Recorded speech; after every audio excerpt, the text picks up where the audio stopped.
I hope you die. Oh, buddy! What? I'm white, I'm white.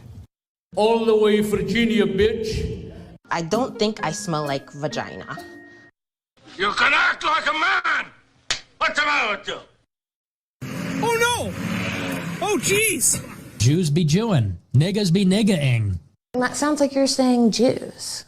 Do you personally dislike homosexuals? Of course, they are disgusting. You're a dishonest cunt! Rest now, brother. We have the watch, and I'll see you in Valhalla.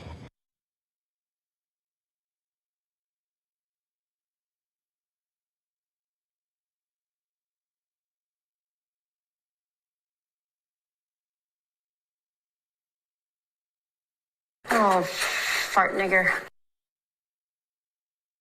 The Almighty says, don't change the subject, just answer the fucking question. You should just fucking smile and blow me! Enough. I will hear no more of this Hebrew nonsense. Rest now, brother. We have the watch, and I'll see you in Valhalla. In certain extreme situations, the law is inadequate. In order to shame its inadequacy, it is necessary to act outside the law, to pursue natural justice. This is not vengeance. Revenge is not a valid motive, it's an emotional response. No, not vengeance. Punishment.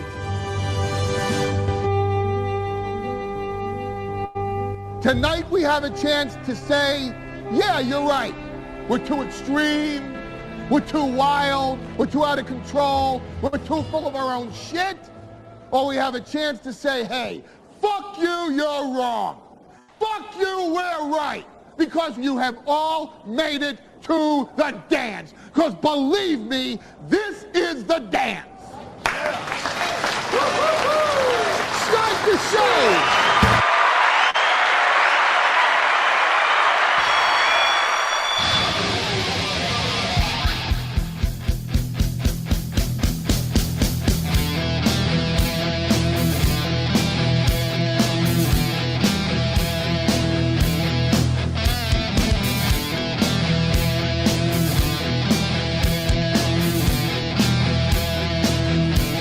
Good morning, stupid.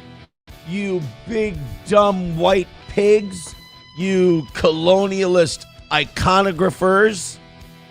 You filthy Israeli Zionist capitalist whites. Sorry. I included a few positives in there for you to decide which ones were what. Welcome to the program. It's time for Steel Toe. Bong Time says Oz will not be in this morning. There's a chance of snow. Hey, isn't Bong Time like a new Steel Toe fan? How is it that new Steel Toe fans already get the Steel Toe Oz dynamic? Somebody, I can't remember who it was. You deserve credit. Stand up and take a bow. We were doing a story. It's just some random news story. And we were making fun of what a guy's last words were. Sorry, I got a little allergy situation going on here. He was doing coke before the show. How do you get up at 6 a.m? But somebody said, oh, this man's last words were, hold on, I got to go start my car. Which is an Oz line. Loved it. So, Oz will be here today. He will not be missing. There's no chance of snow. And Oz will be here with bells on at 7 o'clock. It will be fine.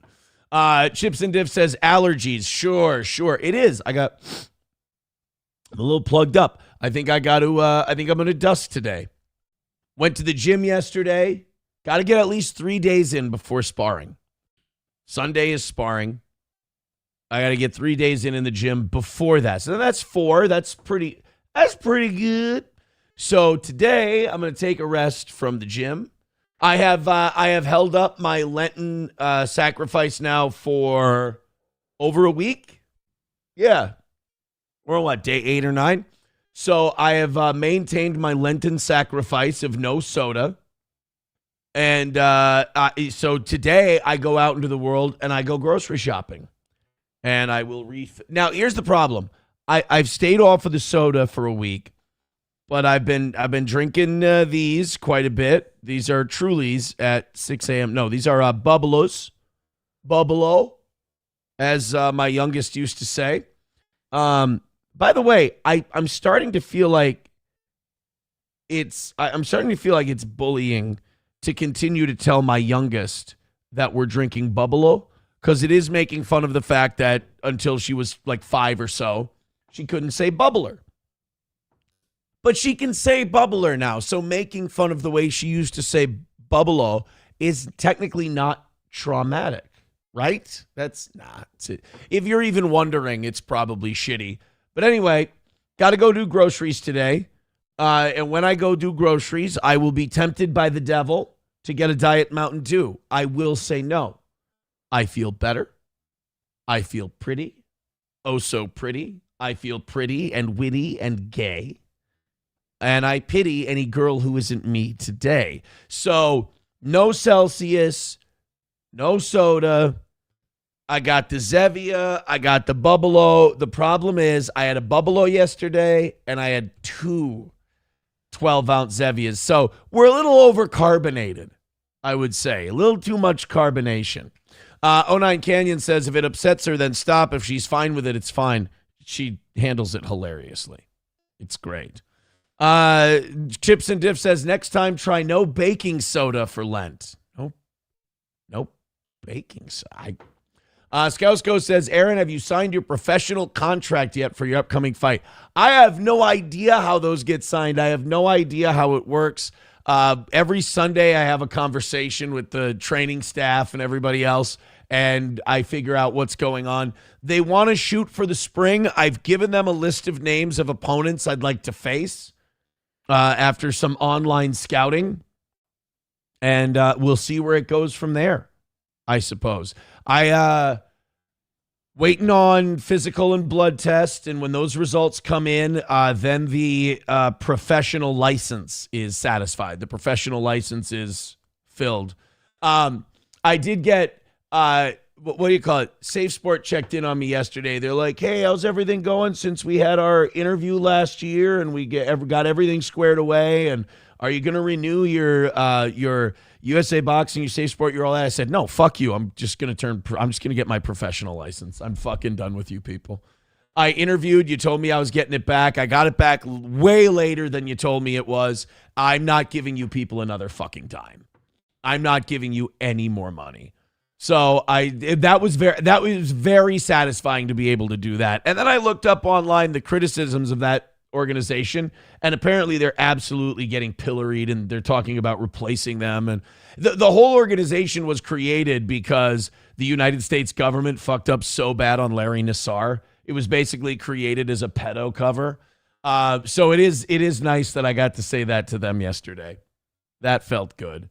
Because I emailed them after they said, hey, since you're back, are you going to renew all your stuff?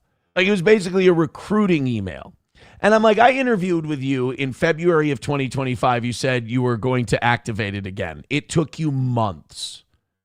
And now you're like, hey, what do you say, buddy? And I'm like, fuck you. That felt really nice. TDR Shit Show with $2 says, good morning, you ugly fuck. See, now look at that. I hope we make tons of money today. Oh, I did say that I said last night on the show, because they went over last night. They did, the evening show crowd was amazing. And I told them that if we cover today and we cover what we missed yesterday, I would give Oz $100 bonus today. I just thought that was fair.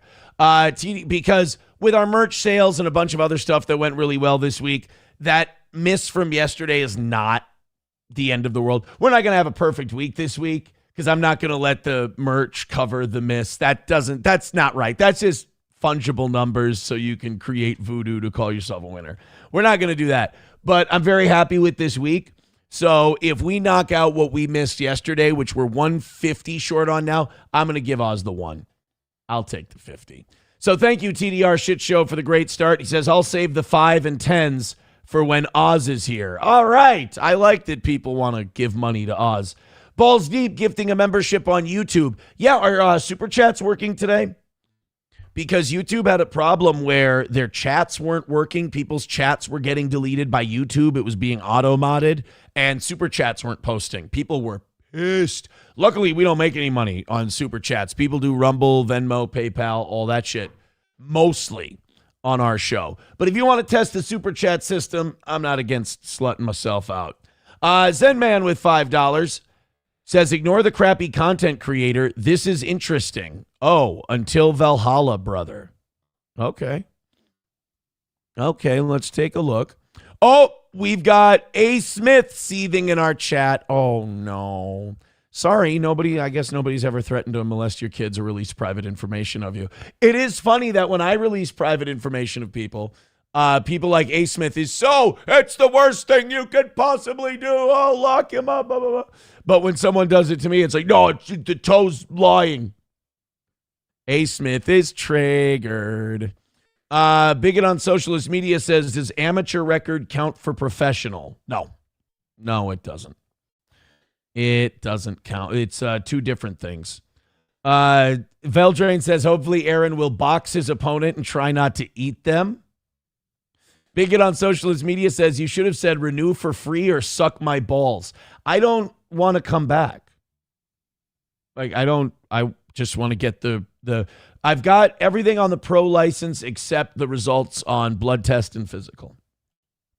Wouldn't it be terrible? I come back, I have AIDS, and they're like, ooh, we're going to have to say no on this one. But at least the good part would be I'd know I had AIDS. Annoyed Wawa Supervisor says blood test came back, 15W40. Hey, that's the 5,000 mile stuff, right? So, fuck you, huh? I win. Chips and Diff says $100 for not coming to work. Oz? No, Oz coming to work today. Oz coming to work. Scousco says, and Oz will give you a hand job or a blow job for the hundo. Oz and I have been friends a long time. He doesn't need a hundo for it. MSO says $100 will probably just cover his gas. Now, wait a minute. Let me see. I'm going to assume he has a vehicle that gets 20 miles to the gallon. Gas is $2.69. I bet you he spends about $8 on gas round trip every day. Doesn't even cut into his number. Bong Time says, ain't it funny the Jews and Somalis are similar in so many ways?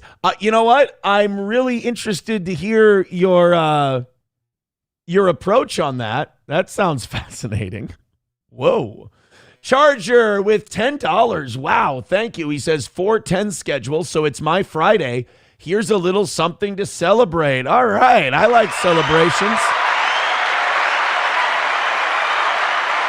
Thank you, buddy. Good getting to know you guys this morning. I'm getting a lot of information before we jump right into stories and clips and topics and all the gays. Scousko says, you do realize you won't have a headgear on for a pro fight. I mean, I haven't fought competitively without headgear on, but I've sparred without headgear on. I got a hard head. You'd be surprised. But that doesn't mean, I won't taste my first big shot without headgear on and I won't crumple right to the canvas. It's definitely it's definitely an option. It's definitely a possibility. Annoyed Wawa Supervisor says, he says, Smith, we can both agree that Aaron is a fat incompetent with no reach, but you come off as a retard. Oh, no. Oh, no, they're owning Smith in the chat. This isn't good. Oh, boy. That's not good. A. Smith did not have a good impact today, and he's leaving. He got ran off. He got RUNNOFT. Poor guy. Rabbi Smoothie says, you're hard-headed. We're not surprised. I meant like in a good way, not like that. Los Federales says, with no headgear, Aaron's going to fold like a MacBook. Like I said, I mean, I've been hit plenty of times without headgear on, but it's, you know, if I showed you some of the guys on my list, you'd go, you know what, at least for this one, I think you might be fine. Thank you guys very much for those early contributions. It's very nice of you. I appreciate it. MSO says A. Smith has to go to his job, which I believe is sanitizing glory holes or dirtying them up for the guy who sanitized them, that filthy, filthy boy. All right, let's get into, who was it? Charger? Who sent us the thing? Oh, Zenman says, ignore the crappy content creator. This is interesting. Let's take a look-see. Oh, look. It's the Maxwell family. Let's see what the Maxwell family has. Zebra Man says, Shula Network made fun of you. Oh, really? Oh, no. Isn't that kind of like a guy with a mild limp being mocked by someone with multiple sclerosis? Are those the guys who can't pay their mortgage without stuttering John Melendez? Ew. All right, let's go to... Sorry, Zebra Man. I didn't mean to bust you up. Let's go to this Maxwell, Dershowitz. Here's some more Epstein Files connection stuff. Ghislaine Maxwell, but her brother too, both spotted in Canada. Or is it the Goblin and Alan Dershowitz? By the way, allow me to defend this person. Goblin, as a description of Alan Dershowitz, is not anti-Semitic. Alan Dershowitz legit looks like a goblin for a shoot. Watch closely. Do I know you?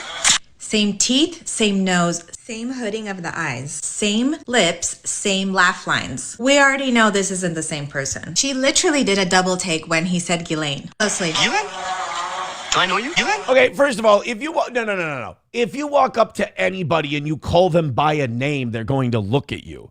You know, people come up to me in public all the time. They go, faggot? And I go, oh, yeah, what? That doesn't mean that's my government name. Ghislaine? Oh, she looked. That totally means it's Ghislaine Maxwell. Do I know you? Is this why she was moved to a new prison? And the prison gives her an umbrella so we can't see her face when we take photos? And if you haven't seen the melodramatic footage of her pacing around in her cell, it doesn't even look like her. It's some other woman. No, sorry. No. It's even the same eyebrow arch. You guys, I'm totally... Okay, all right, come on. What the hell? No. Ghislaine Maxwell. We've seen Ghislaine Maxwell coming in and out of jail. We've seen her give interviews. No, that is not Ghislaine Maxwell in Canada. Leave that poor woman alone. Leave that poor lady alone. People coming up to her on the show. Are you Ghislaine Maxwell? Yes. I'm Ghislaine Maxwell, hiding in plain sight with no plastic surgery, no changes, nothing on the streets of Canada. Bigot on socialist media says Epstein is still alive also, but he's not in Israel. He's most likely in Argentina. What an irony, right? Him hiding in Argentina. If Ghislaine Maxwell was still alive, she'd be in Tel Aviv. Still alive. I'm sorry. She is still alive. If she dies today, I'm suspect. If Ghislaine Maxwell is out of jail, she's in Tel Aviv. She's not like Jeffrey Epstein is. That guy with the beard, though, did 1,000% look like Epstein. I will give you that. Yeah. Aussie Mark says, if someone comes up and calls you the gay F word, it means they recognize you from the glory hole. That's not nice. That's not nice. Kraken Slappin says, no, it's the fake Maxwell in jail. The real one is in Canada. Again, they would, look, I may be wrong, but she would be in Tel Aviv. Scousko says Epstein is definitely alive. There's a picture of him with a full beard. Yeah, they got him like crossing a street or something. And it totally looks like him. Is it him? We have no idea. We do know that American criminals are often, Jewish American criminals often do run to Israel, particularly pedophiles. There's a long, that's not even, that. By the way, that one, not even a conspiracy. That's just the way it is. All right, hit like, hit subscribe, hit follow. Let's get some shit done today. What do you think? Here's what I want to do. I would like to, before Oz gets here, get all of the serious stories done. And by the time Oz gets here today, we've got nothing but silly shit that he can sink his teeth into. Also, because I'm pretty sure if we cover anything State of the Union related once Oz gets here, it's just going to be I'm wrong and Trump is the guy. We'll ask Oz what he thinks about the State of the Union address today. I guarantee he fucking loved it. I bet. You know, like I say, I can't hate on Oz for the fact that Oz he's in the tank for Trump until he dies. He's in the plane all the way until it makes impact with the ground. 100%. Hit like, hit subscribe, and hit follow. Let's get after it. So I really hope that I don't owe Nick Shirley an apology, but I'm pretty sure I might owe Nick Shirley an apology. So Nick Shirley, the guy who did I think he did a shoddy job of the Somali fraud thing in Minnesota. He went with like some fat white guy from around here, and then 3 balaclavaed up like IDF security guys. And he went around Minnesota and he was knocking on Somali daycare doors. He's like, let me see your kids. And then, then every time they were like, no, we're not going to let you in. They would be like, well, how much? Hey, Mike, or whatever that guy's name was. Mike, how much money do they get from the government?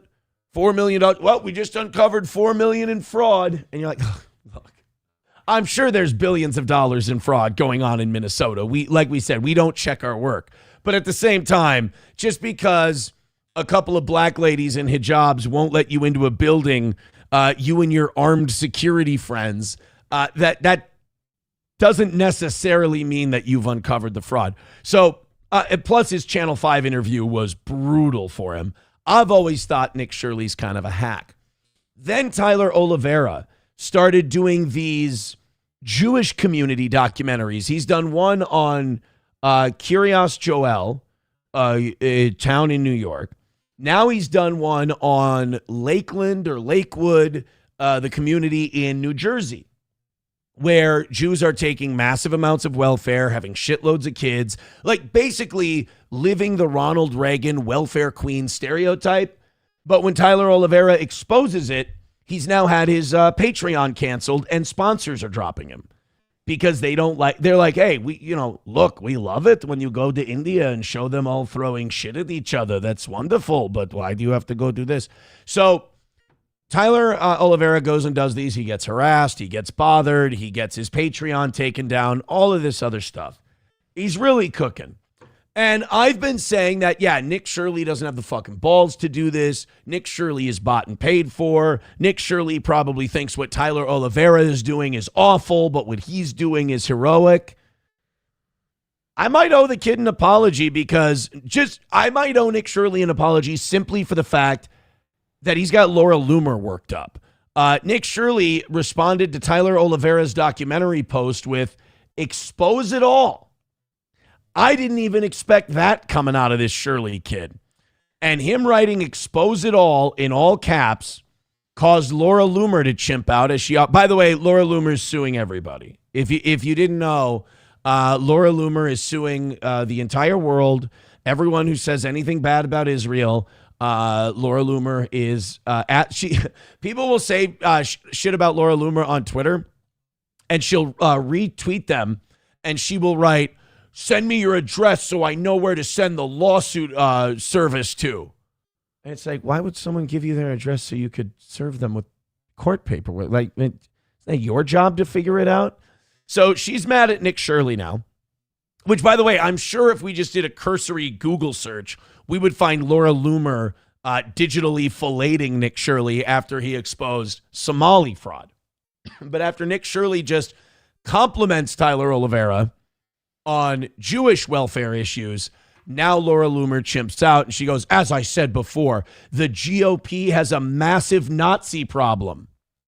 Again, Laura, when it's everybody and like that everybody includes people you used to like, it might not be them.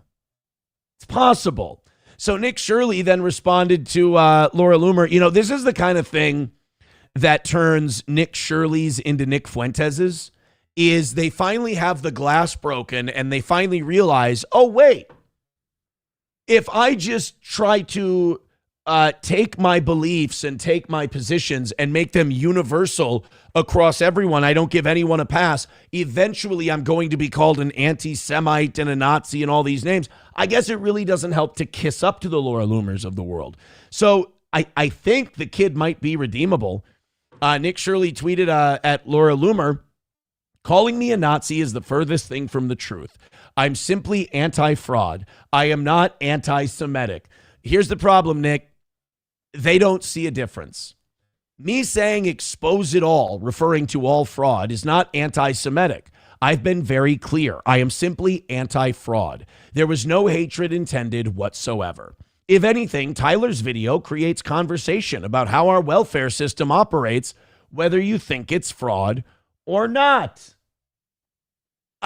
God, they're going to make me like Nick Shirley. This Nazi name calling is so far out there and not even remotely true. Oh, Nick, that's not why they do it. They don't do it because they think it's accurate. They do it because they think it's effective. It's the same tactic leftists have used against their opposition for years to incite violence and spread lies. Oh, hey, look, the kid's starting to get it in real time. Wait a minute. These Jewish people that are calling me a Nazi, they're using leftist tactics. Yeah, kid, they are using leftist tactics. It's almost like they're leftists. Wish you the best, Laura. Oh, I'm talking in his voice. I just talked in Nick Shirley's. I did the Nick Shirley voice to read the tweet. I did the lisp. Wish you the best, Laura, and open to talking if you'd like. My DMs are open. Send me your address and I'll sue you. By the way, Laura Loomer, who, by the way, isn't Laura Loomer the one that got the nose job because she was ashamed of her Jewish nose? Wasn't that Laura Loomer? Didn't Laura Loomer get the nose job to hide the... Poor thing. Coltrane with $1 says, this is the story I sent you on Snapchat last... Oh, really? The Ghislaine Maxwell thing? Okay. 09 Canyon says, Nick Shirley is a doofus. Look, he's a doofus, but it's nice that he's being... Look, I don't mind him being a doofus. Just be a consistent doofus. That's all. And he's a consistent doofus now. A long way to go for Nick, but at least he's going in the right direction, says Bigot on socialist media. Yes. Aussie Mark thinks Nick Shirley is going to end up apologizing like Kanye. That was wild, right?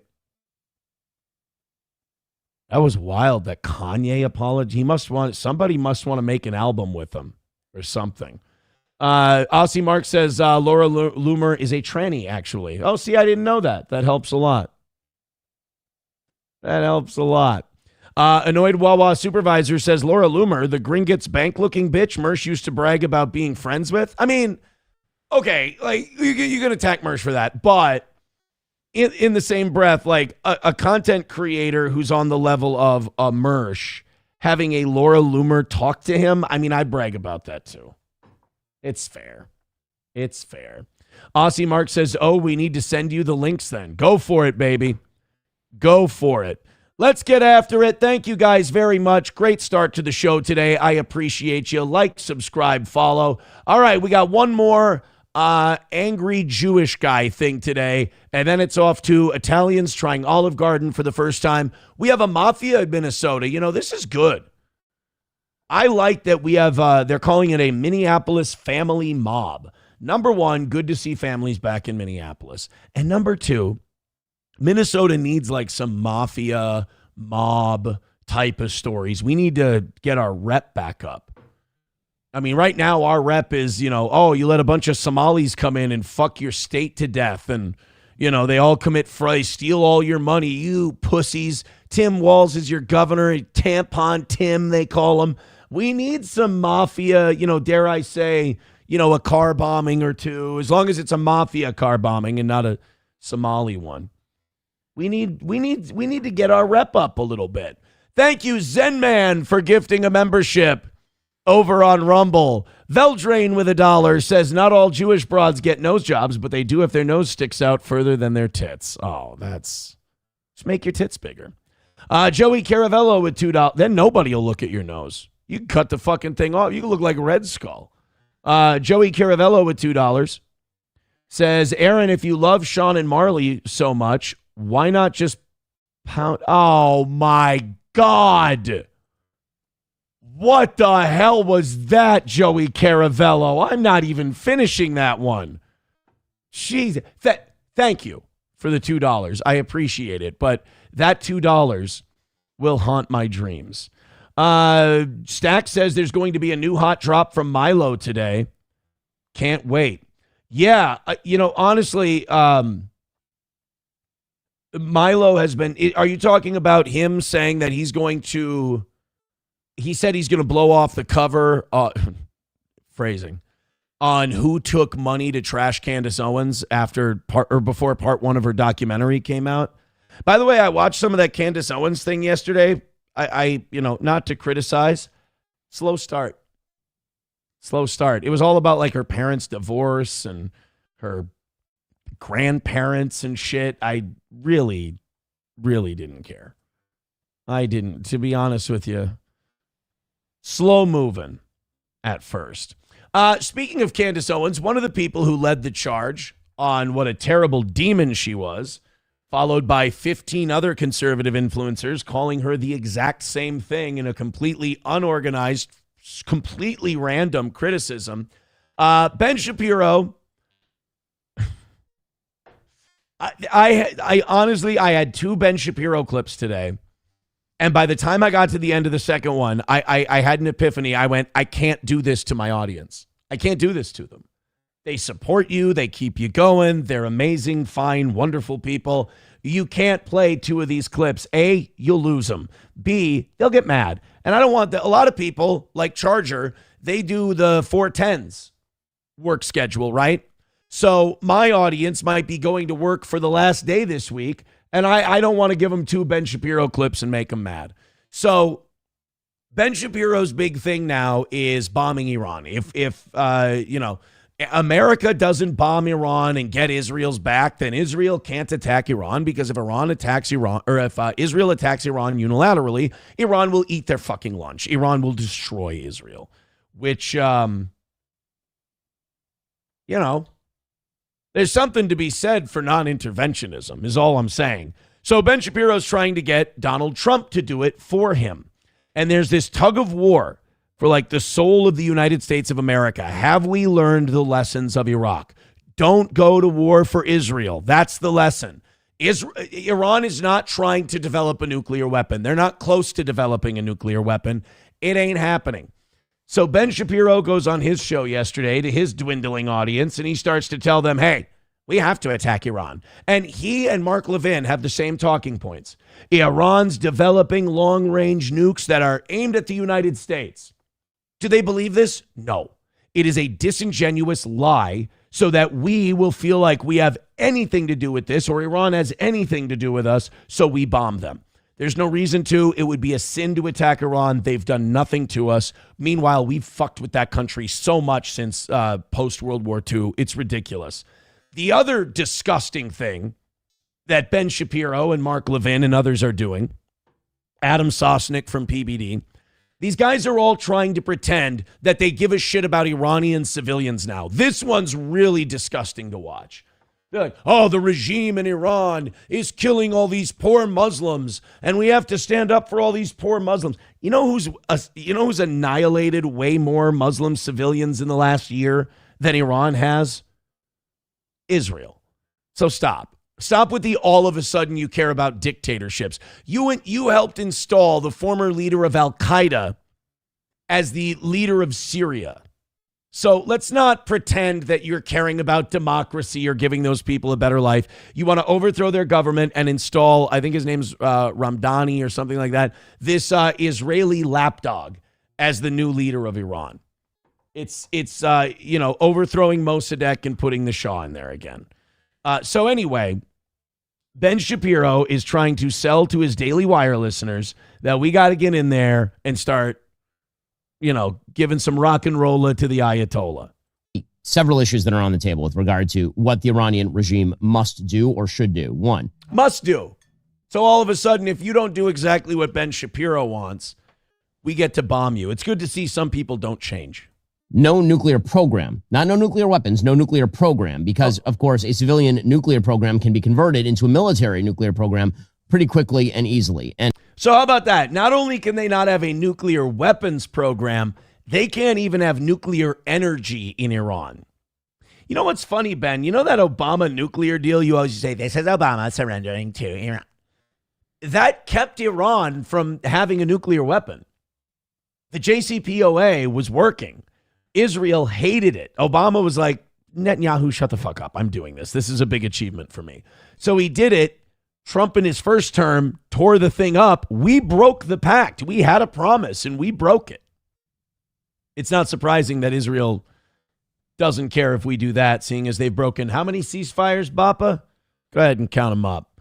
So Ben says not only can Iran not have a nuclear weapons program, they can't even have a domestic nuclear energy program. Now, Iran produces oil. They're an oil-producing nation.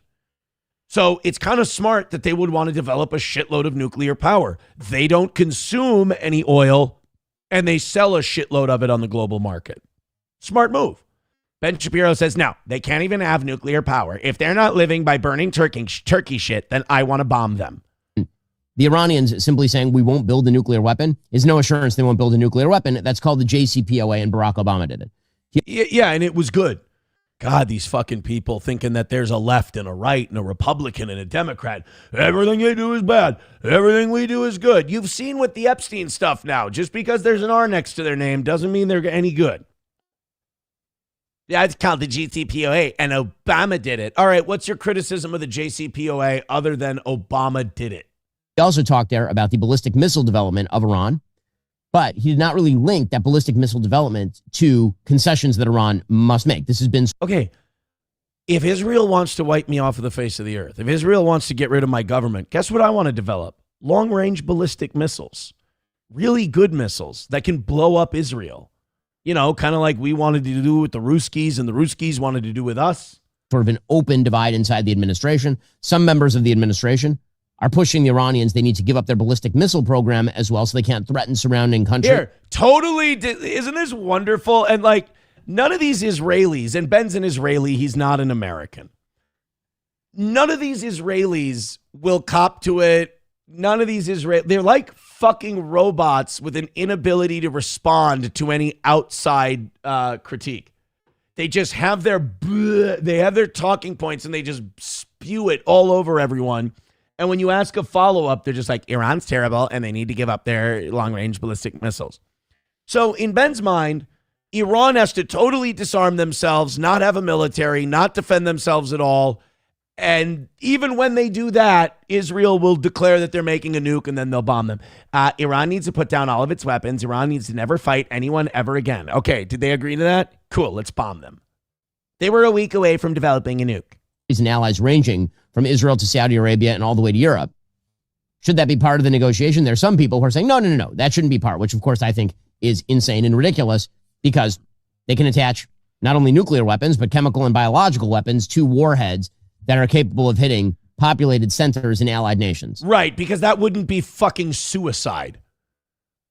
They would just, one day, like, listen to how insane this sounds. One day, the Iranians, who have never bombed anyone who hasn't been in conflict with them, one day, the Iranians are just going to put a nuke on a long-range missile and they're going to shoot it at the Czech Republic. What? Why? Because they're just bad Muslims and they don't have any self-control. What? You understand if they launched a nuke at any European nation, they'd be flattened by dawn. Yeah, that's totally what they're going to do. You're full of shit. Cut these people off. And as the president says, are building long-range ICBMs theoretically capable of even hitting American territory. And then there's the question of their treatment of their own population, the murder of... By the way, do you hear that? And by the way, like the president says, the creation of long-range ballistic missiles that could hit the United States don't exist, not even close to existing, no evidence that they're even building them. North Korea has them. 32,000 people in the streets. the support for regional and global terrorism. Are all of those things going to be on the table in the negotiations, or is the United States going to seek an off-ramp by basically cutting an even weaker version of Barack Obama's JCPOA deal? I love it. They're just going to cut a weaker version. How do you know that, Ben? Are you talking to anyone? Are these negotiations something you're privy to? You're just saying it's going to be... How do people watch this and not see through the manipulation? This guy is fucking with you. This is psychologically abusive. If you are a fan of Ben Shapiro and you watch the Daily Wire unironically, I have terrible news. You are in an abusive relationship with Ben Shapiro. And look, there's a cure. You can just stop listening to him. You can stop listening to Ben and it'll all go away. I think it's clear from what the president is saying right there which direction he's going to go. According to CNBC, the U.S. and Iran are poised to hold further nuclear talks in Geneva on Thursday. And the minute we come to an agreement, Israel drops a bomb. And by the way, I love that Iran is sponsoring terror when it's Hamas and Hezbollah, even though Israel has occupied the West Bank and Gaza Strip since the 1960s and treated everyone there under occupation as second-class citizens and basically prisoners in an open-air concentration camp. If you've ever watched the videos of Israeli developers and ministers coming in to throw Arabs out of their land, they give them 2 hours to leave and then say, we're Jews, we're above the law. This is a quote. You have 2 hours to leave, and if you don't, you'll be arrested or shot because we're going to plow all this down, and then we're going to build on it. We're going to develop it. And like Iran funding people who want to bomb the people who do that is somehow Iran supporting terror. If you ask me, that's resistance. That's resistance to people taking their homes. I don't really see that as terror. And then the Israelis go, so in the Israeli religion, they can't plow down the olive trees. They're not allowed to plow down the olive trees. So what a lot of Palestinians will do is they'll plant a shitload of olive trees.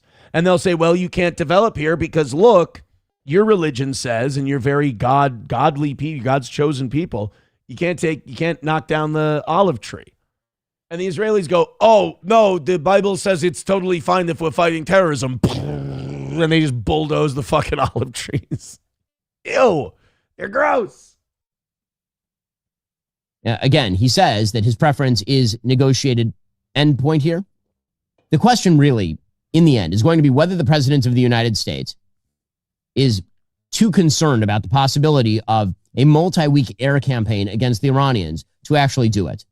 And the Iranians just bluff him. That's really all this is about. Whether the Iranians bluff. So in Ben's mind, there is not even the option that the Iranian regime is going, oh my God, you got two countries that want to bomb the fuck out of us. One of us is the biggest, baddest country in the world. We can't do anything to them, but they can level us and nobody's going to do anything to them. You know what? I'll try bluffing them. There's no way they could be negotiating in good faith to try and keep the bombs out of their country and stay in power. God, this guy's a piece of shit. No one is talking about a massive ground invasion of Tehran. No one is talking about a long-term occupation. Yeah, right. Nobody's talking about that. You remember Iraq? 6 days, 6 weeks, I doubt 6 months. They had weapons of mass destruction too. Oh, they were close. This is the same thing. This is a rinse and repeat with Iraq. We're not talking about boots on the ground. We're talking about staying up in the air and just dropping bombs on civilians. That's what we're talking about. Don't worry. No soldiers are going to have to actually go and fight, which that's not true. There will be a peacekeeping force. But what we're going to do is we're going to stay in the air and just drop bombs on civilian populations. We did it in Gaza and it worked great. You can't even see buildings there anymore. It's really effective. Fucking cowards. Tehran. Nobody is talking about hundreds of thousands of American boots on the ground in theater. Nobody's talking about that. Listen to this guy, but he's talking about America like it's not his country. And I'll tell you what, because it's not. But he's talking about America like it's not even his country. He's going, nobody's talking about American boots on the ground. I feel like he's about to say we when talking about Israel and America when he's talking about America. The question here for the president is, what is the risk reward here for a multi-week air campaign to defenestrate the IRGC and the Ayatollahs and the mullahs in Iran? And then whatever happens, happens.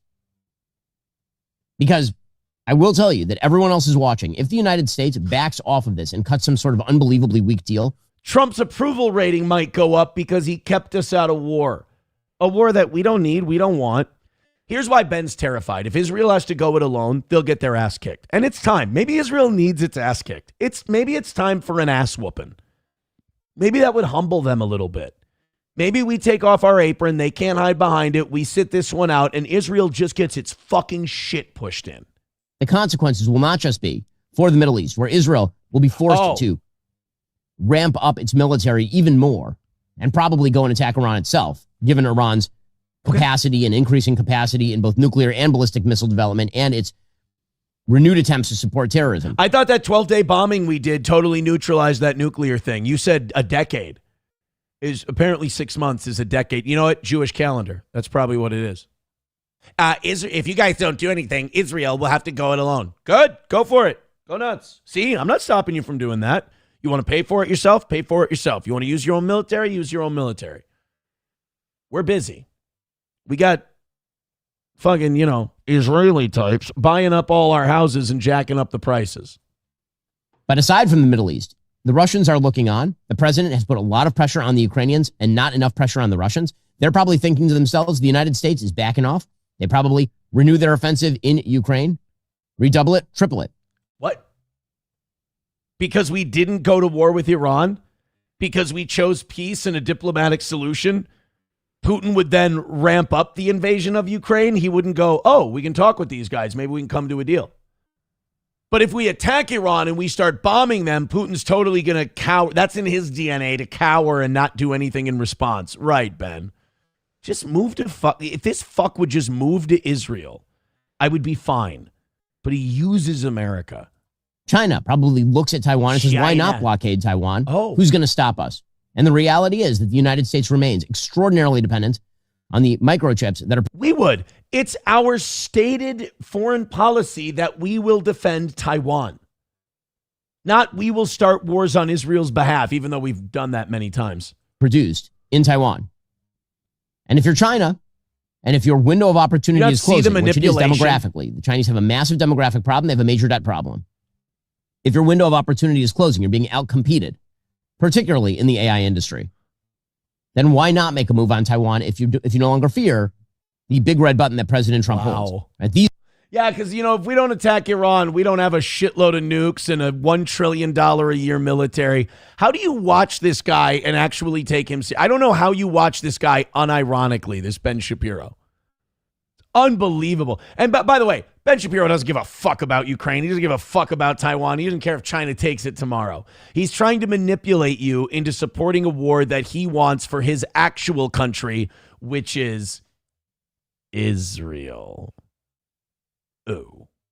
All right, let's continue on here. We got $2 from Joey Caravello. Says, Aaron, show the pic of Candace I sent you. I don't see anything. I don't see any picture of Candace that you sent me. But thank you for the $2. I appreciate it. Veldrain with $1 says, Iran's weapons of mass destruction. Yeah, this is a new approach. I've never heard this excuse for attacking a Middle Eastern country before. And that's the most insufferable thing about Ben and his lies and its manipulation. It's reheated. It's microwaved. It's shoddy. It's secondary. We've done this before. Son of a bitch. Bigot on socialist media says, just wait until the USA is spread too thin and their stockpiles are depleted, then take Taiwan in one day. Aussie Mark says, nobody watches Ben Shapiro but you. Oh, I mean, if that's the case. Nice. All right, already up around 500 today. Keep hitting like, keep hitting subscribe, keep hitting follow. Let's get up over 6. We were up over 7 yesterday. Let's get up over 7 for a second day in a row. Oz will be here in 15 minutes. Keep it up with the gifted memberships, the subscriptions, the likes, the Streamlabs, the PayPals, the Venmos, everything else. We appreciate you guys so much. Keep it up. Let's do it is an Oz day, so I get all the heavy stuff out of the way up top. And then we go to we got silly shit. It's Silly Shit Thursday when Oz is here. We got The Minnesota Mafia, which I'm pretty sure is the least feared mafia in the country. We've got a guy delivering I think this is the state legislature in Idaho. He delivered an address in brownface, dressed as a stereotypical Mexican. I might move to Idaho. This rules. And we got a woman flexing in Walmart how much money she has, and college students rating Donald Trump's State of the Union before it even happens. They didn't know. They thought it had already happened, and they were rating his State of the Union. I'm throwing out MAGA slop for Oz today. I'm saving that one until he gets here. But before we get to the mafia and the college kids and all of that, let's see what happens when you take an Italian exchange student to Olive Garden. Now, I will be lynched for this take one day, and I'm prepared, and I still stand, maybe not 10 toes down, but at least seven. The middle ring and pinky toe on my right foot are hesitant to plant themselves in the sand on this. Olive Garden is, what's the word I would use for this? Olive Garden is fine. There's nothing wrong. You want to go eat some fucking shitty lasagna or some mid spaghetti or what? Go to Olive Garden. It's fine. It's not Chef Boyardee, okay? It's not, Tuscan cuisine, but it's a chain for people who don't really have taste buds for seasonings. And you can just go there and you can get your tour of Italy or whatever you want. It's fine. I've been to Olive Garden before. If someone wanted to have a meeting and they said, we're going to meet at Olive Garden, I wouldn't go, oh, you're fucking gay. Yeah, it's not real Italian. I'd go. I'd order something. I'd get a little minestrone soup and some breadsticks and a salad. It'd be fine. But Americans, especially Americans who are insecure about their own taste in cuisine, like to shit all over Olive Garden because they think that makes them look hip. Olive Garden is the Nickelback of chain restaurants. And where it's really successful, makes a lot of money, people seem to enjoy it, but you got to shit on it because then you'll look cooler. Let's take a look at this Italian. I hope that this Italian exchange student loves Olive Garden. I hope he tries it and he's like, this is fantastic. This is one of the best meals I've had since I've come to America. I have a feeling it won't be, though, because we have to keep up the anti-Olive Garden propaganda. Again, I don't go out of my way to go to Olive Garden. I don't think it's like 5-star authentic Italian cuisine. The best Italian food I've ever had was at a place called Sorrento's in New York, in Little Italy. It was delicious. Either that or Scarpetta. It's fantastic. But for what Olive Garden is, it's fine. You don't have to bash it so that other people think you're hip or that you're with it. I've been to Olive Garden. I've had some good meals. I've been to Olive Garden. I've had some not so good meals. Let's see what the Italian kid thinks. By the way, dorkiest looking Italian kid ever. In a restaurant I don't want to be in. I also have to wait 30 minutes. I cannot believe it. Rhonda. All right here. Why? Why? I'm not going inside, just so you know. Yes, you are. I'm not. Yes, you are. You promised me. No, I'm not. Mamma mia. You promised me. I cannot believe it. My relatives back home are mafioso. And you take Italian to Olive Garden, I'm forced to call them. I believe their decision will be a murder and a rape, but not necessarily in that particular order. And I am not specifying an orifice. That will be left completely up to them. Why did you do this to me? Why did you do this to me? Because I hope he promised loves me it. that you would try it. So let's go. Ma, why you didn't tell me? Olive Garden. Why you didn't tell me before? Oh no. Fuck this skinny bitch. Dude, you got to try it first. You can hate it after you try it. You can be like, this is terrible. Mamma mia. This is a Luigi, not a Mario. This is a sin to my people. That's fine. That's okay. But to turn your dago nose up at our chain restaurants before you even eat them, suck a dick. And by the way, Olive Garden, you don't get to eat McDonald's and go, this is fine, and then turn your nose up at Olive Garden. Everybody knows what it is. This was a surprise. Why? Surprise dinner. Why you didn't tell me? You got to try all the restaurants. I have Italian kitchen. But Let's go. have Italian kitchen. I have to be mentally prepared to this. Well, I'm a mentally... Great. You get an exchange student from Italy. You think you're getting like somebody from The Godfather or something. You get the gayest fucking theater kid in Italy. Great. Hear you right now. Let's go. Benvenuto. They even write in Italian. Yes!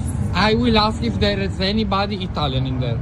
If there is not, I'm walking out. Oh, stop. If there is benvenuto, Italian kitchen, and there is nobody. Why are they gonna? There's only 10 seconds left. You're not gonna show him eating it? What's his verdict? Italian. Stop. What do you have Italian? Just the name. Stop. Yes. No, my friend. Yes. Let's go to McDonald's. Okay. Oh, let's go to McDonald's. This is not authentic Italian cuisine. Let's go to McDonald's. All right. Let's see how it went.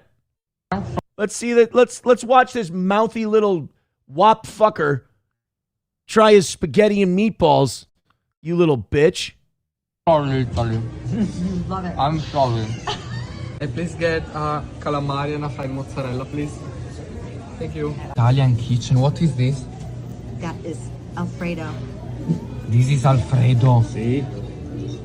So it's a bit clumpy, but. Okay, so I will try the breadstick with the... Alfredo. Oh, that's right, bitch. That's right. Suck on that breadstick, you dumb theater kid. Oh, Olive Garden, you can't take me here. This is not the time. Mamma mia, boopy boppy boopy. Eat shit. I'm really angry at this kid. I have no idea why. This is remarkably irrational. You. I'm talking about these things for 9 months. This is good, guys. I told Oh, bitch. So not Italian. What is this? That's a ravioli, you little prick. Of course it's Italian. It's called ravioli. What do you mean it's not Italian? You're not Italian. Your great-grandmother fucked a Moor. These are fried ravioli. I've been telling you about them for 9 months. Fried rat. Yeah, eat it. Fucker doesn't even use a fork, you pig. He likes Oh. This is interesting. Oh. This looks cool, to be honest. What is this sauce? I have no idea. He loves it. This is good. Oh, what up, bitch? That's what I thought. I thought it was good. I love this. I love that this little Italian cunt was up on his high horse and he's getting knocked the hell down by basic American chain restaurants. By the way, kid, it's all owned by Jews anyway. Extra di mozzarella thing. Molto buono? È molto buono. Extra di mozzarella. Originale italiano o no? No, originale, non ci allarghiamo. Well, he's saying it's not real Italian. But it's good. It's not real Italian, but it's good. So America does Italian food better than Italians. This is not fair. I feel like I'm betraying Italy. Ah, that's because a bunch of Chinamen made it. That's what happened. Is this is this third one, or is it? I think this is the same one. I think that we've already seen this one. I want to see if there's like a final verdict video. Mentally prepared. No, okay, that's the same one. Well, good. I'm glad he liked it. The little bastard. Oh, I can't go to any of your... It's fine. That's the dirty little secret about Olive Garden. It's fine. King Kong Dong with $1 says, is this the foreign version of your Ponderosa lovers? Yeah, let's hook this guy up with Ed and Michelle. Get him in there with Ed and Michelle, and they can go to Ponderosa together. Joey Caravello's mommy says, oh my God, that it looks like absolute dog shit. Americans have no right to judge absolute dog shit. Joey Caravello's mommy also says, Jesus Christ, Aaron, you're taking this way too personal. I think you're a closeted Olive Garden fanboy. It's not that I'm a secret Olive Garden fanboy. That's not what it is. I just preach fairness. That's it. I just want to preach fairness. It seems like Olive Garden gets held to a different standard than anywhere else. I defend Olive Garden the same way that I defend Nickelback. They're successful. They're doing fine. They're not hurting anybody. Leave them alone. You don't get to try and make yourself look cooler by shitting on this thing that's not hurting anyone. Veldrain with $1 says Alfredo sauce doesn't exist in Italian cuisine. It's 100% an American invention. All right, you red sauce loving commie pricks. We made it better. That's what America does. We remix your shit and we make it better. All right, up over 5, heading to 6. Hit like, hit subscribe, hit follow. You know what we should do? Memberships and all that stuff. Thank you very much for your contributions to this program. Oz will be here momentarily. George F. says, Dago food is easy to prepare, the elementary school of the culinary spectrum. That's the other thing, is that Italians are like, oh, you best raise out of food. What do? You boil noodles. Like, is it that complicated? I mean, at least the Chinese, they'll go run down the cat down the alley, break its neck, skin it, clean it, they'll put the work in. That's creative. You guys. Fuck. Chips and Diff says, Olive Garden greater than Soundgarden. Never been a Soundgarden guy. That does not offend me in the least. $1 from somebody, too, says, I mean, what does the kid expect? He's thousands of miles away from Italy. Of course it ain't going to be just like at home. Little fucker loved it. Little bastard thought that Olive Garden was the shit. St. Caesar says, that video was actually of a young Aaron eating dinner after getting good grades. Mr. Beat says, oh, now they're saying, Aaron, your Midwest is showing. Maybe a little. I'm just saying that, like, we don't need to do this holier than thou bullshit. All right? Just enjoy what you enjoy, whether it's Nickelback, whether it's Olive Garden. You're allowed to enjoy a little Applebee's from time to time. Stop being so fucking snooty. All right? It's like people who spend, $30 to have a burger and fries at Five Guys because they think they're being different than people who eat at McDonald's. You're not. It's all shit and you're going to die. Wally World with $2 says there's an updated video where the Italian kid has gained 50 pounds after 6 months of eating Olive Garden. I mean, that will hit. That will happen. It's 100% accurate. All right, you move over closer to me. You and I are going to cuddle. You and I are going to have to snuggle here, and you're going to be in frame. We're going to be shoulder to shoulder. We're going to be like when Axl Rose and Slash pretended they liked each other, and they'd rub bare shoulders while they were playing guitar. That's how you and I are going to be. Good morning, buddy. Howdy. Hi. How have the gun shows been? Fantastic. I was at Midland Armory. I was visiting Stacy. Yeah. And I was talking to Stacy, and she said, you are getting after it on the laser engraving at those gun shows. I certainly am. I got nothing in my headphones, by the way. You know why? Because it's muted? I turned them all the way down because I play our... Oh, boy. Somebody just wrote me something very interesting. Give me 1 second. Oops. I wrote it wrong. There we go. I stopped into Midland Armory. Yeah, she said that you are going gangbusters on those laser engravings. Yes, I am. Is it true that... Still got nothing. Oh, because I didn't turn it up. There we go. Okay. You good now? Yeah, I am. That solid? I am. Too loud? I am right as rain. Too much? Not right enough? Right. Good? Solid? Go ahead, Sonny. Play with your knobs. Stamp your papers. Only when you're here. I really don't give a shit. Uh-huh. And then they let him out. I know. Like a psycho comes in with dead Approved. eyes. Yeah. Comes in. He's been saying everything right in all of his parole hearings. He's been like, I'm a changed man. I'll never do any of that again. I'm fine. And look at how well that worked. And they're like, suck our dicks. Black man, you're staying in jail.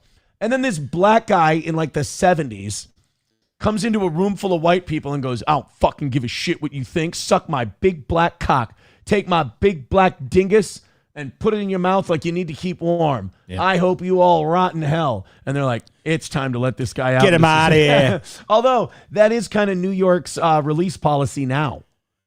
Well, yeah. If they just come in, they go, fuck you, Whitey. And like, he's well-adjusted to society. We should let him go. That's New York mindset. Not Shawshank, Maine. We're in Maine. A black guy was in a Maine prison. That sucks. Gray Duckling with $5 says, don't forget about Oz. Don't forget about Oz. Do we still have that song? No, it's a fucking Jake Hudson song. I know. I'll make you a nice AI song. Oh, I'm saying it's AI. Right? I'll make you a nice AI song. To get rid of the fucking, have you ever watched Animal Planet? Do you think? I want to see Jake Hudson become like a right-wing commentator with that voice. Like, do you think queers are people? Yeah. He gets in there. He's Do you think the moon is made of cheese? Yeah, he just does the Will Ferrell's Harry Carey. Hey! Hey, can I say something? Can I say something? Hey, can I say something? Go. Nobody's fucking stopping you, you retard. All right. Do you think trans people should be forced into camps until they re-educate and grow their dicks back? Jesus. I'd love to see Jake Omar. Hey! Yeah, you should be ashamed. I just now I need to see the Jake Hudson. Hey! I need to see the Jake Hudson. I've got to talk over you. Try to make a speech. It's like he's in the room with us right now. Oh my gosh. You're like Ilhan Omar as Jake Hudson. Look at that. A huge part of your ceiling just busted down and broke open. Oh my God. You should do a stream in front of that. A bunch of daycare fraud money just fell out. Hey, a rat just ran by. Oh. Are we in Jake's place? It's a double wide. You keep bouncing between Ilhan Omar and Jake Hudson. I can't keep up with you. And Can you know tell which the one we're difference? referencing. Well, there's only one big difference. That's true. Ilhan's dick is bigger. Yeah. Veldrain with $1 says, Aaron, you don't understand the complexity of Italian food. Oh, boy. Oh. You take pasta and put sauce on it. And then you take different looking pasta and put sauce on it. And then... Mind blown. See, I didn't know that. Wow. Oh, my God.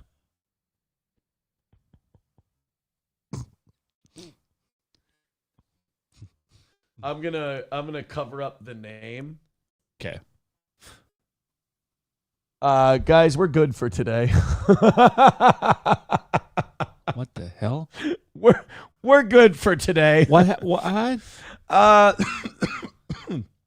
Sorry about that. We can hit the, well, I don't know what this. We can hit the goal fast too. NLO, great job stream sniping though. Oh, is he? Oh, I think they're really bitter about Monday. And I also took him to task last night. We had some fun with him on the evening show. He might be a little pissy, a little butthurt. Well, I tell you what, if you want to go to the NLO channel and strike it for stream sniping our content, I fully endorse that. Do you endorse that? Absolutely. Go over to the it's Nobody Likes Onions on YouTube. Click the 3 dots, hit report, because you can't just replay my program. Everybody had McBuster, grab a bunch of people, ride on over there. I'll give them credit if they keep it up. Wow. If they take it down and panic, I think that would be a real pussy bitch move. But you know what? Go on there and strike the shit out of them. Why not? Thank you very much. So the goal has been hit today. It's over. It's done. Oh, it's not done. I'm just getting started. But now we missed by 145 yesterday, and I made a promise before the show. If we hit that, I'm giving you $100 today. I don't know if you heard that coming in. No, it's too busy listening to Johnny Rock. I like to listen to good content in the morning. Little Cat and JJ make my day. Yeah. By the way, they all went to Mexico. I saw their streams. I got to see Cat and JJ in swimsuits. Woo! Hey, you are missing out, brother. I just want to say something to you right now. Yeah. I'm not saying anything about anything or who I'm talking to or anything. You're not going to do a thing, no. JJ's a fine guy. Yeah. And you know what? I mean that this is actually sincere. Sure. I was out of control back in the day. As a father of 3, the way we went after that DUI, that was too much. That was fucking really mean-spirited. That was shitty. Like the way we were like, yeah, I got a DUI with these kids in the car. But everybody deserves a chance to reform and redeem. And he has. Like, has he been in trouble since? Been a fucking model citizen. I don't care, Sonny. Don't you fuck this up for me. Go ahead. Pretend like you're all sorry, like things have changed and you're going to be a good person all of a sudden. Go ahead. Stamp your gay forms. Pretend like you're a good guy. I really don't give a shit.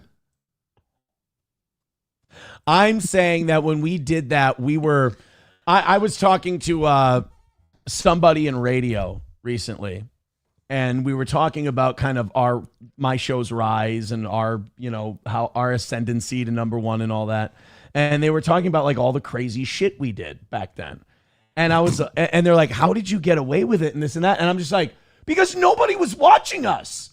Like, we should not have been allowed. Like, we should have been, we were anti-meetings and anti the boss telling us what to do. But, like, in all reality, somebody should have been dragging our ass into meetings, like, every week.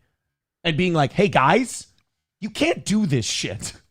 But we did. We did. And how'd it go? Really, really, really good. Until somebody cried. Thank you very much to Angelo for the 270. I appreciate that. That's very nice of you. Hey, how's Michael doing? Shut the fuck up.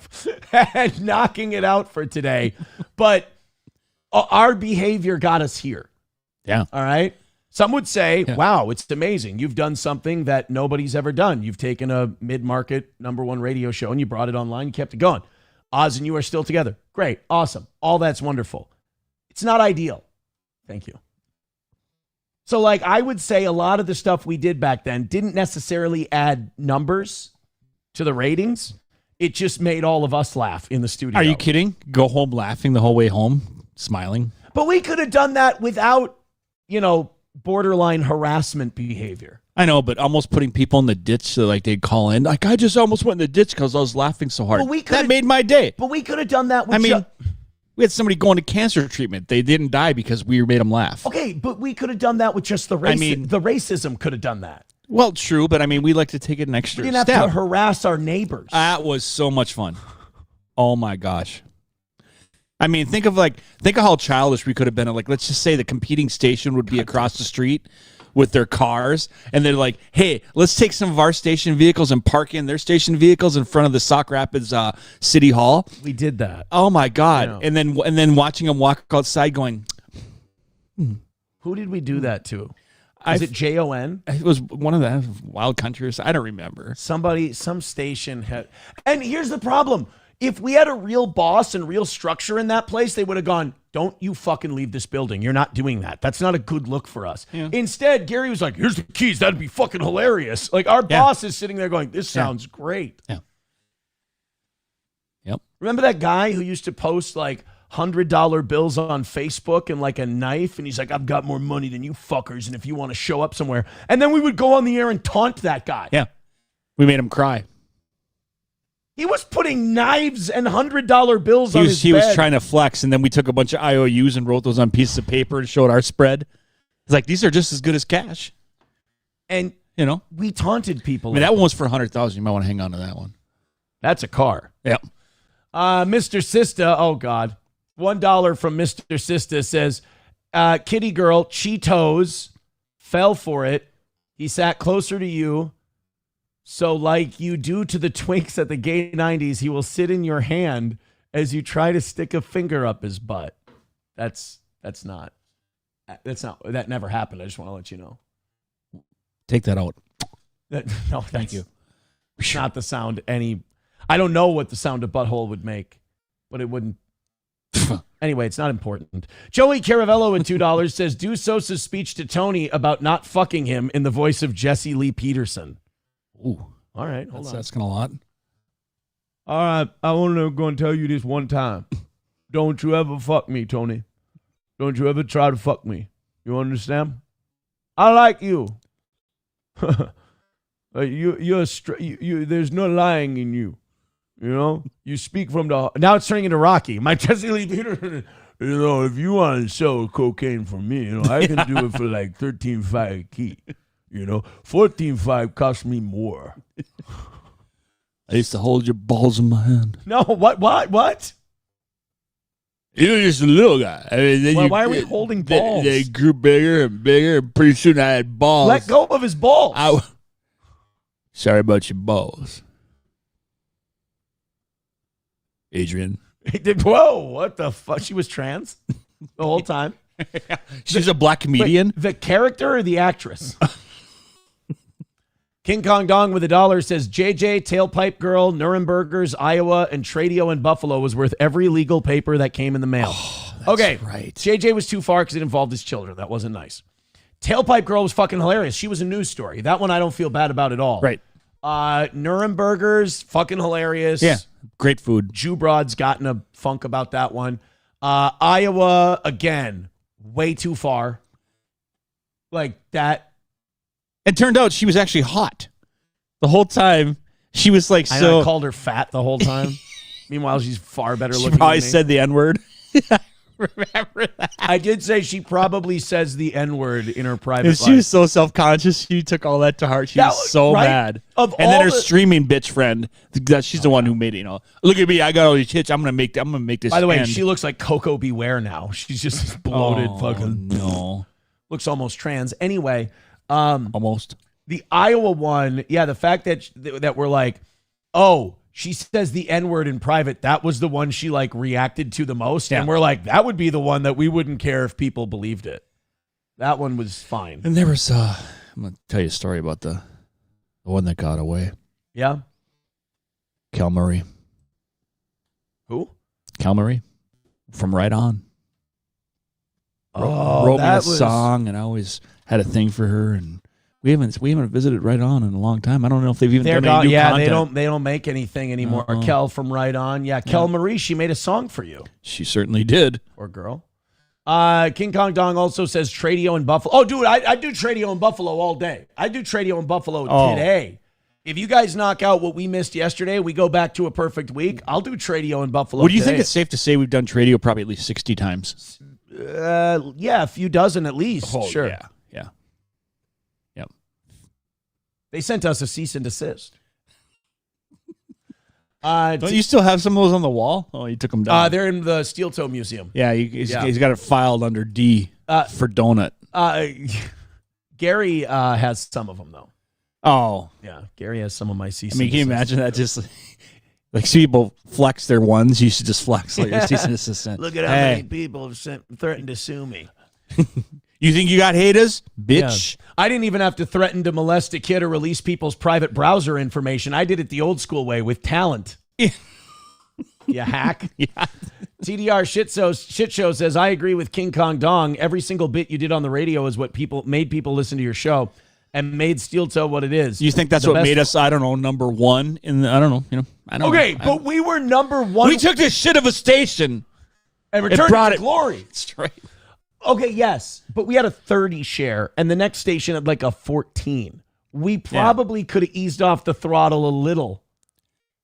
Nah. Okay. I mean, Howard Stern never used to ease out the throttle. Now he just sucks it like a stick shift. He really does. Yeah. Howard. Look, Howard's the living definition of you either, what's the saying? You either die a hero or live long enough to see yourself become the villain. Yeah. That was too It's bad. just too bad, yeah. Almost 600 checking out the toe right now. Hit like, hit subscribe, hit follow. Damn right you're watching. I mean, you're going to tell your friends, hey, listen to these two motherfuckers. Hey. Oh, wait, this is the office. I'm sorry. Hey, sir. We got something here. Also, we are crushing any snipers as well. We are crushing it. We are beating the snipers. You should be as well. ashamed. What a win for the toe today has been. Holy shit.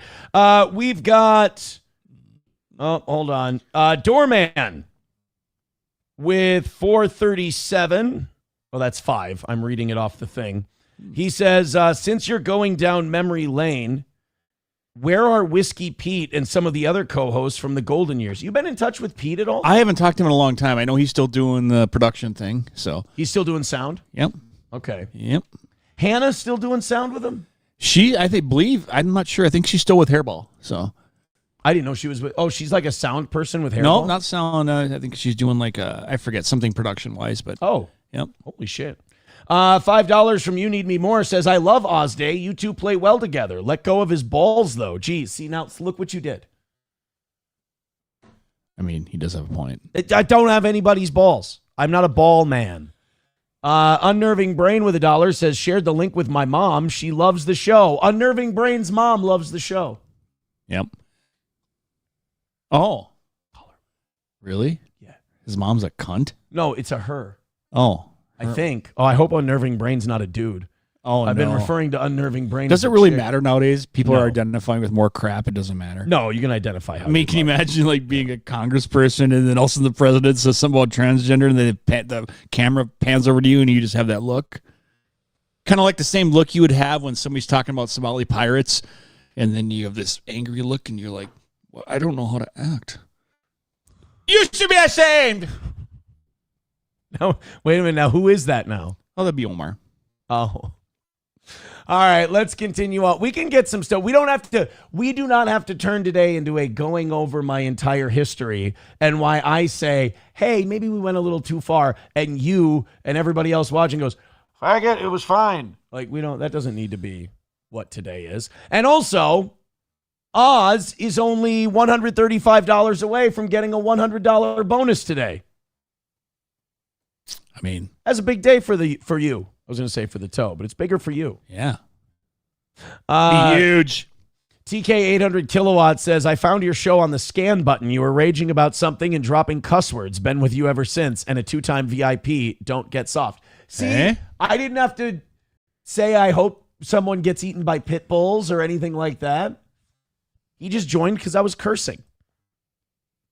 As one should. Yeah. So it's fine.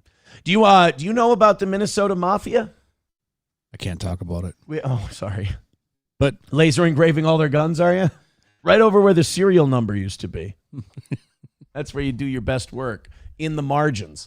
But there is an open air drug market. Dude, Minnesota has not been getting good PR lately.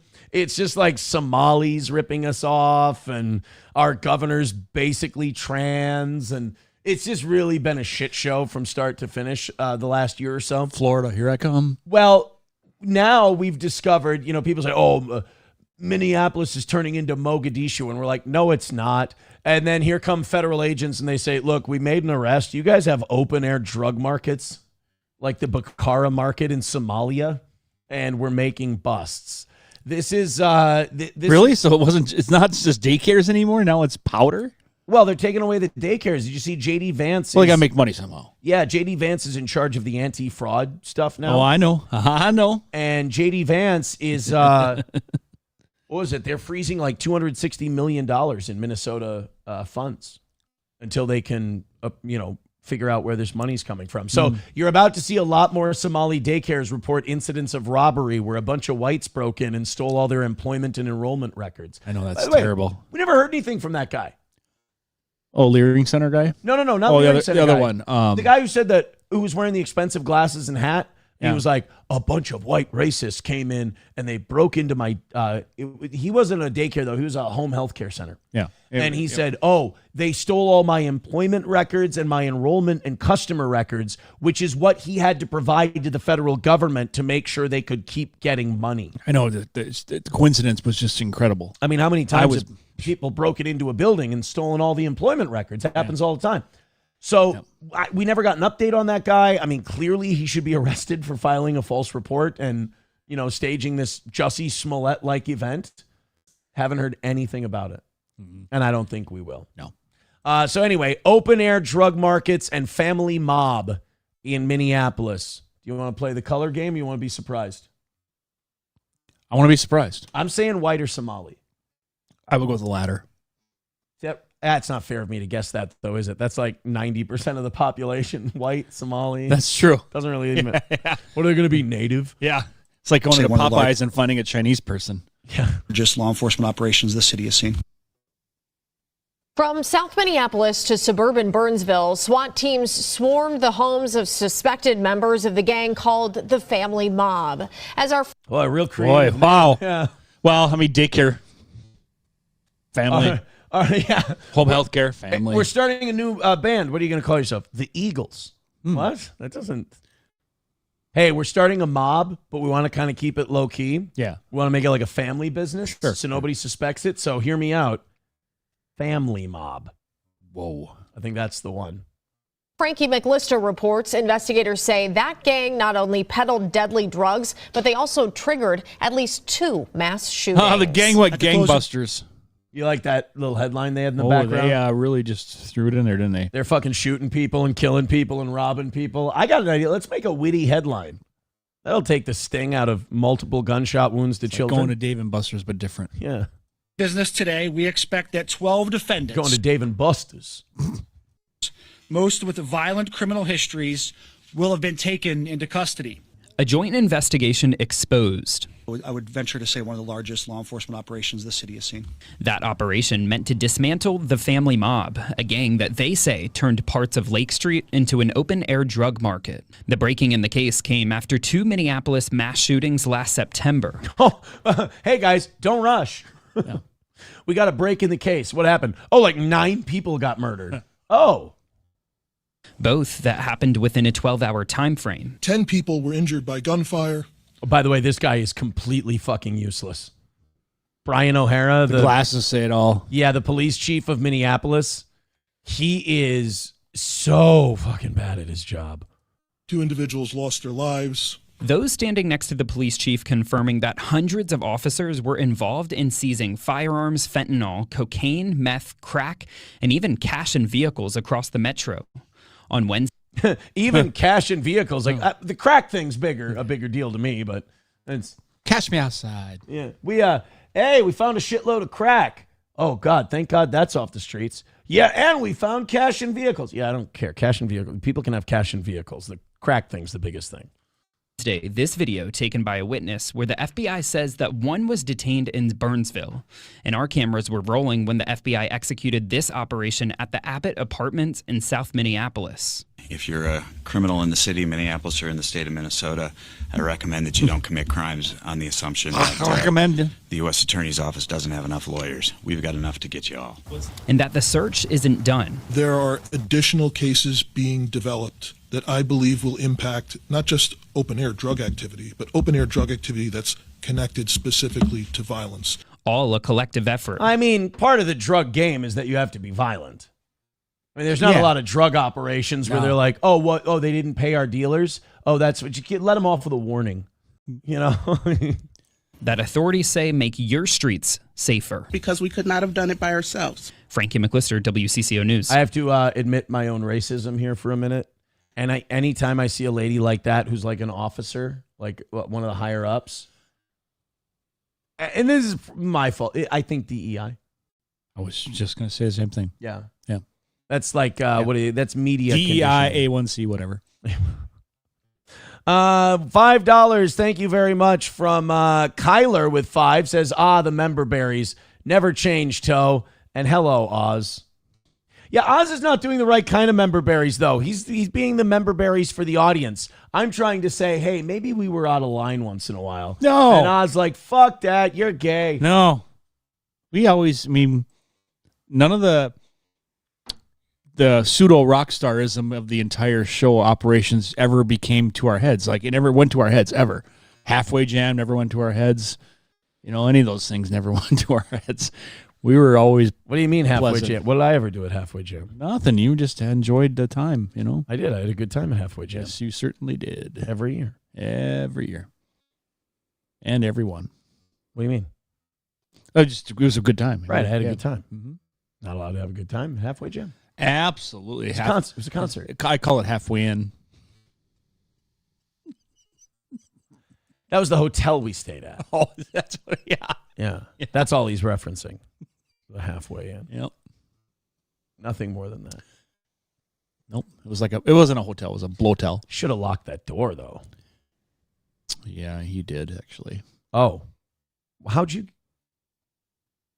Fucking pervert. All right. 550 checking out the toe right now. On our way to 600. I am getting, I am getting word that we have more than double the audience of anyone trying to stream the toe. Oh, boy. That's a win for the toe.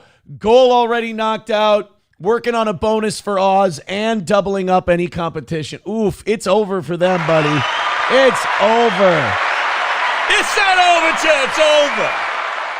Sorry, guys. Hey, you guys are the kings of cope, though. You'll figure something out. You should be ashamed. Go ahead and report, by the way. Go keep filing those reports. I like it. Mm-hmm. Fauci's Pangolin with $1 says, don't come into Minneapolis and commit crime unless you're illegal. Mm-hmm. That's important. That illegal thing. Yep. Hit like, hit subscribe, hit follow. We are 130 away from a perfect week. And if we get that perfect week, you get $100 extra. Mm-hmm. Son of a bitch. Mm-hmm. Oh, by the way, it turns out we have almost 4 times the viewers. Oh, shit. Yeah. It's over, Johnny. I'm sorry, guys. It's not like it used to be, I guess. I guess that program is dying. Host can't stay healthy. He's complaining about money problems with his donation program. I think it might be over, Start boys. a Leering Center.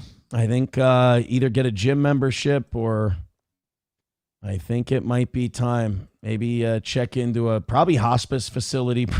Oh.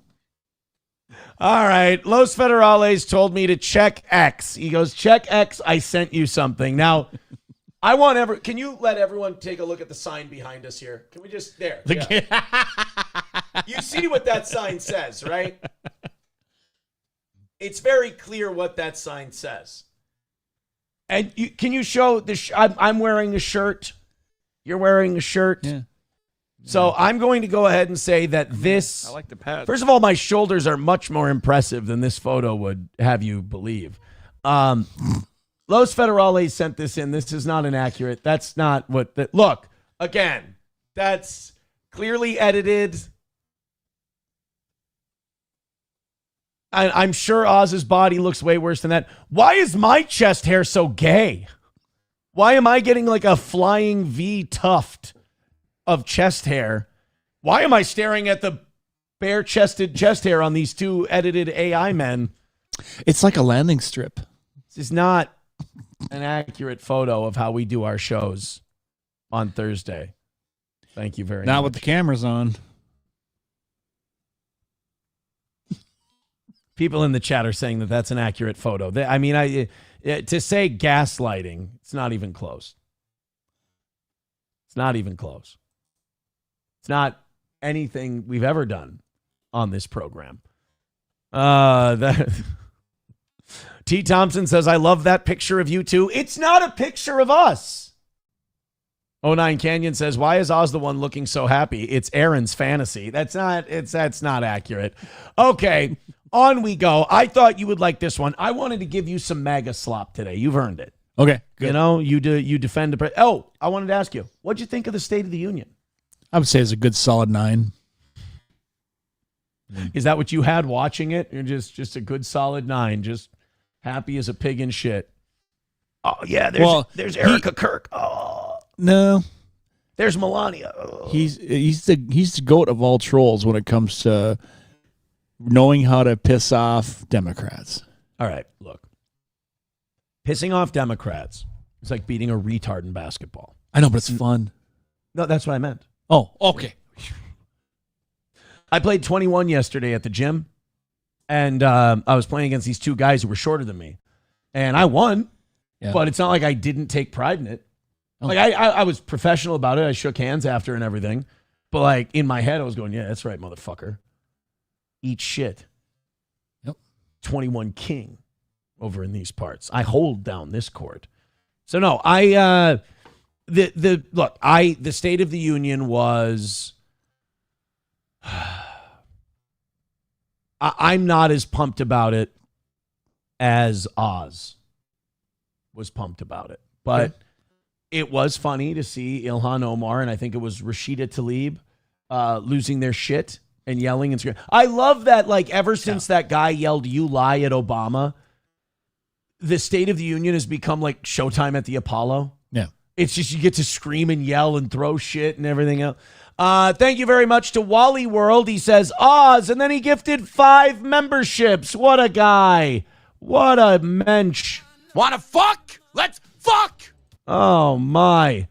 Thank you so much, Wally World. 85 memberships away from 600 this week. Thank you, guys. And that puts 105 away from Oz's big $100 bonus today. Unbelievable. We've already knocked out the goal. Now we're working on being perfect. T-Baby with $1 says, better to work hard than be hard while working. But if you can be both, that's a bonus. Although there would be one industry that would make sense. Yeah. Scarlett's industry. Porn. Yes, yeah. Absolutely. All right, let's go ahead and get into this this segment. She looks like a giver by that picture. I think you'll like this. This is some right-wing. Oh, God, is it Daily Wire? Motherfucker, it's Daily Wire. Shit. Ugh. This was recorded on February 23rd, before the State of the Union. Okay. They went to a college campus and they decided to ask a bunch of college kids what they thought of the State of the Union. Now, in fairness, I could totally see you doing this. I could see you talking about going out and interviewing them? Like, no, I could see you, like, if they went out and you didn't know the State of the Union hadn't happened yet and some liberal group went and talked to you about it, you'd be like, it was great. It fucking ruled. It was awesome. He's the man. He's triggering the shit out of everybody. Right. Like, I could see you just being like, I'm, because like you say, you're Team Trump. Yeah. So let's watch the Daily Wire.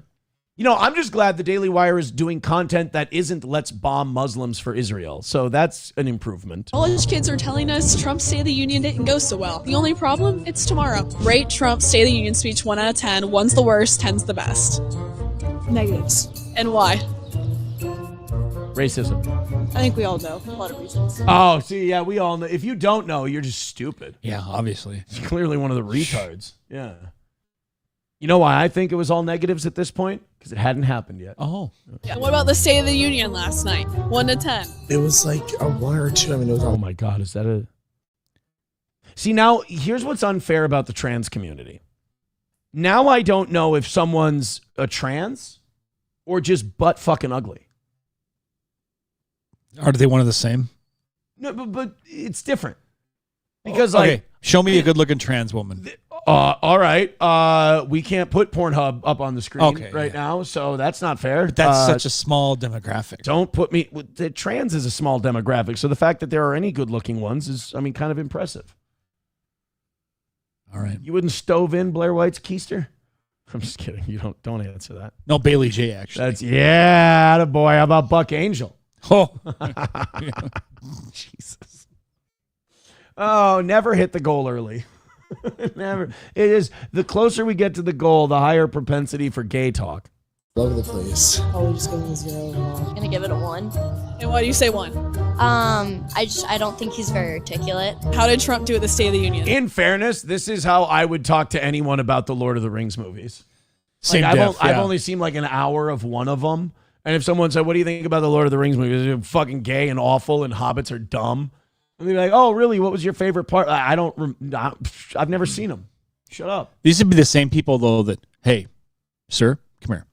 I'm going to ask you a question. But first of all, I'm going to talk about a movie, Titanic. Spoiler alert.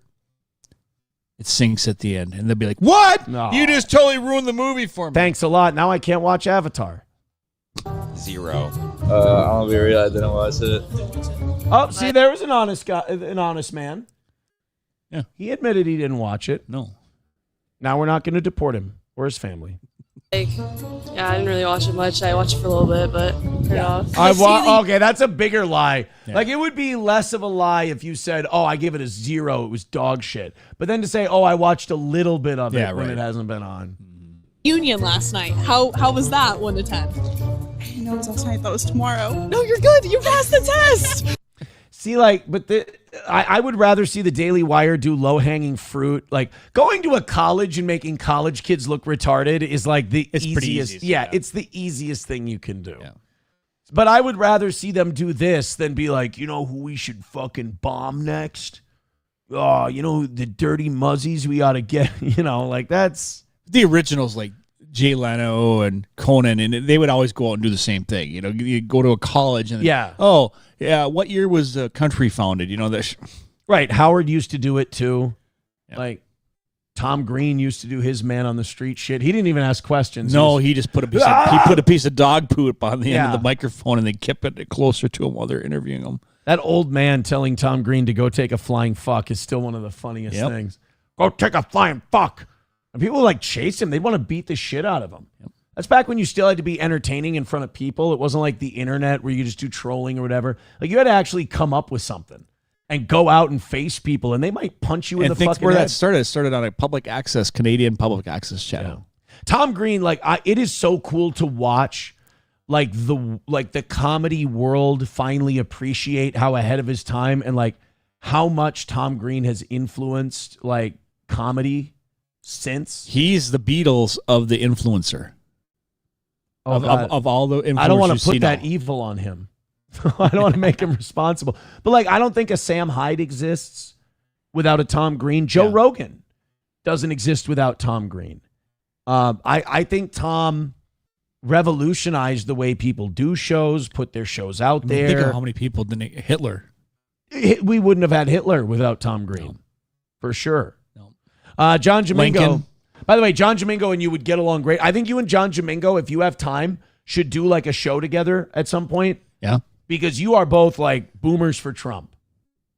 Yeah. You and John Domingo, he says they should do more stories on Minnesota fraud, stories for days. Well, don't worry. When we bomb Iran or more Epstein files come out, they'll dig something up. This week on the BFT show. BFT? Yeah, Boomers for Trump. Oh, I like it. Hey, I think John Domingo has a show now called The Boomer Bunker. Perfect. There you go. Coltrane says, LOL, you need to call up Jesse Lee Peterson and tell him about your last marriage ending. Yeah, to which he go, yeah, I didn't want to say nothing, but I kind of knew that was going to happen. Oh, God, there's the gay picture again. Son of a bitch. I didn't close that one out. Oh, that was jarring.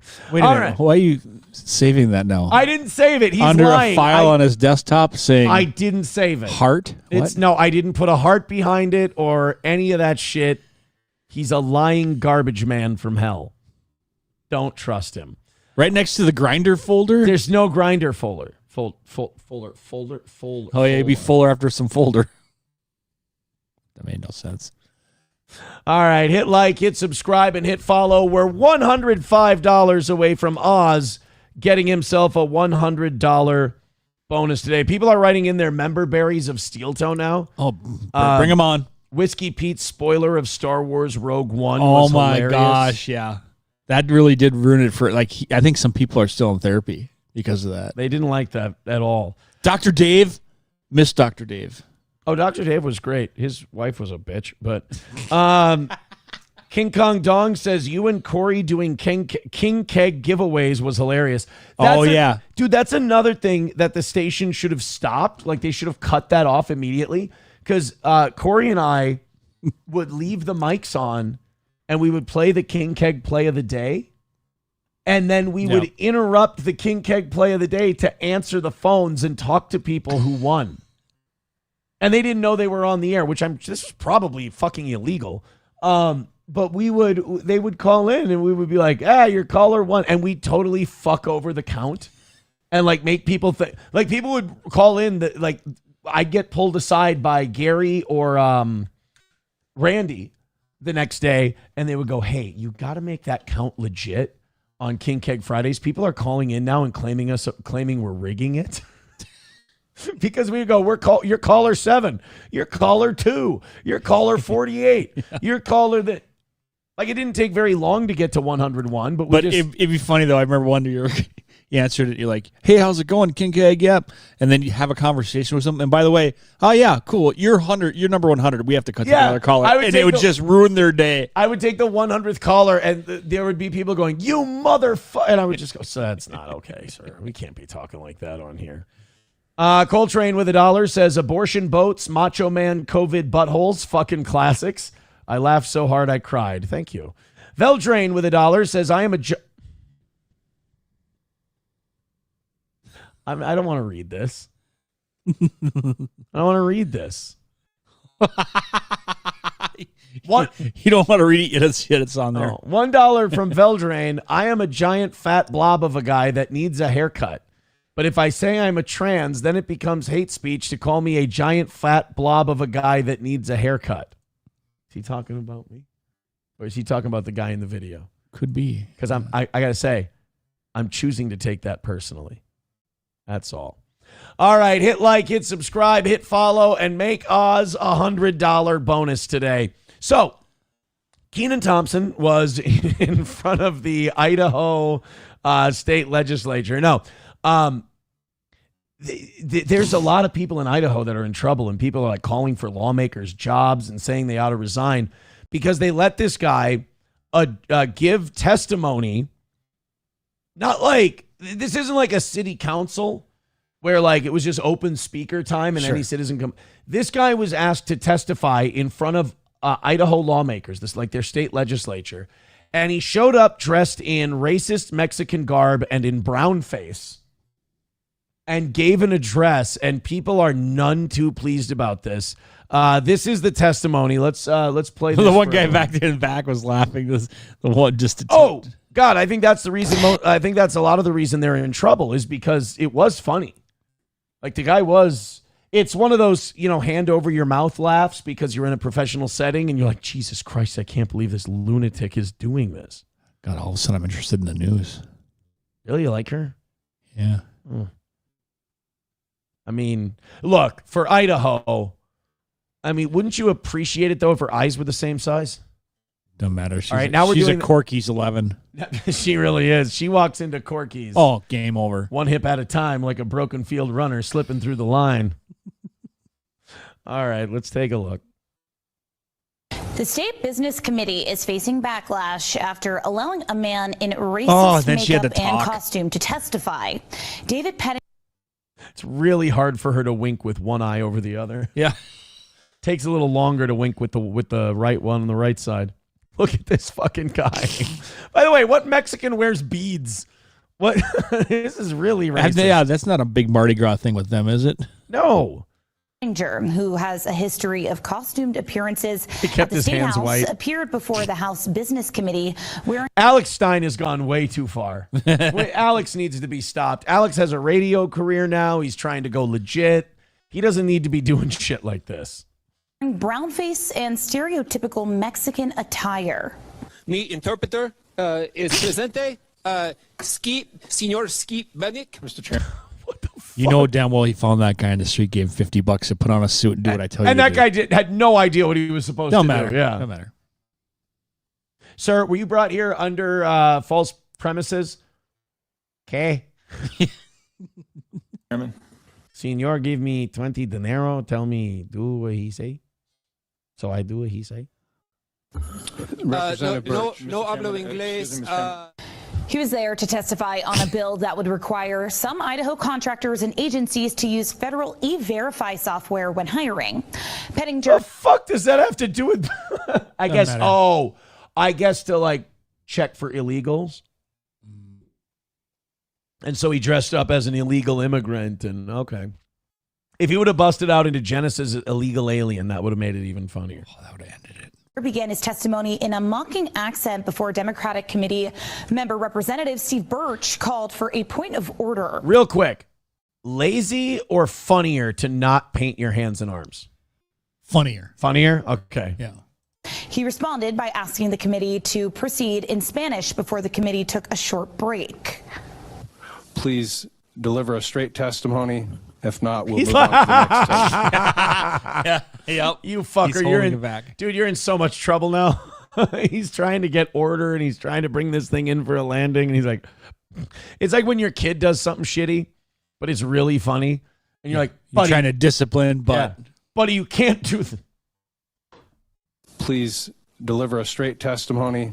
If not, we'll move on to the next Like we were riding in the car, we were riding home from school one day and my son said about, I can't remember if he said about the oldest or the youngest. And they were like trying to roast each other. And I said to him, I go, hey, guys, that's enough. I don't want you to be mean to each other. And my son goes, oh, but Dad, her nose is cooked. I'm like, buddy, you can't say that. That's mean. Testifier. Sí, en español.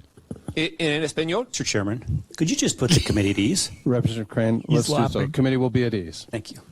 When testimony resumed, Pettinger continued in English, making unsubstantiated claims linking undocumented immigrants to crimes. The ACLU. Now, wait a minute. Yeah, we won't play that because that's boring. Right. Okay, wait a minute, though. This guy. He went on to blah, blah, blah in English, but it was way cooler when he did the see. Right. The news is just as guilty because the news is like, look at him talking like this.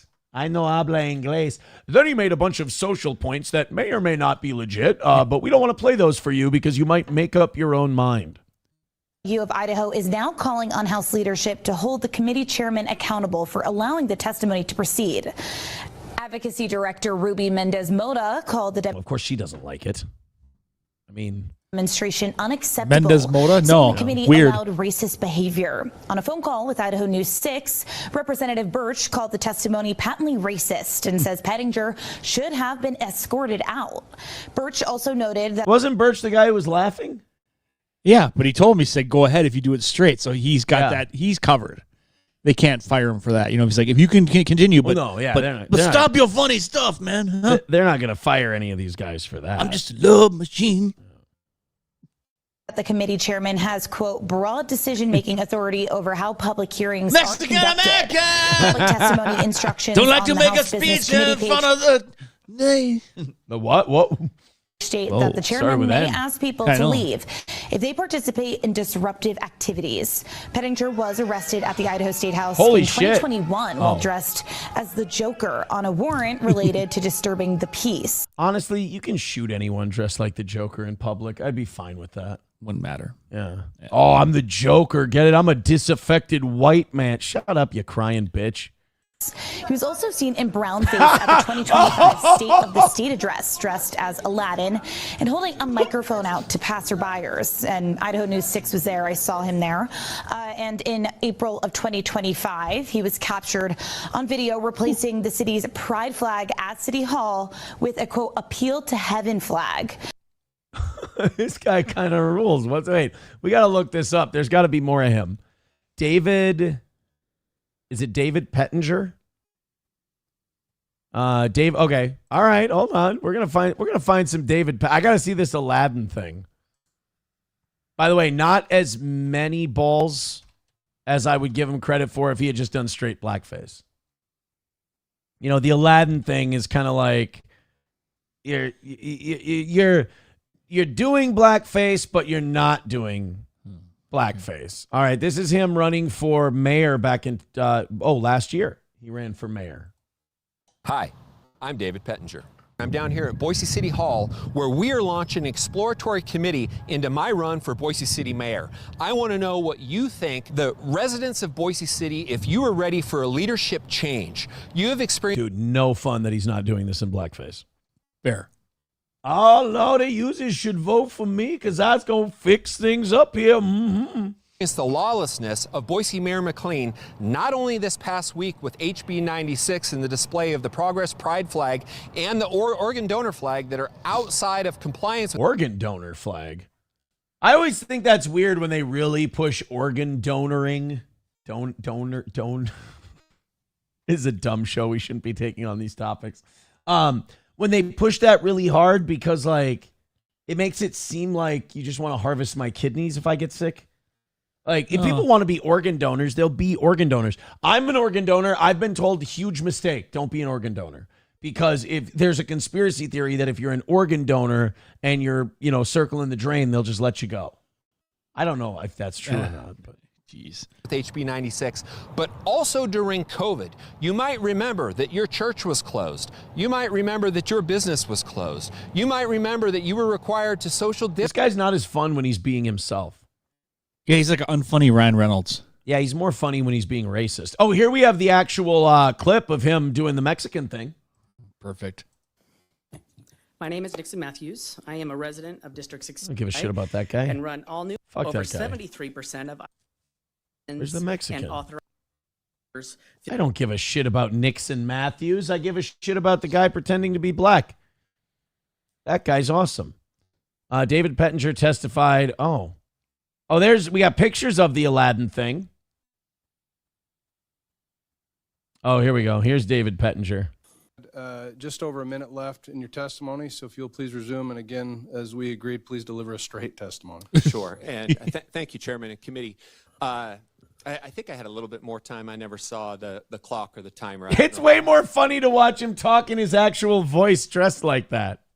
If it's going or not. But anyhow, I was going to argue against this in Spanish and thus the character of the concerns of illegal immigration. And of course, the news cut out this part where he's like explaining what his actual problems are. use of employment by large employers, and actually brought my Spanish interpreter, Skip Bannock, today because I needed some help with some of that issue. But what I would say, I had signed up to be against the bill as an illegal alien because, we have our local law enforcement that allows them to run throughout the community through the non-compliance with the 287G program, which is not this bill. But we have employed... Now I see why they did it. It's fucking boring as shit. It's Idaho politics. One thing I've always been told, if you want numbers, do Idaho politics. The kids love it. Kids love Idaho politics. We've got, 5 gifted memberships from Easy Money's wife. Wanna fuck? Let's fuck! Oh, shit, where's your book? Oh, it's right there.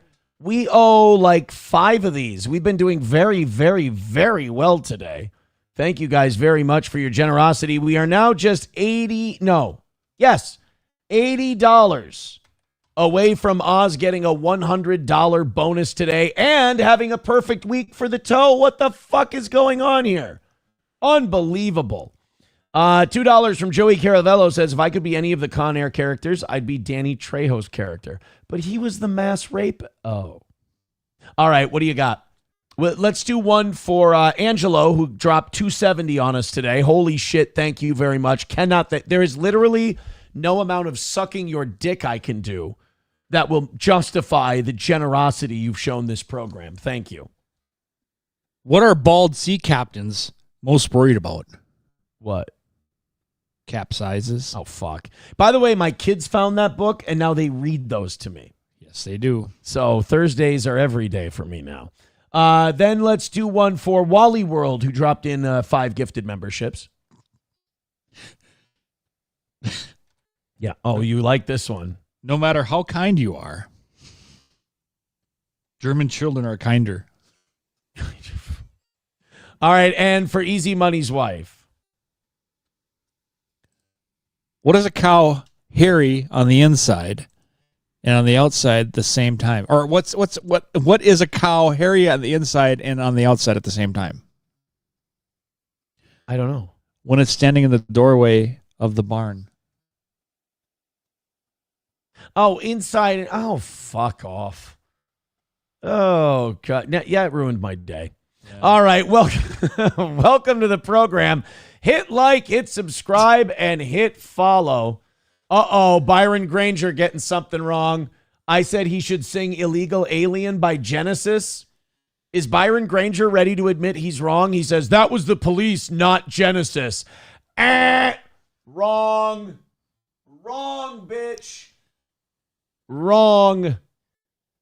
Oh, no. Vulgar Daddy with $1.99 said they're still sniping several thousand viewers. Guess what they did? They got so embarrassed that we called them out for having less than 1/4 of what we had. Yeah. They bought themselves a bunch of bots. Ew. How did you turn my win into an even bigger win? Thank you. By the way, just about at 600 for today. Hit like about 27 more of you.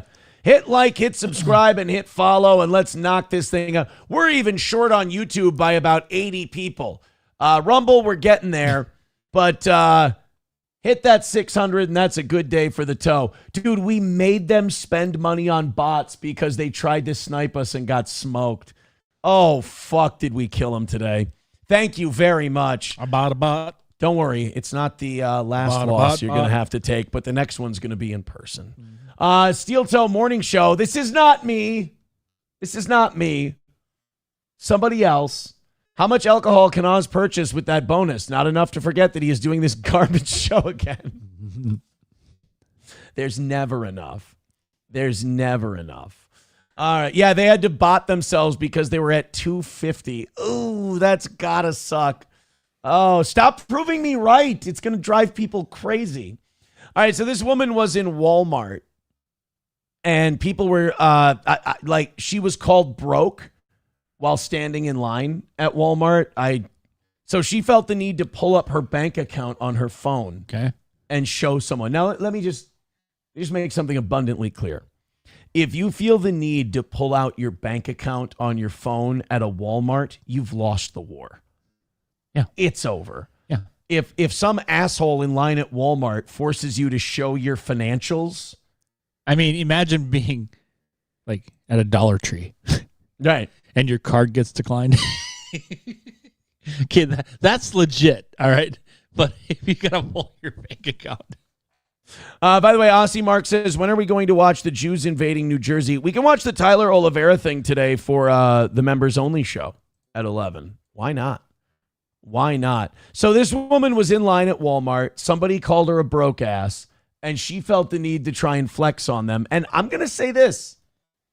If you're a normal human being, a normal person with bills to pay, I'm not saying that she's like living paycheck to paycheck and in financial crisis right now, but also the number she's about to flex is not exactly like, it's an amount of money that if something bad happens, you're fucked. You know what I mean? Sure. Like you got some kind of medical emergency, forget it. The money gone.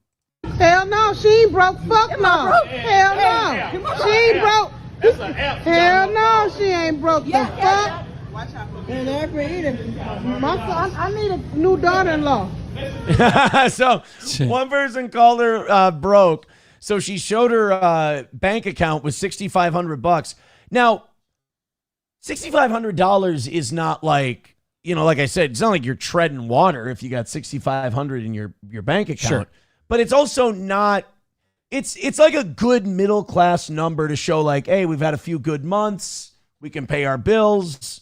We're doing okay. But it's not like suck my dick and come do my laundry, bitch. Like it's not a I need servants number. Yeah. And it is hilarious that the black lady at Walmart's like, oh shit, $6,500. I need a new daughter-in-law, yo. It's like, yeah, not for your broke ass son, apparently. Because look, there's there but for the grace of God go I, which is maybe you got 1,000 or 2 more than what your bills are, need to be paid. Yep. So you're like, hey, look, I can pay my bills. I'm okay. Got a little left over, but hey, I'm not going to say anything about it because this could disappear tomorrow. Then there's like the 5,000-6,000 range where it's like, I'm all right. This isn't exactly out of my neck of the woods, but I'm doing okay. But it's not like let's flex in the Walmart line amount. And if you have, guess what? If you have flexing in line at Walmart money, you don't flex in line at Walmart. In all fairness, though, I mean, you're in Walmart, $6,500. I mean, oh yeah, you're buying the bar at Walmart. Don't get me wrong. Oh yeah, don't get me wrong. But it matters if this is before or after mortgage and utilities. There's that. Yeah, no. I'm not saying that 6,500 can't. I'm just saying she's in the 1% of shoppers. What I'm getting at is the clientele you're probably going to show that kind of money to. Right. Are probably going to respect you quite highly. Well, yeah, like this lady's saying, I need a new daughter-in-law. Yeah. But it's like, first of all, no matter how much money you have in your bank account, pulling it out and showing it to people is a white trash move. Oh, absolutely. No matter what. It's like if a black drug dealer came in there and he just started like flipping off Hunters, just like, what do you want, Walmart to wash that money for you? All of us know none of that's legit. Let me see. By the way, since I started watching Ozark with SP, I just assume that every business I go into is laundering money now. I'm fascinated by the world of money laundering. I need to know more about it. Well, ask AOC. Well, you should have done that with not so much her, Omar, actually. Remember when you had that music shop years ago? Yep. You should have laundered money for meth dealers. I would. I'd probably still, no, I'd be in jail then. Nah, by they now, never caught you. By now? I don't know. Take them on as an investor. You like, Johnny Cash, like, okay, we're going to break the guitar because we know it's full of cocaine. No, I'll get it out. No, you don't actually traffic the drugs out of the music shop. You just wash their money. Yeah. That's all you got to do. Is it illegal to advocate for money laundering on a live stream? I don't know. Would that be, let's see. No, I don't think so. They make it look so awesome to launder money. I have my cousin's wife is an accountant, and we were all together last weekend, and all the kids were playing and everything, and I'm like, hey, you're in the money business. Talk to me about money laundering. And then I realized, like, I have a misdemeanor on my record. So in my family, if I'm asking about money laundering, I have to make it clear to them, like, hey, look, I'm not trying to get into anything. Yeah. I'm just, I'm curious about the biz. Forget that I'm taking notes and just going, You know what, you're going to see a whole lot of that coming up too. So, what Trump did, I like this. He said his thought, his mind is in the right spot. Corporations can no longer buy single family houses. Right. I like that. That's fine. But you're going to see laundering like nobody's business. Okay. The owner of Dell or somebody, okay, they're going to buy up a whole bunch of, they're not going to buy it under the name Dell. That money's going to get funneled and pushed through different things where finally smaller companies, and then they're going to be in private, all of a sudden, hey, Oz, you have $1 million in your bank account. We'd like you to buy some properties with that money. Yeah, that too. And also people are saying that like smaller LLCs are now starting to buy properties. Yeah. Hell no, she ain't broke. Fuck no. Hell no. She ain't broke. Hell no, she ain't broke. First of all, you're all broke spiritually because you're arguing finances in a Walmart. So you're all broke in the eyes of God. And every eating. I need a new daughter-in-law. She got $1 million. But she leaving out here with nothing. Ooh. Bitch, you leaving your shit? Where your money gonna pay for your shit? I'm broke. You see my money, right? Let me see that money again. Let me see. Oh, hell no, she ain't broke. She rich. She rich. I mean, like you said, consider where they're at. I guess that would be considered, What does the 35 cent get you on Boxflavia? I'd buy a nightclub. I opened my own hotel. Byron Granger will not apologize for being wrong. That's a sign of a weak man. He says, Englishman in New York is sting. Did I say Englishman in New York? I said illegal alien, motherfucker. Read, goddammit, read. Oh, nickel. And don't call me the B word, yuck. I'll call you a bitch anytime I want, bitch, because you're my bitch. And illegal alien is a Genesis song, bitch. I hope that's a bot, and I just argued with him. Nice. Yeah, I fucking got him. Oh.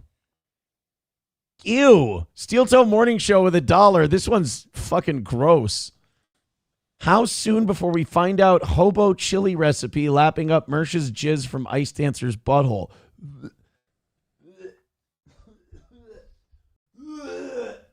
I can't keep up with that white trash trailer park, man. Forget that.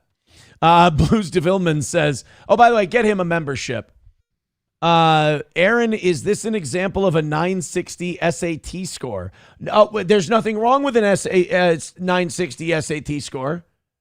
Some of you might be 940s, but Gavin Newsom had that, and he told that to black people, and black people raised him up and put them on their shoulders and called him the Messiah. By the way, Blues DeVilman already has that membership. Shit, they're getting those memberships out there quicker than I can ask for them. Hit like, hit subscribe, hit follow, spread the word, and Oz, we're only $80 away from you getting a $100 bonus today. Which just struck a member, Barry. Oh, go ahead. Who was that guy that used to sit underneath his deck and drink, and we would have him? Aaron DeTires. Oh, that's right. I think he's sober now. Huh. I don't think he's hanging out. Last time I saw him, he was clean shaven. Nice. He was a Twitch guy, right? I think so. Yeah. We can go find Aaron DeTires today. See what he's up to. Let me open up these 7 o'clock hour stories real quick, and while I do, let's talk about our friends at All Care Towing, 320-253-5203 for All Care Towing of St. Cloud. Of course, our friends at All Care with a fantastic reputation for getting you where you need to be. If you get in an accident, you go in the ditch, your car won't move anymore. They get you there quicker and easier and safer than anyone else. So put the number in your phone so you have it. Hopefully you never need it, but you have it when you do need it. That's All Care Towing, 320-253-5203 for All Care Towing of St. Cloud. Midland Armory, Oz, gun shows coming up. Next Saturday, not this Saturday, but the 7th and 8th, Rochester. Oh, that'll be a big one. At the Graham Arena, yes. I get to go down there with Greg and Stacy. It's going to be good times. Greg and Stacy and you are going to be down in Rochester. Who has the most fun at those gun shows, you, Greg, or Stacy? We all do. Okay. Yeah. Because here's what I hear from Stacy. Yeah. I hear that you and Derek have all the fun. We do. We take over the place. Do they serve at those gun shows? No. They don't. Oh, guns. Pff, fuck. I see what you said. The thing is, like, when you go to those boat shows at the St. Cloud Convention Center, they serve booze at the boat shows. But now, I guess guns, they don't want people. It's not a good look to have people getting shit hammered. Probably a good idea. At a gun thing. So this weekend, I'm back in the music business, per se. Oh. This weekend at the Thirsty Buffalo. Oh, in Elk River, where we used to do stand-up. Closer, but this one's actually... Big Lake. Big Lake. Not Elk River, Big Lake. We have what I like to call, in my opinion, a super group. This weekend, members from Beaner and the Big Chickens. Beaner and the Big Chickens. Sweet Sirens. Okay, I remember them. Outside Recess. Okay. It's called Raised on Radio, and they're going to be there. I've heard of Raised on Radio. Yeah, yep. All right. And you're going to be running sound for those guys? Damn right. What day is that? Saturday night. At the Thirsty Bison. Thirsty Bison, whatever it is. It used to be Tatanka. It used to be Tatanka the friendly buffalo. Yeah, it's called Thirsty Bison. Yeah. Did you say Tatanka? Buff. Is Tatanka buffalo in? Wait, haven't you seen the movie Dances with Wolves? This is what I know of Tatanka. Ah.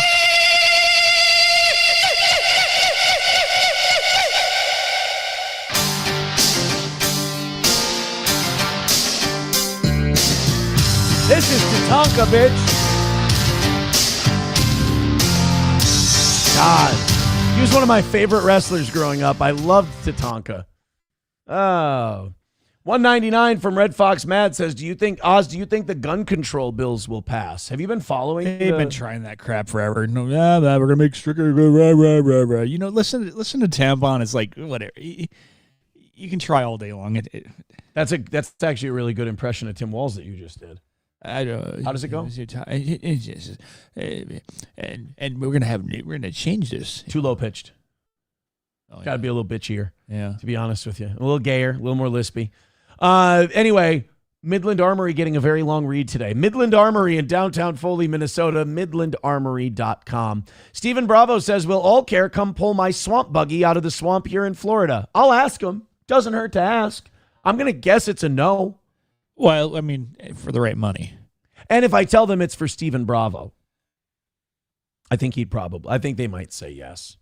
Is this true? Bigot on Socialist Media says Tatanka was Israeli pro wrestling heavyweight champion. Kind of cool. Anyway, Stoney's in downtown Rockville, Minnesota.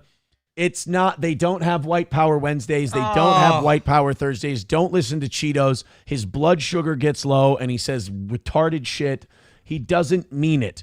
It's 250 cans on Thursday. And, dude, last Thursday of February. Yeah. That means that bike night is not that far away at Stoney's. Stoney's in downtown Rockville, Minnesota. Live music every single weekend on the Fireball stage. Visit Stoney's today, tomorrow, forever. Play some pool, play some darts. Have a great time, man. At Stoney's in downtown Rockville, Minnesota, on Broadway. On Fridays, Stoney's, they have the Melton special. Oh, no. Yeah, What's that? You get smashed.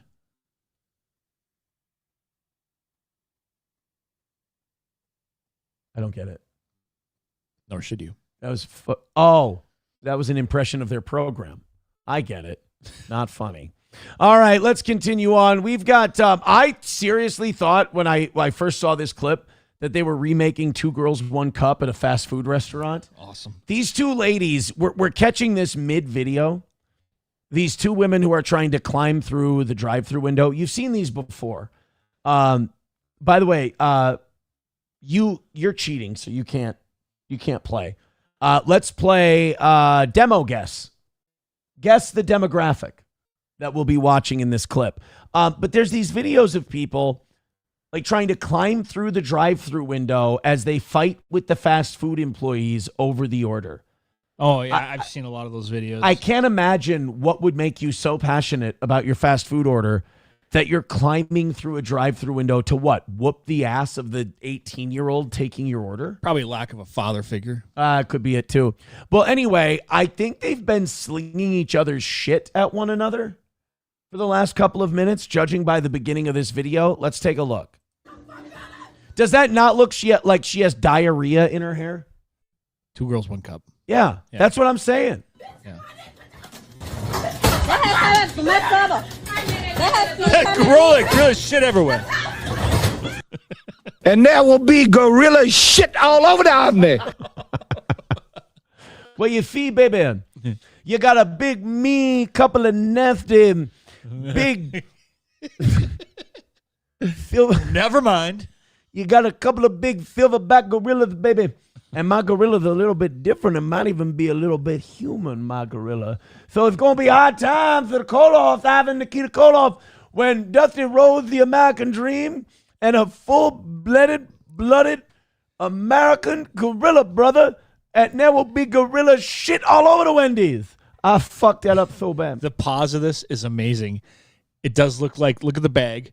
Yep. That's definitely a 2 girls, 1 cup acceptance right there. Yeah, right. She's looking up at all the cups like, no, give it to me. This is the gift bag that the porn producer gives you after you make a drinking shit video. They're like, hey, we got you a couple of burgers, but don't get too fat.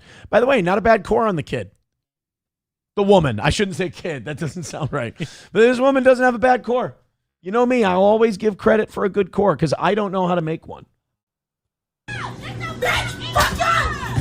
That's a good point she raises, though. Bitch, fuck y'all. Yeah. I get that. I hear that. I've been in line at a fast food place and thought, bitch, fuck y'all. So, I mean, I don't know if we can necessarily judge who's the bad guy. And look, it does look like there's poop everywhere. Yeah.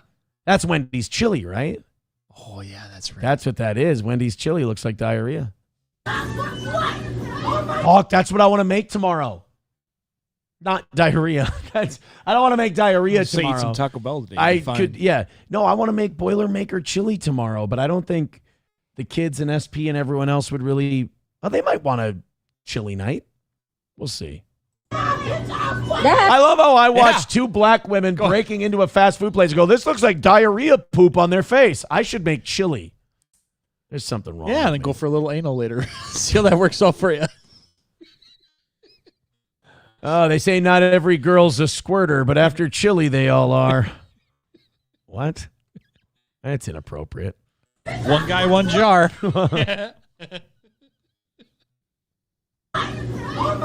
No, we're making a beach video. 1 man, 1 starfish. They have put in too much trouble over here. They have broken the window. Hey, wrong country. Oh, look, it's dripping. They have broken the window over here. They have too much trouble. Get in the car. Oh, she's saying, she's going for the money. Look at it was instinctual. Yeah.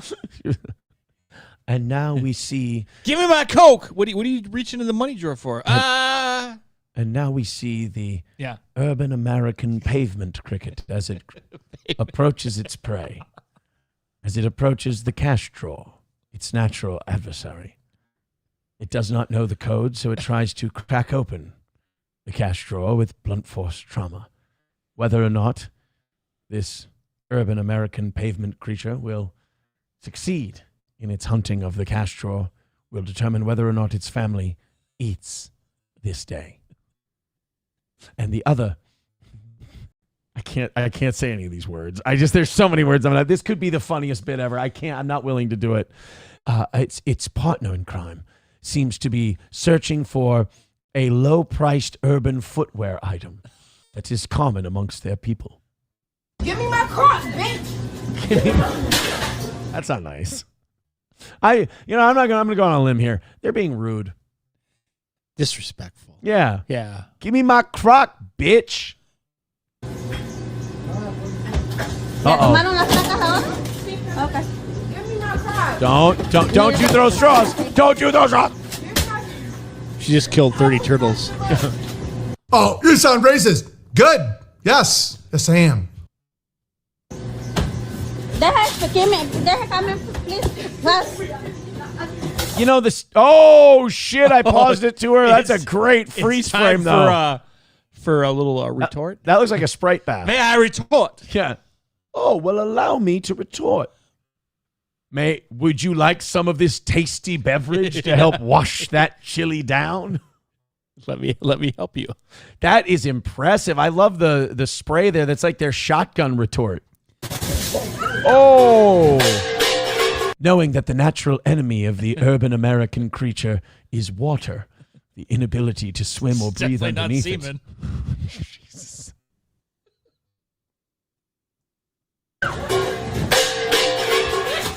And now we see a third one of them introduced as a crowd seems to gather. When one of them gets in a conflict, they are known to gather in packs and continue to hunt mercilessly. Well, the brothers. Not one of these women will be making it to work on time today.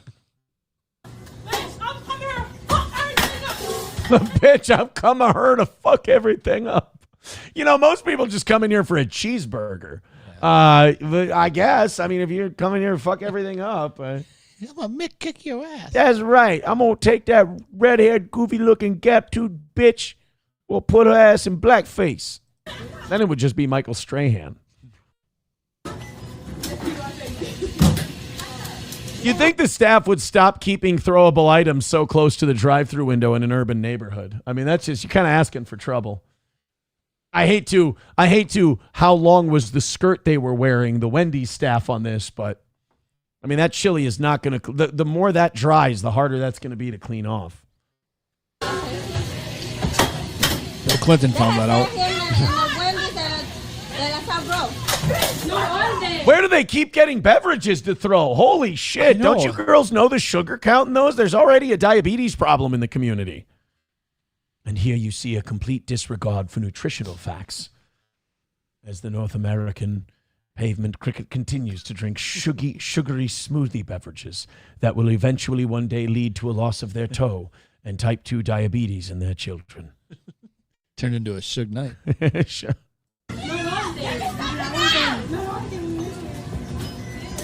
They just keep finding more crap to throw. Right. You'd think you'd rope-a-dope them at some point. Like they just, and now or shut the window. The urban American pavement creature now takes off in their vehicle as they claim, quote, their hoopty be low on gas. But don't worry, down the street, there's a convenience store to rob.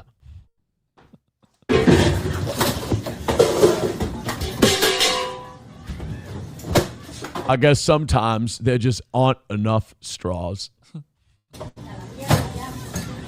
Uh-oh, don't you tip the lemonade, you bitch.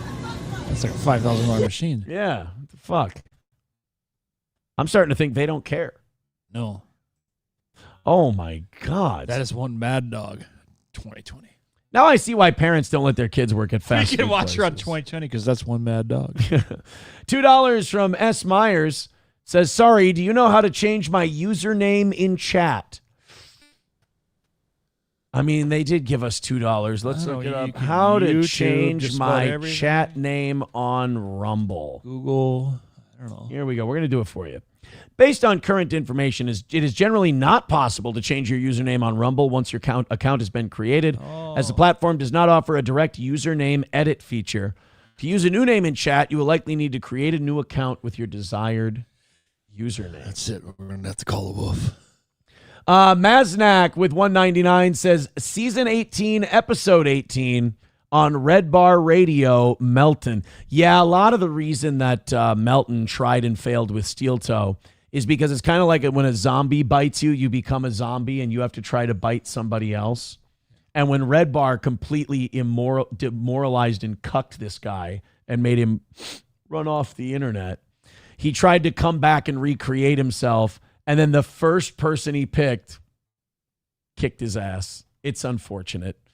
Roots Calhoun says S.H. Myers is a shitty name. Well, we don't need to be judging people. You know, I mean, we can be kind. I mean, they want to change their name. They don't want to keep their slave name. That's all. People are calling him boundary challenged. Yeah, I think I don't think he understands how boundaries work at all. But hey, when you fall in love with someone, you fall in love. And apparently I'm hard to quit. Hit like, hit subscribe, and hit follow. We are $80 away from a perfect week and Oz getting a $100 bonus here on The Toe this week. Hit like, hit subscribe, hit follow. 20 away from that magical 600 number that we like so much. Let's hit it and call it a win for The Toe. Well, you don't like this next Wendy's break-in artist we're about to talk about? Yeah. You're not a fan? What's wrong? What is it? Nothing. It's just Snake. Snake? No. Come from nothing. We take you in. You're in Congress. Yet you would piss on the person that helped you. She would piss on them? Yeah, she's a golden shower king. I don't think she's a guy. This sounds slanderous. She's an immigrant who came to this country, and she's made herself a millionaire. A millionaire? A multi-millionaire with a congressional salary of about $190,000 a year. That's amazing. It's all over the place. I heard 30, I heard 20, I heard 8. About 30 million. I mean, that's one of the most successful immigrant stories this country's ever seen. It's a dirty 30. Well, she was at the State of the Union address. Oh, really? And she was she had to holla a couple of times. She did not like what Trump said about immigration and things like that. So she was heckling like it was showtime at the Apollo. And then Trump, never one to back down from a fight, decided to do some heckling back. And we were off to the races. So after she had a little while to cool down, she was on, I think, CNN. And they asked her, hey, it's never a good look to be, starting a ghetto fight in the middle of the State of the Union address. Do you maybe regret that a little bit? Let's see if cooler heads prevailed with Miss Omar. And I think... And will she apologize for what she did at that Wendy's the day before? That's the real question. I think I wasn't as mad as when my brother forgot our wedding anniversary. That is me. Dude, when your brother forgets your wedding anniversary, in fairness to her, I hate to sound like I'm being an Ilhan Omar apologist here, but I figure you'll be on her bad enough. Not like her brother was, but when your brother forgets your wedding anniversary, that should drive you nuts. That is disrespectful. I'm sorry. I can eat bananas and rice. She's not the bananas and rice lady. They don't all look alike. Although that lady did kind of look like Ilhan Omar. I think many people... Look out, apple cider vinegar. Oh. Try some of my wine. Oh. Speaking of money laundering.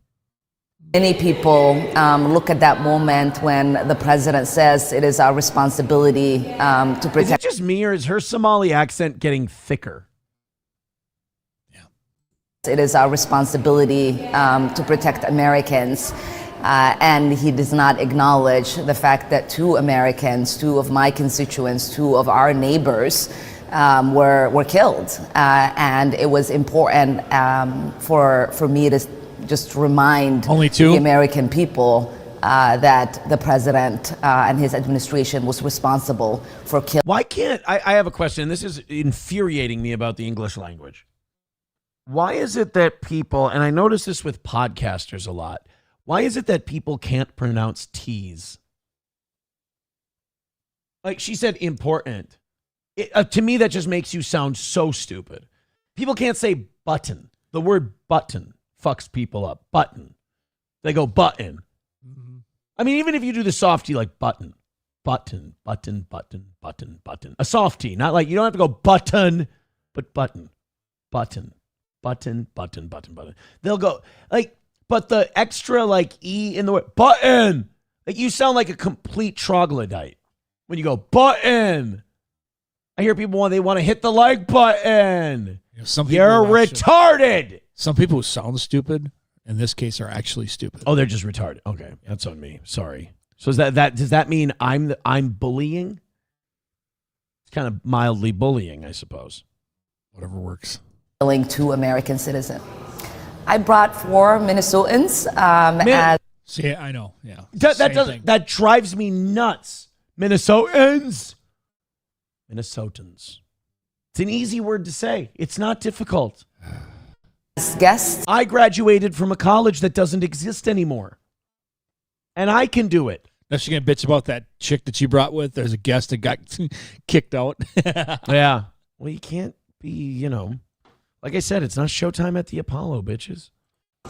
I brought 4 Minnesotans as guests for the Minnesota delegation. It was important for us. What, to help you yell? Yeah. Well, you saw in the Wendy's thing, it helps to have a posse with you. That's true. And there will be gorilla shit all over down there. God awful bunch of malcontents. I hope you all kill each other. To be there, to bear witness, to hold the space for our constituents that have lived through an occupation from federal law enforcement, that have been terrorized, that have seen our neighbors been killed and traumatized in so many ways. And so, no, I think it was really important for my constituents to see me there. It was really important to my constituents to hear that I was reminding the president that Renee Good and Alex Preddy were killed under this administration. So she wasn't just heckling the president because she has no self-control. It's important for her constituents to see her busting the president's balls. You know, I'll say this. I appreciate this part of it. This is why these Congress people do shit like this. Because they just want to be able to get FaceTime and TV time so their constituents go, oh, that's my congressman. They must be doing something because, look, they're getting on TV. And then meanwhile, they can go right back to not doing a goddamn thing. That's why all of them get really pumped up at those hearings and they grandstand and how could you? Why are you so evil? And then they can go back to just not doing shit. And cashing those checks and running their wineries. Ultimately, with this whole fraud thing, not the state fraud, her fraud and laundering and everything else she's got going on. I just hope they find enough just to deport her. God, that would be just fantastic. Well, you'd have to, that would be a you got to party. denaturalize her first. Well, she did that on her own. You got to take away the naturalization, then you got to do the deportation thing. It's more likely, and I don't think this is going to happen, but like it's more likely that they'd arrest her for some kind of and then she get fraud out, blah blah blah. It's the same thing with tampon tape. Oh, he's going to go to jail. No, he's not going. No, he's going to jail. When you're governor, they never go to jail. Dude, they're not even going to arrest Republicans and Democrats for eating babies and fucking kids. Like, they're not going to arrest anybody for the Epstein files. You think they're going to pick Ilhan Omar? Dude, they can't arrest Ilhan Omar for fucking around with money while she's in Congress. They're all Democrats, Republicans. They're all fucking around with money. If they arrest Ilhan Omar, they have to arrest everybody. We wouldn't have a Congress. It'll never happen. Hey, wait a minute. Doesn't sound so bad. But no, I'll say that I think Ilhan Omar personally is small potatoes. I think when you got complete rat fucks like Howard Lutnick in the administration who lied about going to Epstein Island, when you got people like Les Wexner who are co-conspirators in those Epstein files, when you've got accusations of people molesting, you've got allegations of people killing, you've got all this stuff out there, and our Department of Justice won't even investigate it. If honestly, I'd be a little upset if they like arrested Ilhan Omar or did anything, because it would be so clear that it was just a distraction from the fact that your country's run by satanic Jewish pedophiles and you're completely blackmailed. But hey, we arrested the black Somali lady for putting a few million in a winery, like every one of these fucking crooks and criminals does. So if they're not going to get anybody for the Epstein files, they're not going to get Congress people for running the same hustle that all the rest of them are. Because think about it, the people that would have to arrest them are the people who are also doing it themselves. So they ain't going to blow their cover. It's because that would cause all kinds of problems. And there will be gorilla shit all over down there. Absolutely. Well, at least they'll get the reparations anyways. You know, reparations are important. King Kong Dog with $1 says, member berries moment. Thought Gary would have to call the cops when someone would mess with your studio soundboard. Well, that's because everyone else is a voice tracker and we were a live show. Yep. Don't fuck with the board. You don't need to. Your voice tracking, you can do that in any studio in this building. We're the only live show there is. So fuck off and don't touch our shit. Some people accuse me of being a prima donna. I don't get it. There's got to be some point, though, where you look at the books after the show was done, and that was a lot of money that you were bringing to that joint. A wee bit. Yeah. A wee bit of money. Just like you would... Like, you know, some people balance, you know, like they balance your checkbook all the time, and you go, oh, I forgot to write out that one check, or I forgot to put it in the register. Terrible. You're old. But boy, when you're your check all of a sudden stopped coming in, and all these checks in these different businesses. It's like, weird.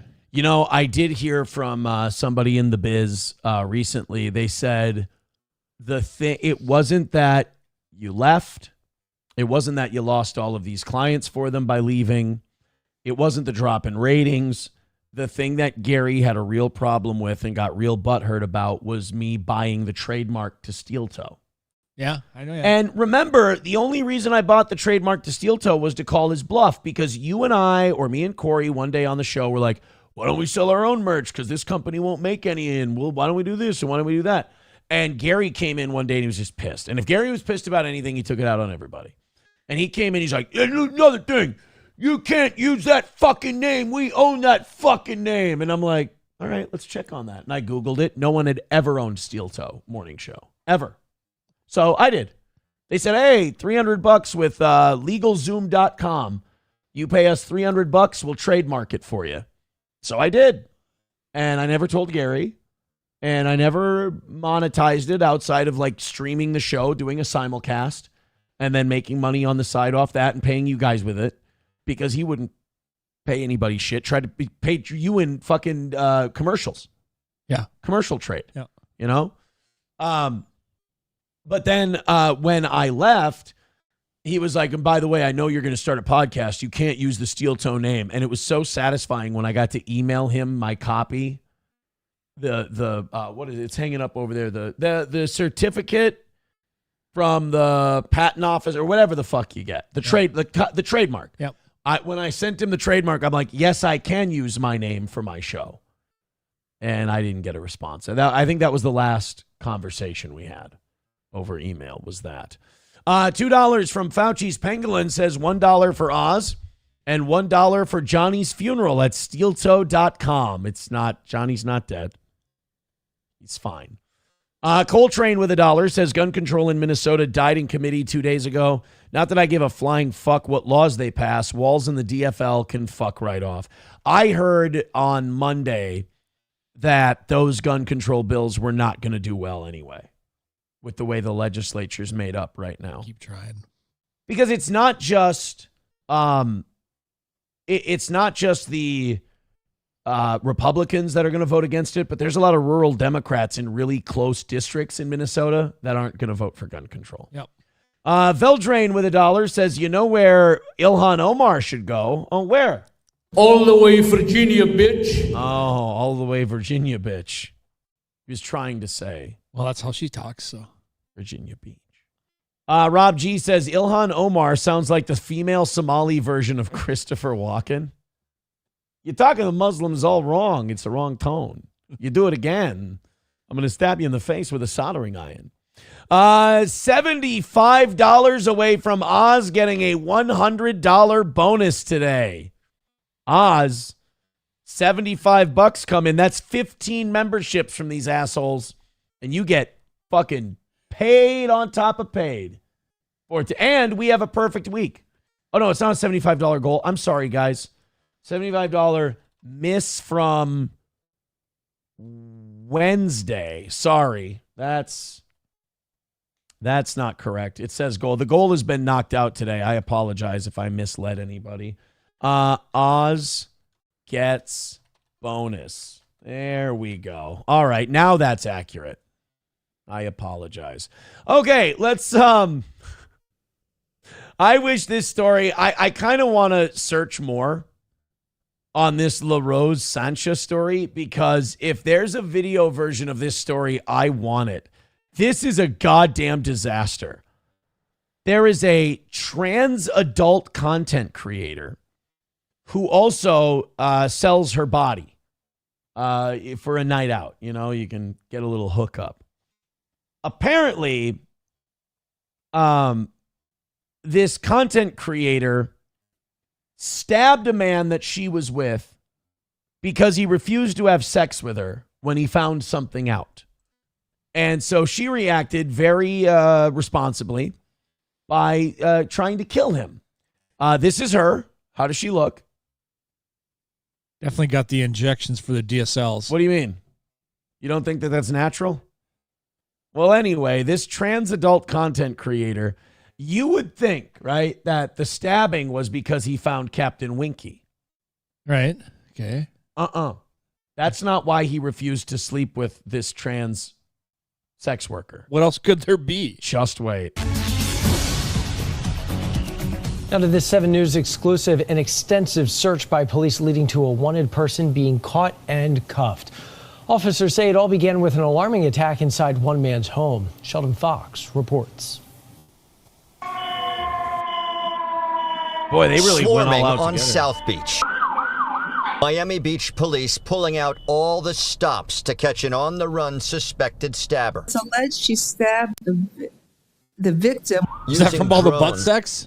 No, not like no, like with a knife. Oh. Yeah. Flying over the heart of the entertainment district Thursday night, and cruisers, ATVs, and patrols on foot. Police was scouring the area. Why they interview Gary Busey? Honk! Honk! Honk! That was the sound of the sirens. I wish I could do a Gary Busey impression. That's my failing to do so is my greatest regret. Now the thing is, when you're seeing everybody and they're coming around, they're searching for someone, you got those sirens going honk, honk, honk. Then that's when you know that things are about to go down. If things go down, they ain't coming back up again. That's the problem. Remember, Barry, on that when I found that audio of Chode interviewing Gary Busey. Oh God! When he goes, what's a chode anyways? And he goes, when you're hung with a tuna can. He's like, you dropped on your head a lot when you were a kid. Yeah, Gary Busey asking Chode that if he's a retard. You know you've hit retard gold when Gary Busey asks you if you've dropped on your head. You get. I gotta ask you a question. You get in a motorcycle accident when you were younger? A lot of paint chips. Cops. You sound like you have brain damage, boy. I can't. God, I wish I could. You know what? I might just listen to Gary Busey this weekend and see if I can't develop it at some point. Descended on their suspect, who they allege tried getting away in an SUV, but their drone spotted Come that on, vehicle, tell the story. And their quick-moving Come on. officers took care of the rest. They don't want to tell the story because it's a trans person. So they want to be politically correct about it. But the story is fucking funny. Come on. Security cameras of the Sherbrooke Hotel caught the takedown. Around the time hotel owner Mitch Novick rollerbladed in his neighborhood. What a homo. The hotel owner comes blading by. Hey guys, is it Blades of Glory. Still 1991? I'm here to check on my hotel. Ew. It's a fucking character out of Grand Theft Auto San Andreas. An ATV with a couple of officers pulled right in front of it. How's your calves, bro? Your ankles and calves sore from all the blading? You know, my lower back really takes a beating after I rollerblade, from the butt sex. Ew. Out, opened the doors and pulled out the suspect. Busted on a busy Collins Ave at 9th Street in the 9 p.m. hour was 30-year-old LaRose No, if that would have happened, we would have never been in this situation.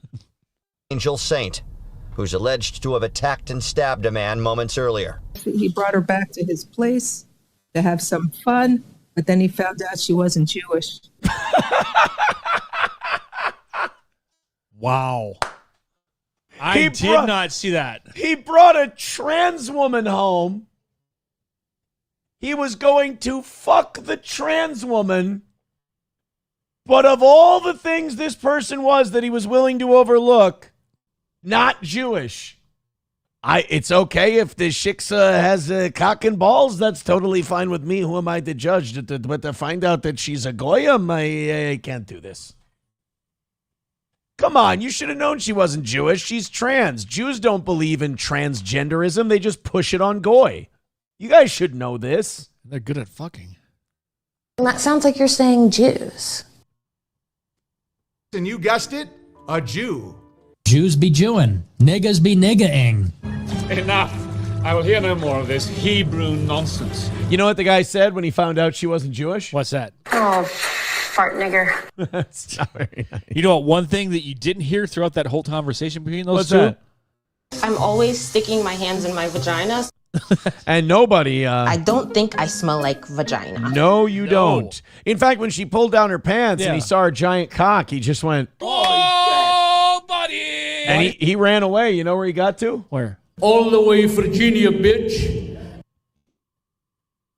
And she asked, she was like, do you not like that I have a cock? And he just said to her, Nobody's saying you can't own a gun. Nobody's even saying you can't carry a gun. All we're saying is you can't carry a gun in town. he told his friends the story, and they just said, is very obviously gay. I look at him and I'm like, well, you're gay. Yeah. Yeah. She goes, maybe I'll fuck one of your family members. And he said, You little bastard, you attacked my stepson? So he wouldn't fuck the trans prostitute because she wasn't Jewish. Well, some people in their picky standards, huh? All of this was fine. The fact that she looks like the guy who played Flash in the Justice League movie, that's totally fine with him. But not a Jew? Why didn't you have sex with that woman? Well, I found out her cock wasn't clipped. Oh, okay. I mean, that's important. A man moments earlier. He brought her back It knocked me flatter than a latke. to his place to have some fun, but then he found out she wasn't Jewish, so he didn't want to have any fun. But then there was an argument. It led to the victim getting stabbed. The violence happened. Yeah, I'm sorry, buddy. She's not Jewish. That's just a nose job. God damn it. I'm saving this story. Gosh, go. This one's too much fun. Happening blocks away. Fire rescue scene rushing to the area to check the victim out, and luckily, that didn't go so well for the last guy. Don't check her out. She doesn't like that. You're either fucking or stabbing or moving along. And I suggest you move along. It's time for you to fight fuck to hit the fence. And I suggest you hit the fence. His injuries were minor, despite being attacked with glass and hit in the face. Defendant grabbed a knife from the drawer and inside the residence, held it towards the ground and said to the victim, I'm about to crash out. Your Honor, when you read it like that, you make me sound like a crazy bitch. I'm here to fucking stab. Looks like I'm all out of fucks. I'm so fucking mad my dick's about to come untaped. Crashing out to lockup. Next stop, Miami-Dade Jail. Another colorful and steamy day in paradise. Go fucking rollerblades, you weirdo. I met her at the bar where the owner rollerblades. How was I supposed to know something was up? Oh my God. $10 from Onawall says, for your perusal, it's long but weird. That's what I told SP when we first met. It's just for your perusal. It's long and it's weird. My bad. Thank you for the $10. I appreciate that. So now what does that mean? Oz is, I think, 60. It says 75 up here, but I thought it was 70. 7. No, 65 away from that $100 bonus. For Oz, he's almost there. Kevin Soundboard says, oh, so this is Aaron's favorite content creator. No, it's not. I've never heard of this person. Papa Shab, Aaron's already looking at rates. No, I'm not. MSO says, did he have to pay for the stabbing? Bro, think a Jewish guy's going to pay for a service he didn't get? He was probably going to try and haggle her down even if she did fuck him. There's no way he paid her. Leslie Perez set a guy on fire. I don't know Leslie Perez. You don't know that annoying ass name? She's the one from it could happen to you, the millionaire with Nicolas Cage. No, that's Rosie Perez. Yeah. Oh, Rosie Perez. Does it really matter? Matters to me. Kevin Soundboard says she actually had a vagina. Well, that wasn't the biggest abomination to that guy. 09 Canyon says, I'd refuse to have sex with that even if things were all kosher below the neck. She actually had it? Really? The transit had a... Is it like that movie, Nip and Tuck? Guess what? I don't fucking care, and I'm not going to try to find out because there's no going back from finding out. All right. Respectfully. MSO says the sex is free. $200 for the stabbing. Oh, that's how they get you with those hidden rates, you know? He was trying to make a DIY Bill Cosby pussy. had those too. Oh, rates. Oh. Kelly Cat says, your Gary Busey sounds like a Mitch McConnell impression. My Mitch McConnell impression sounds like my Jimmy Stewart impression. So I don't really have a good Mitch McConnell impersonation. That'd be funny. Aaron, you do a great Mitch McConnell. No, not a Mitch McConnell. It's a shitty Gary Busey. So simple. Roots Calhoun says he should have had a pair of them big ass radio headphones. Yeah, so you can like rollerblade with your headphones on. They have big ass jeans. Follow people. Now I'm getting into the part of the chat where the Jewish part came out. It gets better. Oh, Papa Shop. Yeah, the guy brings the trans hooker to his room and he goes, "You want Jewish? Gross." Now I'm disgusted. Oh my God.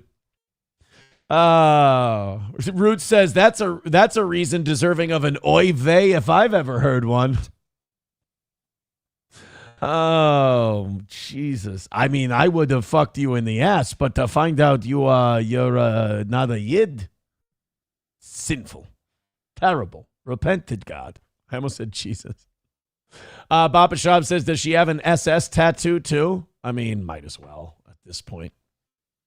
Oh my God, it's anti-Semitic that you're not Jewish. You've tricked me in here. I'm a victim. I think I should get free anal. I'll bend over. Oh, shit.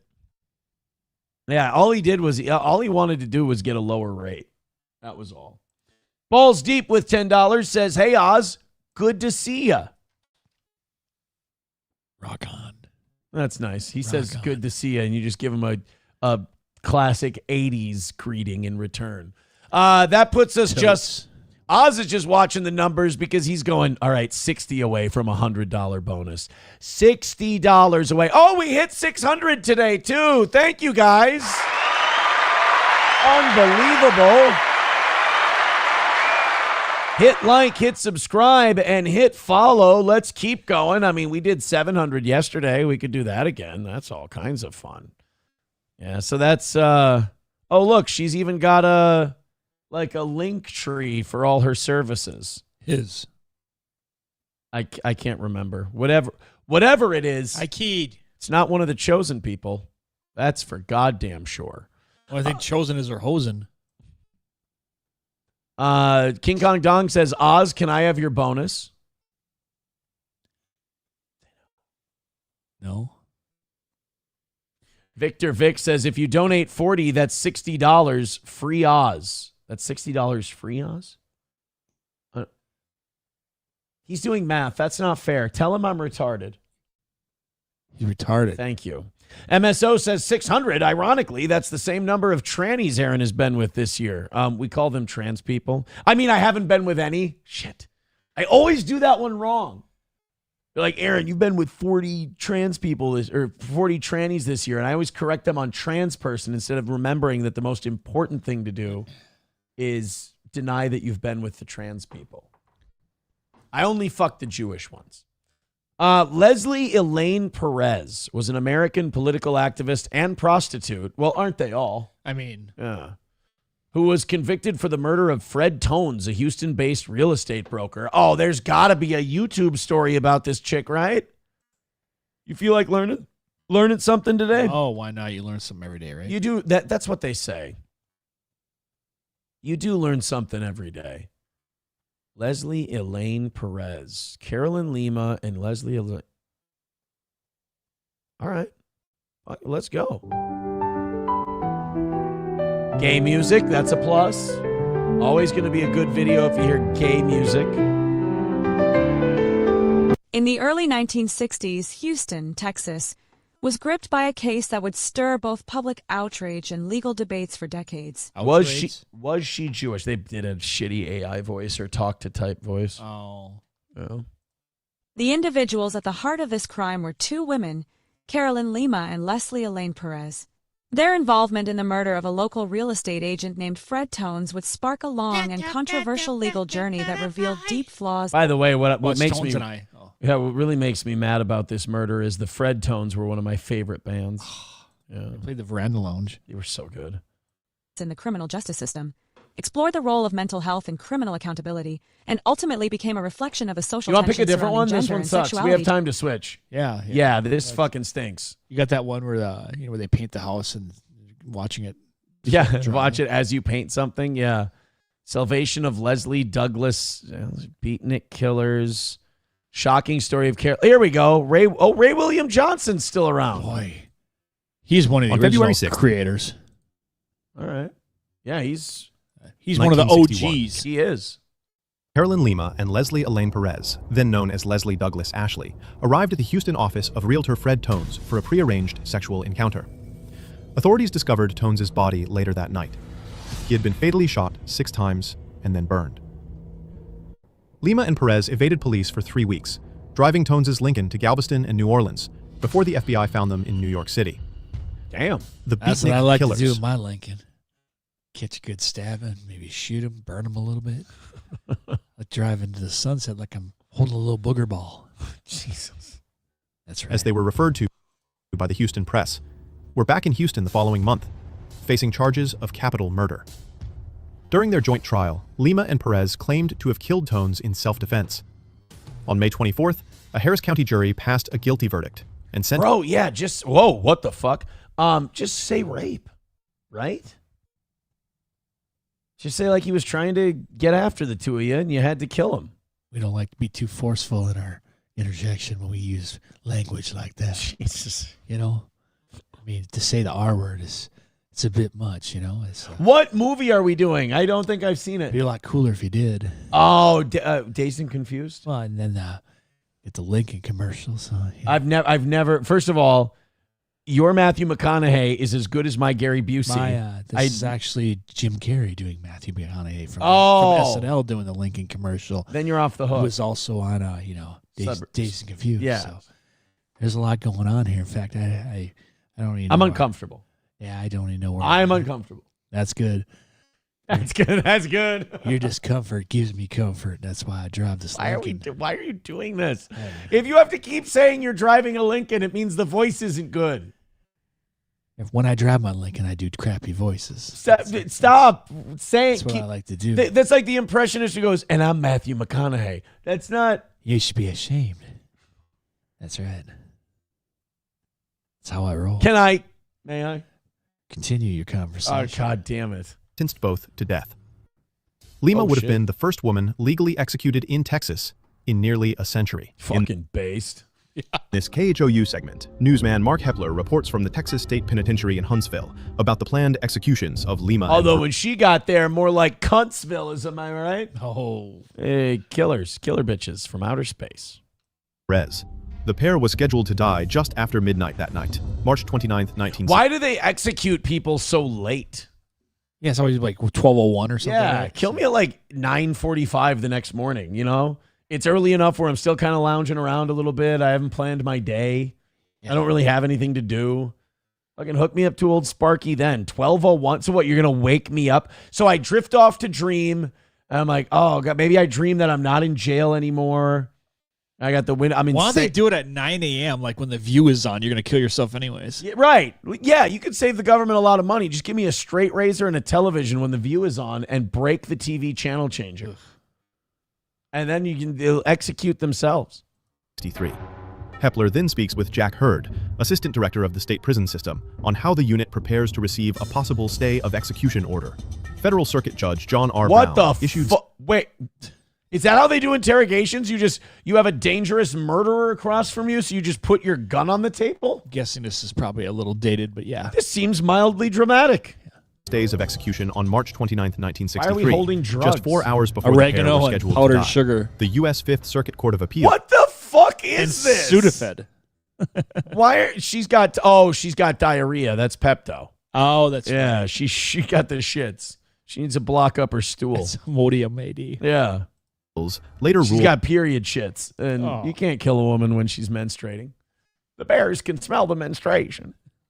That the prosecution had suppressed evidence favorable to the pair and ordered new trials for both defendants. Hopefully it wasn't those bags of drugs we saw for no fucking reason in that picture. What the hell?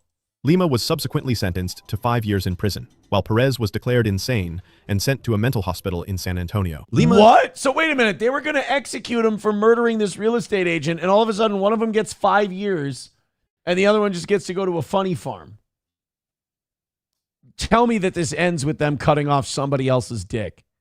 His second murder trial began on February 17, 1964. Second murder trial. Okay, Harris County District Attorney Frank Briscoe led the prosecution. Defense attorney Clyde Woody headed the defense. Criminal District Judge Myron A. Love presided. After 4 hours of deliberation, the jury found her guilty of murder without malice. Woody moved to... Murder without malice? You can murder someone, but you can be like, hey, nothing personal. But I really need to fucking kill you right now. Okay. It's very direct. Yeah. Credit his client for the 3 years she had already served. Of course. Judge Love ruled in Lima's favor, ordering her 5-year sentence effective as of March 3rd, 1961, the date of the original murder charge. So she just got out? Well, it's Judge Love. That's true. It's tolerance. Lima was released on April 3rd, 1965, with additional time off for good behavior. What? The couple first met at a Houston gay bar, where Perez frequently performed in drag as the amazing dynamite Renee Cookie Lamonte. Reflecting the views and language of the time, the press labeled her a female impersonator. Before the retrial... Wait, I'm confused. Is she trans? Perez's attorneys used moral objections to the reported cross-dressing as the foundation for an insanity defense. This silent KPRC footage captures the resulting hearing at the Wharton County Courthouse on May 11, 1964. Siding with the defendant, there's no footage. What footage are you talking about? You've just got AI shit all over the screen.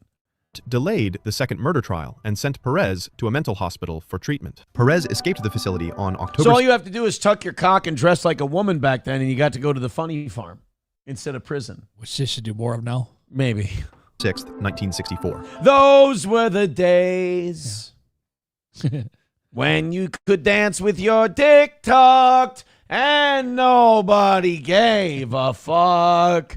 And you could murder the guy whose dick you just sucked. You could kill a real estate guy. When you get cock blocked. And for some reason, we keep the lyric, G.R. Old LaSalle ran great. Prompting the FBI to add her name to its list of 10 most wanted fugitives. Why does she have a fucking pentagram on her? This is a fucked up video. And that guy's clearly Jewish. That's anti-Semitic. Agents took Perez into custody in Atlanta, Georgia, 6 months later. At the time, she was working as a clown for a traveling carnival. Of course, why not? Duh. Yeah. Tucky the clown. Yeah. Following her extradition to Texas, she was tried again for Tones's murder and sentenced to 15 years, serving 5. Fuck. Perez came out as transgender 10 years after her release. She devoted herself to political activism, founding the Houston chapter of ACT UP in 1988. 2 years later, Perez made the first of 3 unsuccessful runs. So the guy found her cock, didn't want to have sex with her, so she killed him, and she barely did any time for it, and then she got to be a political activist afterward. What the shit? One of these For days, Harris County. Alice, pow, right in the keister. Democratic Party chair. She died in 2005. Oh. Okay. Right. And that was the story that you sent us? These are the days of our lives. Fine with it. I mean, I'm not fine with her murdering people, but the rest of it. Wally World with $5 says, help Oz get his boner. Fauci's Pangolin with $1 says, 4th commandment, thou shalt not pay a shekel for a schmeckle. I forgot about that commandment. $5 from Wally World again. Thank you, Wally. He says, sorry, bonus. $1 from Veldrain says, but did she have a good core? You know, really, that's the question. The real question that needs to be asked here. How was the core? Thank you very much. On a Wall with $1 says, no, the argument was over anal. It always is. I mean, it always is.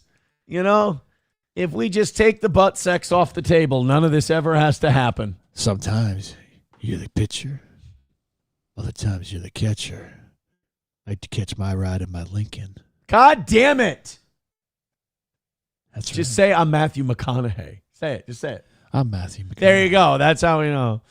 All right. Let's. I've done too many Rumble Wallet live read campaigns. Apparently, they won't let me do anymore. That's what I like. I've been doing 2 a day. High school girls. The older I get, they stay the same age. Say you're Matthew McConaughey. I'm Matthew McConaughey. There we go. Hey, Wisconsin is mogging the shit, as the kids say, out of Minnesota. They're introducing so in our legislature, we're introducing bills that would call for more gun control. That would call for. Here we go. I want to make sure. I want to get a video version of this story. Maybe it doesn't exist. Come on, Wisconsin. You know this is the shit you got to be putting out there. Here we go. So we're talking about doing more gun control and being more tolerant and all of that stuff. Wisconsin wants to bring back the death penalty for child predators. Fuck yeah. I know. I don't like that Wisconsin is mogging the shit out of us right now, though. Wisconsin is supposed to be the state we get to make fun of. They're retarded, cheese-eating, plugged-up, constipated Germans. They're so much more fun. They're kicking our ass. The thing is, though, when you're plugged up from cheese, you're angrier. Yeah. So you want to execute more people. So that kind of gives them an edge. Us, we're just all here in Minnesota. We're just trans and giving Somalis free money. So. Thanks, Minneapolis. Yeah, appreciate it. So here we go. This is a new bill circulating in Wisconsin. Oh, by the way, $50 away from Oz's $100 bonus and a perfect week for the toe. I started today's show saying we're not going to get a perfect week. It's not a big deal. Don't worry about it. Merch sales have been solid. What are you going to do? Now we're only $50 away from the perfect week, and I said I would give Oz a $100 bonus on payday for a big W, and payday is this weekend. Damn right. Come on. Do the thing. Right now, state lawmakers are circulating a bill that would allow prosecutors to seek the death penalty for certain child sex offenders. The bill's authors intend for... Dude, she's titty mogging her right now. All this looks maxing stuff. I'm learning all the lingo. Yeah. She's getting tit mogged right now by this chick.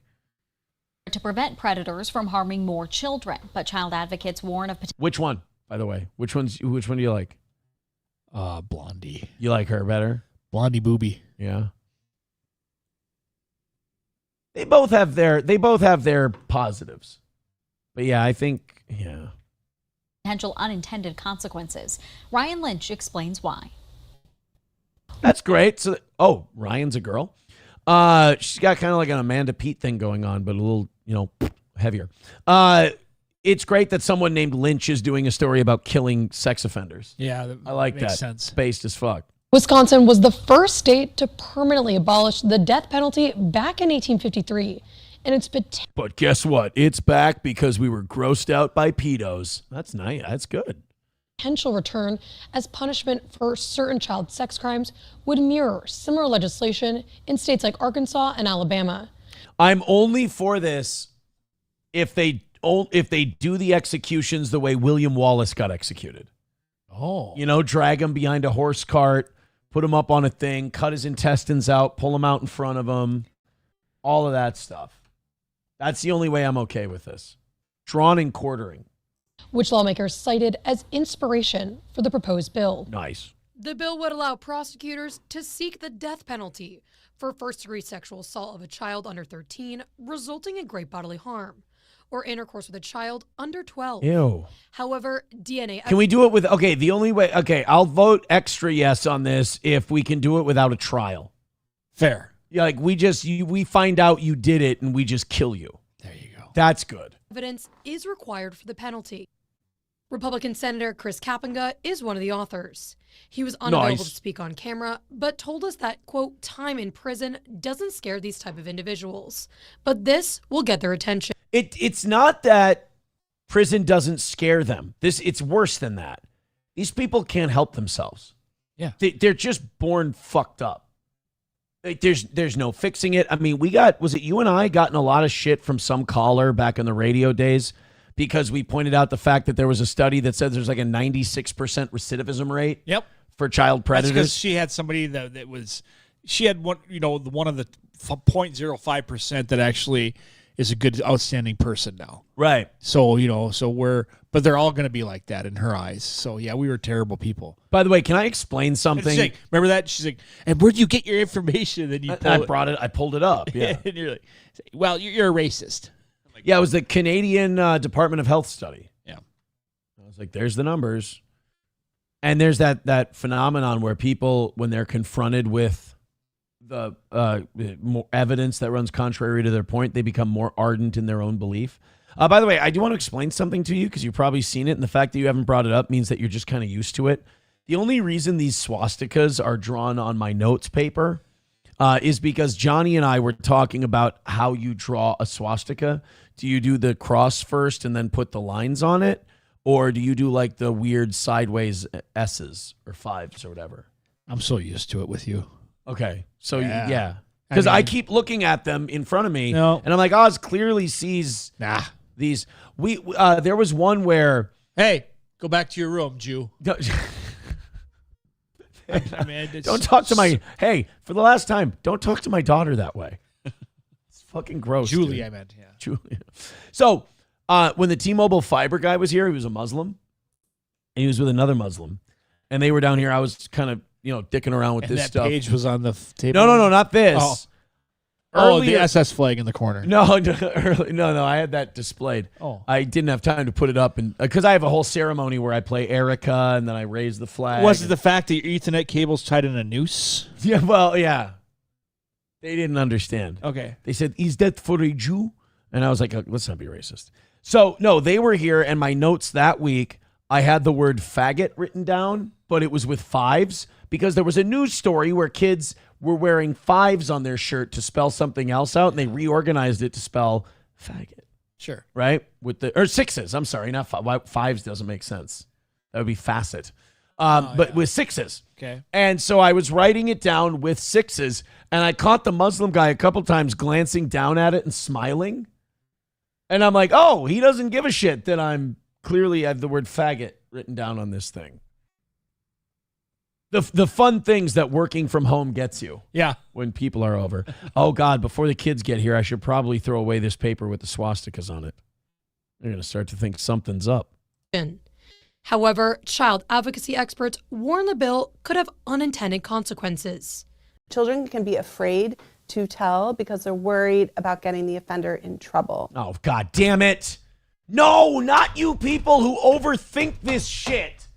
Stop it. And I'm not going to make an observation that I really want to make right now because I'm pretty sure my chat's already making it. What, that Trump's not a president? No, well, there's more to it. Yeah, okay, part of it. But like, we have these bills where like, let's execute child predators. And it's like, don't think about it. Yes, of course, we're going to execute child predators. But then you have someone like this who's like just a natural contrarian, and she has to say no. It's like, well, then the children might not report it. It's like, okay, but it's already illegal now. It's not like we're making it illegal. The person already is going to get in trouble if they're caught doing this. So, and by the way, a kid who's molested is probably not going to understand the geopolitics of the crime the person committed. It's abuse. This is like saying we shouldn't have abuse laws, like domestic abuse laws, because women might be afraid to turn in their husbands. What? Jennifer Ginsburg runs the Child Advocacy Center Safe Harbor in Madison. Okay. She tells her. Yeah. Touch her or touched? Neither. Well, I'm going to say neither because then she would probably be more sympathetic to this bill. This is just someone who lives in books all days and thinks too hard about shit instead of just, obviously this is a no-brainer. Tells me those offenders are more often than not someone the child already knows. Right. And that the increased penalty can lead to increased fear for kids. So let's not punish them further. Kid might not turn them in. I'd rather catch the ones we can catch and then kill them. Simple. One of the potential penalties is death. My concern would be that it would make children less likely to tell an adult that someone is sexually abusing them. God damn it. So that's Miss Ginsburg feels that way. I'm going to go into my chat real quick and let's see. Well, people are guessing that second news lady was trans. They're saying the voice is sus. Oh, I don't know. Dan Vicious with $1 says, weird seeing my local news on the toe. We're all over the place, man. The toe be everywhere. $5 from Silverwolf says, considering I'm in the cities, it's going to be a windows rolled up listening to Steel Toe kind of day, I see. Don't you have to do that anyways from the gunshots? Right? Roll them up. Yeah. You see that sign down there that says red tit? Oh, fuck that. You don't want to go that way. Just say you're Matthew McConaughey. No, that was vacation. I'm fucking with you. All right. Uh-oh. There's something playing in the background on this. Oh, there it is. A little advertisement playing. No, I want to see if anybody got it in the chat. Thank you guys for that $5. You're now, what, 45? Yeah, $45 away from a perfect week and Oz's bonus. Holy shit. That's right. Oh. Bonuses are coming. I turn up that bonus like I turn up the radio in my Lincoln. That's right. Say it. Drives itself. Say it. I'm Matthew McConaughey. Bapa Shab says, Gins who? Gins what? Yeah. Yeah. Of course.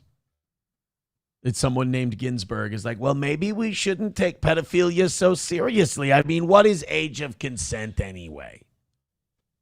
Ugh. All right, let's continue on to the next. I just like to go on record for the bill. For the bill. I'm good with it. Thank you guys very much for the amazing numbers today. We did get up over 600 on a Thursday on the last YouTube and Rumble show of the week. Tomorrow is Rumble Link Friday. I hope you guys join us for that. We may be celebrating another pulling it out of the fire at the last minute. Perfect week. Thank you very much. Angelo, of course, is the big hero for today. Angelo knocked it out real big. That was nice. Yeah, but you guys only have 45 left to go before Oz makes his big bonus. So that's 2 more $5 gifted memberships. And we're home free. Kevin's, before we go to our next item, Kevin's soundboard says, please watch this. Clavicular updates. Okay. Do you know about clavicular? No. Okay.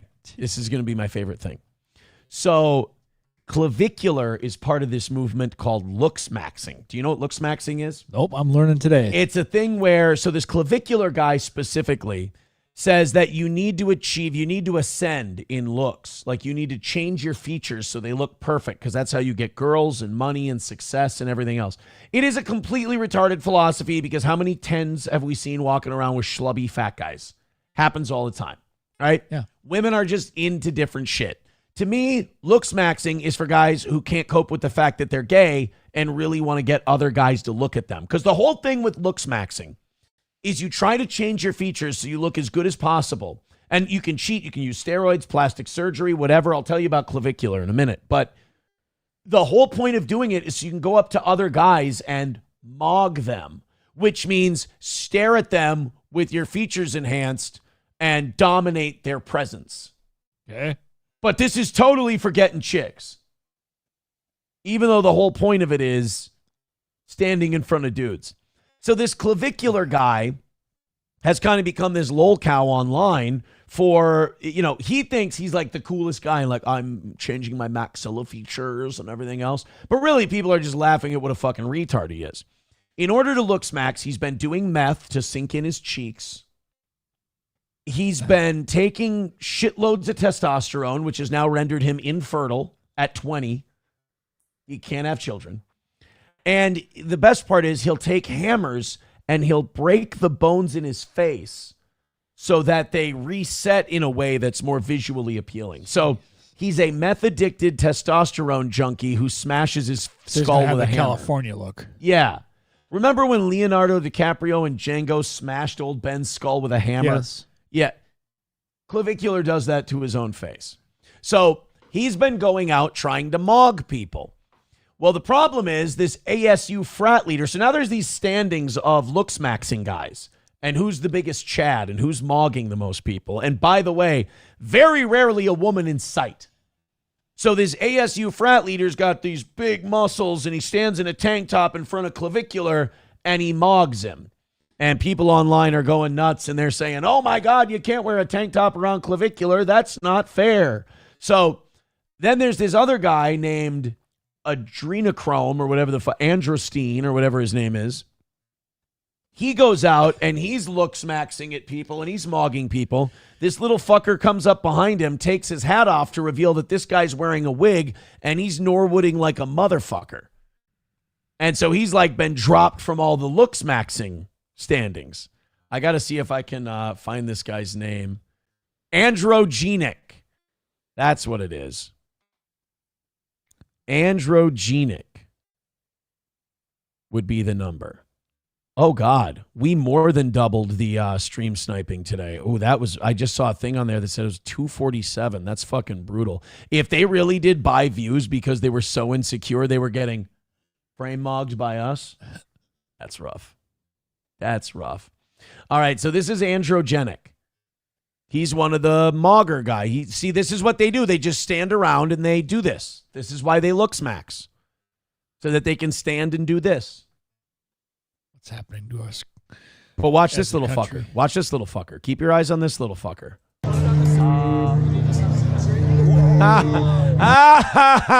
Turns out he's retarded.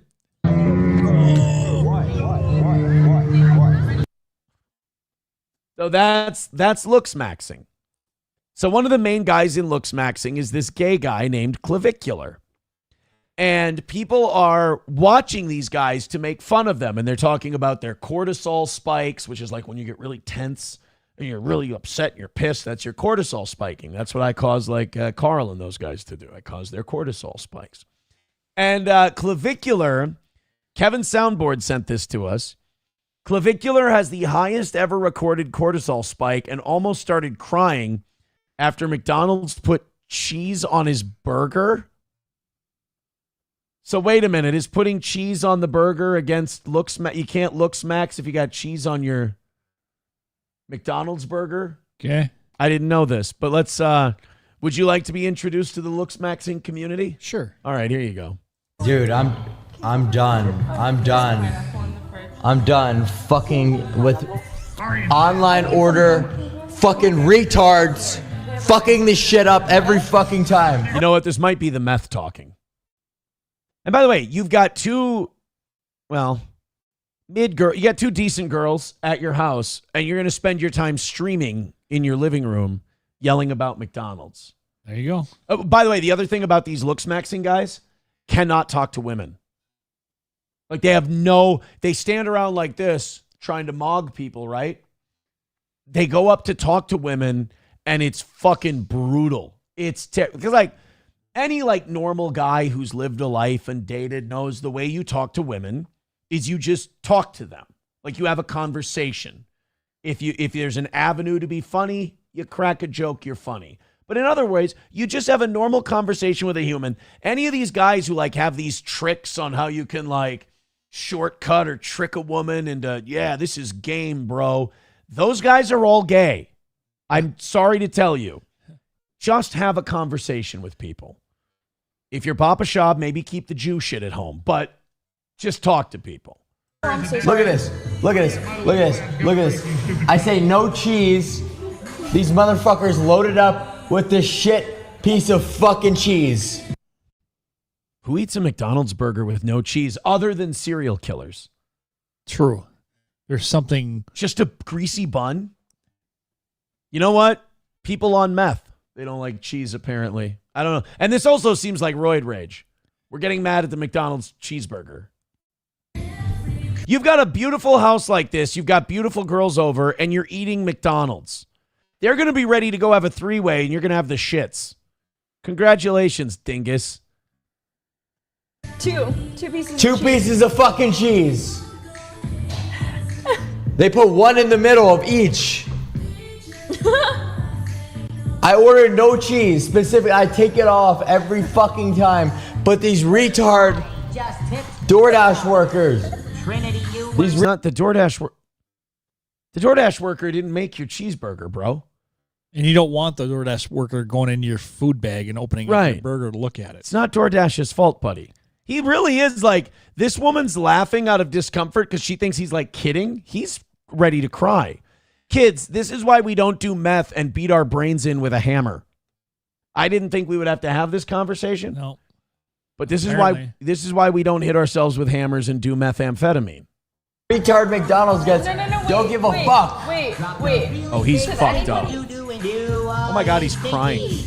Did anybody else get a burger? If any of these girls have any dignity and they're not just there for the booze and the money and the attention because they're whores, they would leave right now as soon as this man cries over his cheeseburger. They're not going anywhere. No, they're not going anywhere.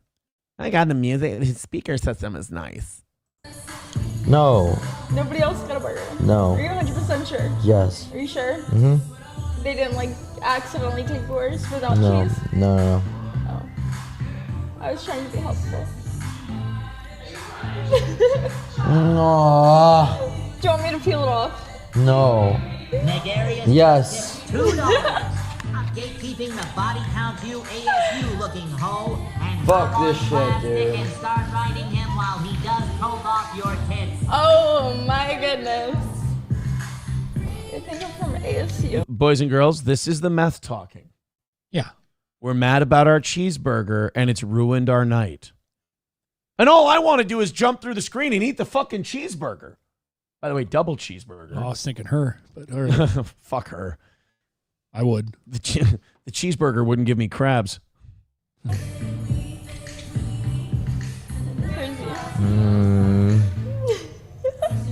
Women like her would be fucking horrible to hang out with. Oh yeah, no, I would. Honestly, if my friends like had people over for an event, and I walked in and it was filled with people like this, I'm going home, and I'm angry. I'm like, I thought I was gonna have a good time. The only here. place she'd be good is OF, for sure. Oh yeah. Bryce Mitchell let us know yesterday that every time you whack off, the Jews win. By the way, nice. Aww. The Jews are gonna get those 6 million bodies back. Okay. Do you want me to reorder you McDonald's? Yeah. Yeah, you want me to reorder you McDonald's, baby? Yeah. How am I supposed to mog if I don't have McDonald's farts? He's trying to fart mog people. That's his new thing. DeAndre Lopez. Oh, this is awful. So that's the looks maxing community, Oz. Now I know. I want to see if I can find videos. I know of clavicular. This that is why guy. aliens stop visiting us. Yeah. Clavicular's girlfriend. Oh yeah. You want to see someone get mogged? You want to see a mogging in action? Yes. This is what a mogging looks like. So there's Clavicular's girlfriend. And look at this guy. That's the ASU frat leader. He's like one of the guys in the looks maxing community. Oh, she's smiling. She's excited. Oh, Clavicular's getting frame mogged. Oh, no, dude. Oh, now another guy's gonna mog. They're getting mogged. See, this is called frame mogging, Oz.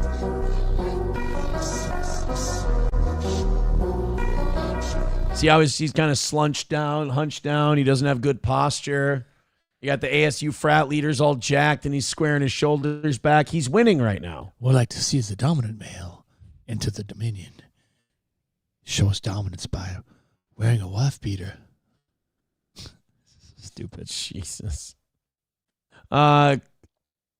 Girls, Clavicular got mogged by his cameraman after girls started coming up to him. Yeah, like this guy's very clearly gay because like the more girls that are around him, the more uncomfortable he gets. My friend likes your cameraman. His name likes you. What's your name? I want to eat. Oh. Tell us your name. Yo, W. His name is Kirk. Kirk. What? Kirk, we like. I'm too old. I just want to kill these broads. I just really just like, here's what I need you gals to do. I need you to go over there because I'm upset. And I don't know why. It's a general kind of it's a natural reaction. It's not, you're probably fine. Kevin Soundboard says, thanks, Aaron. No problem, Kevin Soundboard. Thanks for sending that one in. Appreciate it. Thermodyne Diesel with 5 gifted memberships. Thank you very much. Wanna fuck? Let's fuck! All right, Oz, throw him a dad joke for that one. We're getting close to your bonus. Alrighty. Go ahead. Hit us with it. Why do chicken coops only have 2 doors? Why do chicken coops only have 2 doors? Because if they had 4 doors, it'd be a chicken sedan. Fuck. I'm mad that I knew it. Easy Money Jew with $5 says for Oz and that stupid joke book. $1 for Lab Glass says Aaron traded in drama for this stupid looks maxing shit. Oh, dude, you're just getting fucking podcast mogged. That's all. That's all it is. Hulkamasha Baby with $1 says knowing about this looks maxing faggot topic are as gay or gayer than the people that do it, and telling other people makes you a bottom for life. He's probably not wrong. Oz, are you impressed by the looks maxing community? Oh, yeah, it's fantastic. Okay. Veldrain with $1 says, Aaron, this should be deja vu. Don't people on coke act like this? Yes. That's a good point. People on coke do act like that. Like every little thing that happens is the biggest travesty that's ever happened to mankind. And then when they sleep it off for a little bit, they wake up. It's like nothing ever happened. But you know what a faggot retard they are. And you're like, I'm sorry. Aren't you supposed to have lost respect for yourself after the way you behaved? No, I don't remember. I'm a junkie. Oh, okie doke. All right. Now, hey, Oz, I got news. You're only 20. Oh, never mind. Ladies and gentlemen, Oz is $100 richer today. TDR shit show with 5 gifted memberships. Wanna fuck? Let's fuck! And it's another perfect week for the toe.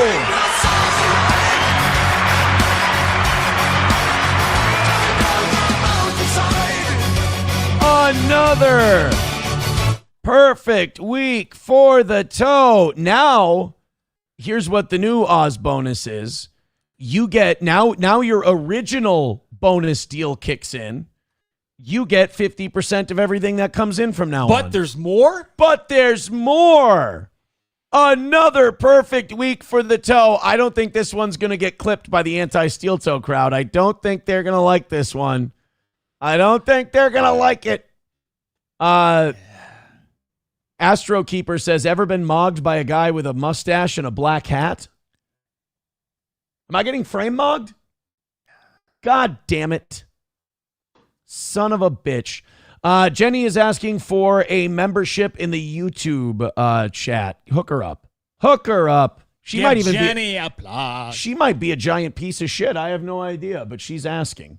TDR shit show with $1 says that was for the love of the Oz man. Well, guess what? He just fucking money mogged everybody today. You. Now I got to start keeping track because Shuli Madoff with $10 says the conservatives really are hypocrites. When you want to talk about Nick Shirley's uncovering of fraud, but want to leave out the fraud going on in the Orthodox neighborhoods in Jersey. We talked about that this morning, Shuli Madoff, at the beginning of the show before Oz got here, if you want to check that out. Nick Shirley actually did get Tyler Oliveira's back on Twitter and said, expose them all. And then Laura Loomer now wants to sue Nick Shirley. So Nick Shirley's really dumb, and he doesn't understand that there is no left and right. And if you piss off Jewish people, they're going to take away all your clout, because Nick Shirley's clout is kind of coming from that Jewish wing of the Republican Party. Yeah. And he doesn't understand this. Tyler Oliveira went to this New Jersey community and exposed all the welfare that's going on in these communities. And he got canceled on Patreon. They deleted his Patreon. 2 of his sponsors dropped him because he's talking about the Jewish community and what they're doing in these places. He knows what he's doing. Tyler Oliveira does. Nick Shirley doesn't. He's too dumb to navigate this. He doesn't understand that coming out and endorsing Tyler Oliveira is going to cause all the Republicans that like him to now distance themselves from him because they're all owned by AIPAC. Fun times for the Steel Toe Show. It was his $10 super chat that made me go on that rant. Thank you, Shuli Madoff. I appreciate that. So Oz, your bonuses for the month. You took last week off. Yep. Last week, by the way, you would have made another $80-90 in bonuses. I forgot to tell you. Would have been a hell of a week for the old Oz, man. Thursdays are becoming the day, man. Yep. They really are. Certainly is. But you have your $100 bonus, and then your other February show you did this week, you made 10 extra, and that 10 from Shuli Madoff. Now you're at 115. Nice. Not a bad month of bonuses for the Oz man. All right, we need to get busy. We got a lot of shit to do. We have I was like, let's go into this one next. It's the one we did from Miami Beach a little while ago. The guy caught a stabbing? The guy who got a stabbing because Not because he wouldn't fuck the person because they were trans. No. But they weren't Jewish. If they were Jewish and trans, that was fine. He would have still had sex with them. Yeah.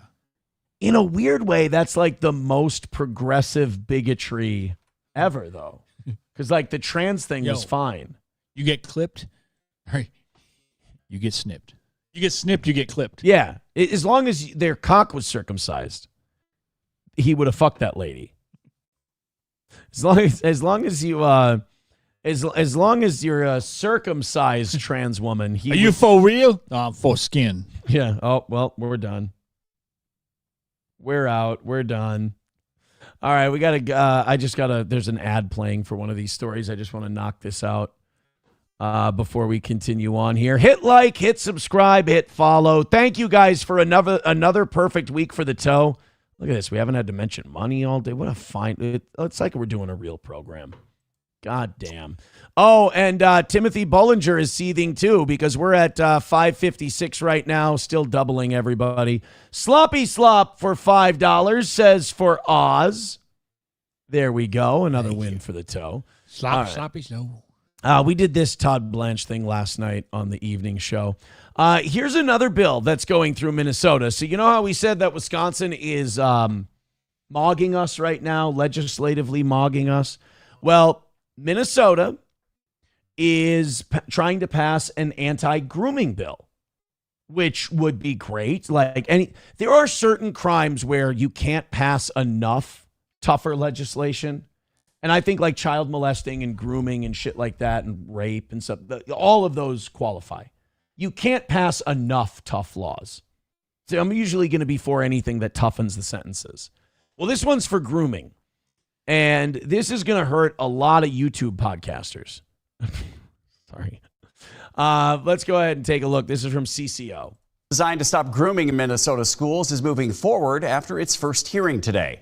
The House Education Policy Committee heard testimony on the bill. It follows a WCCO investigative series where a young woman shared what she says happened to her in high school. Here's senior investigative reporter Jennifer Mayerly.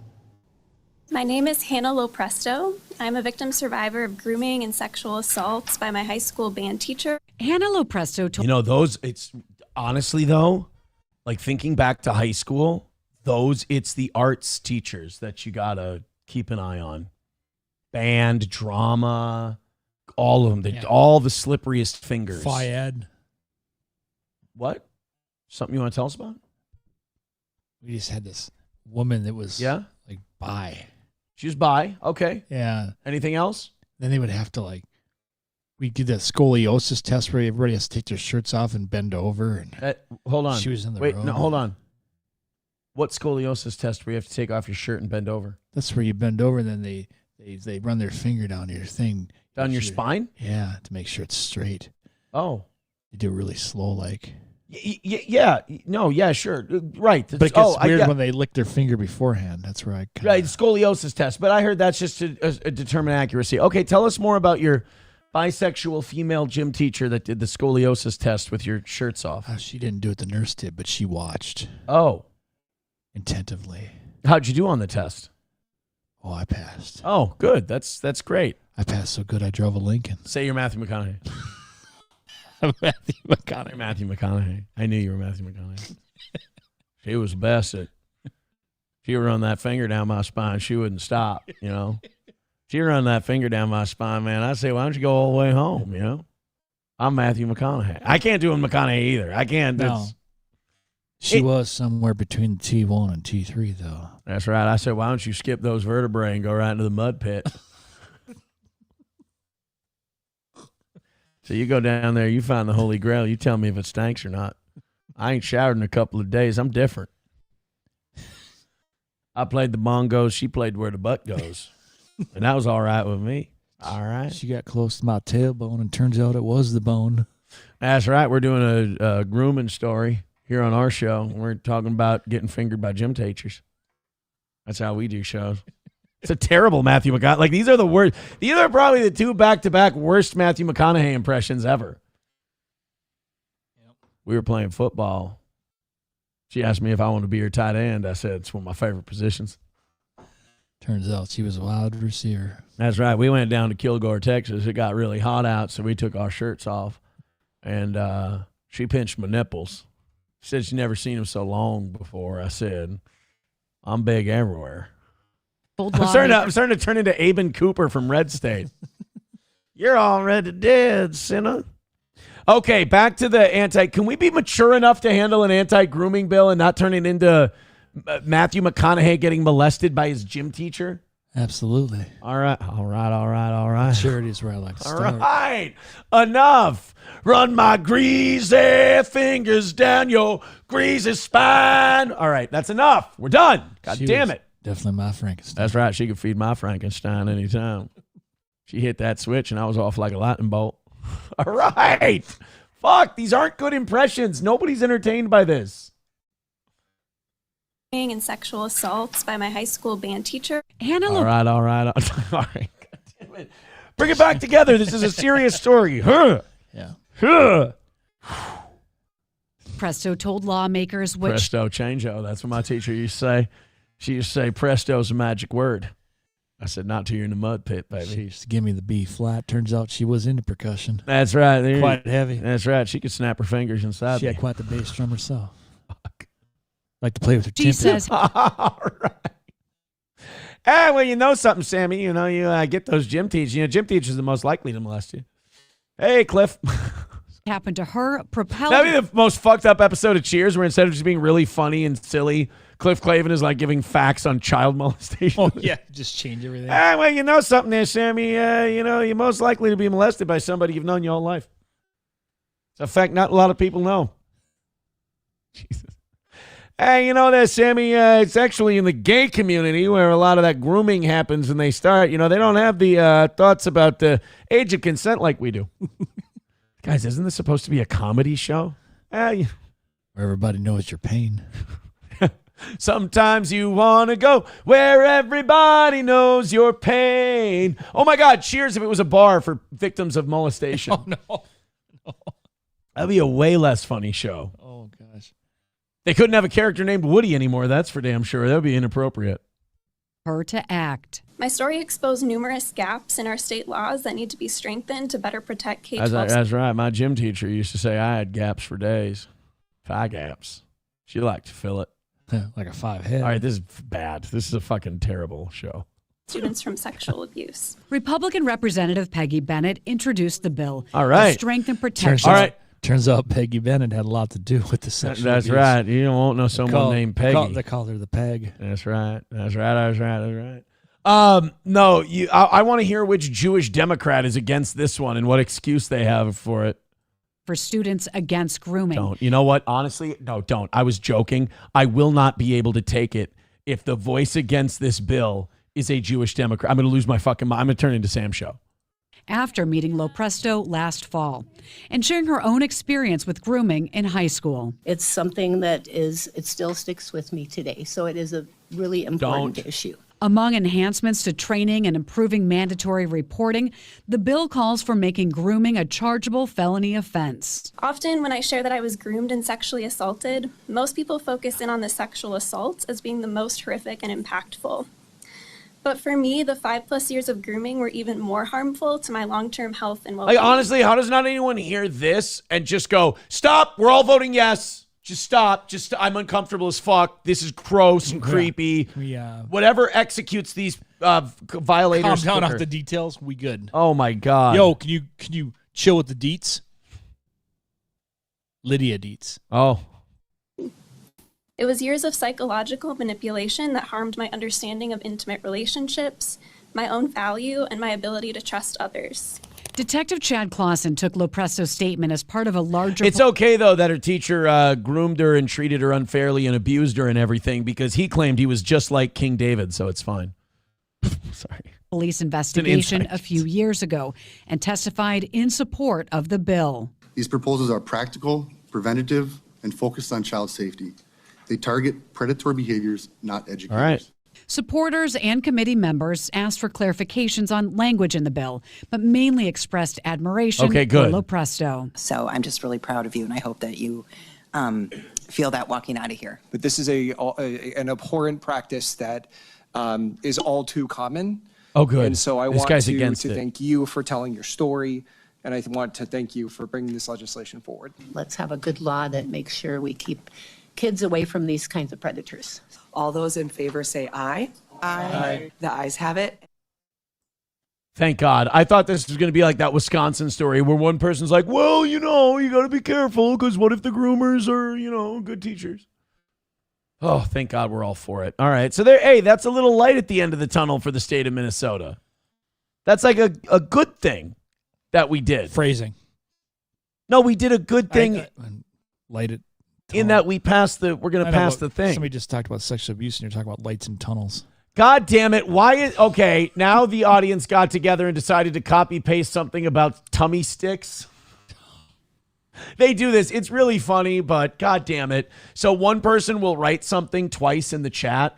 So then other people in the chat will copy paste it and they'll go, hey, Aaron, did you know? Because this one guy would be like, Aaron, did you see that Chris Jericho is going to return to a full-time wrestling schedule at WWE?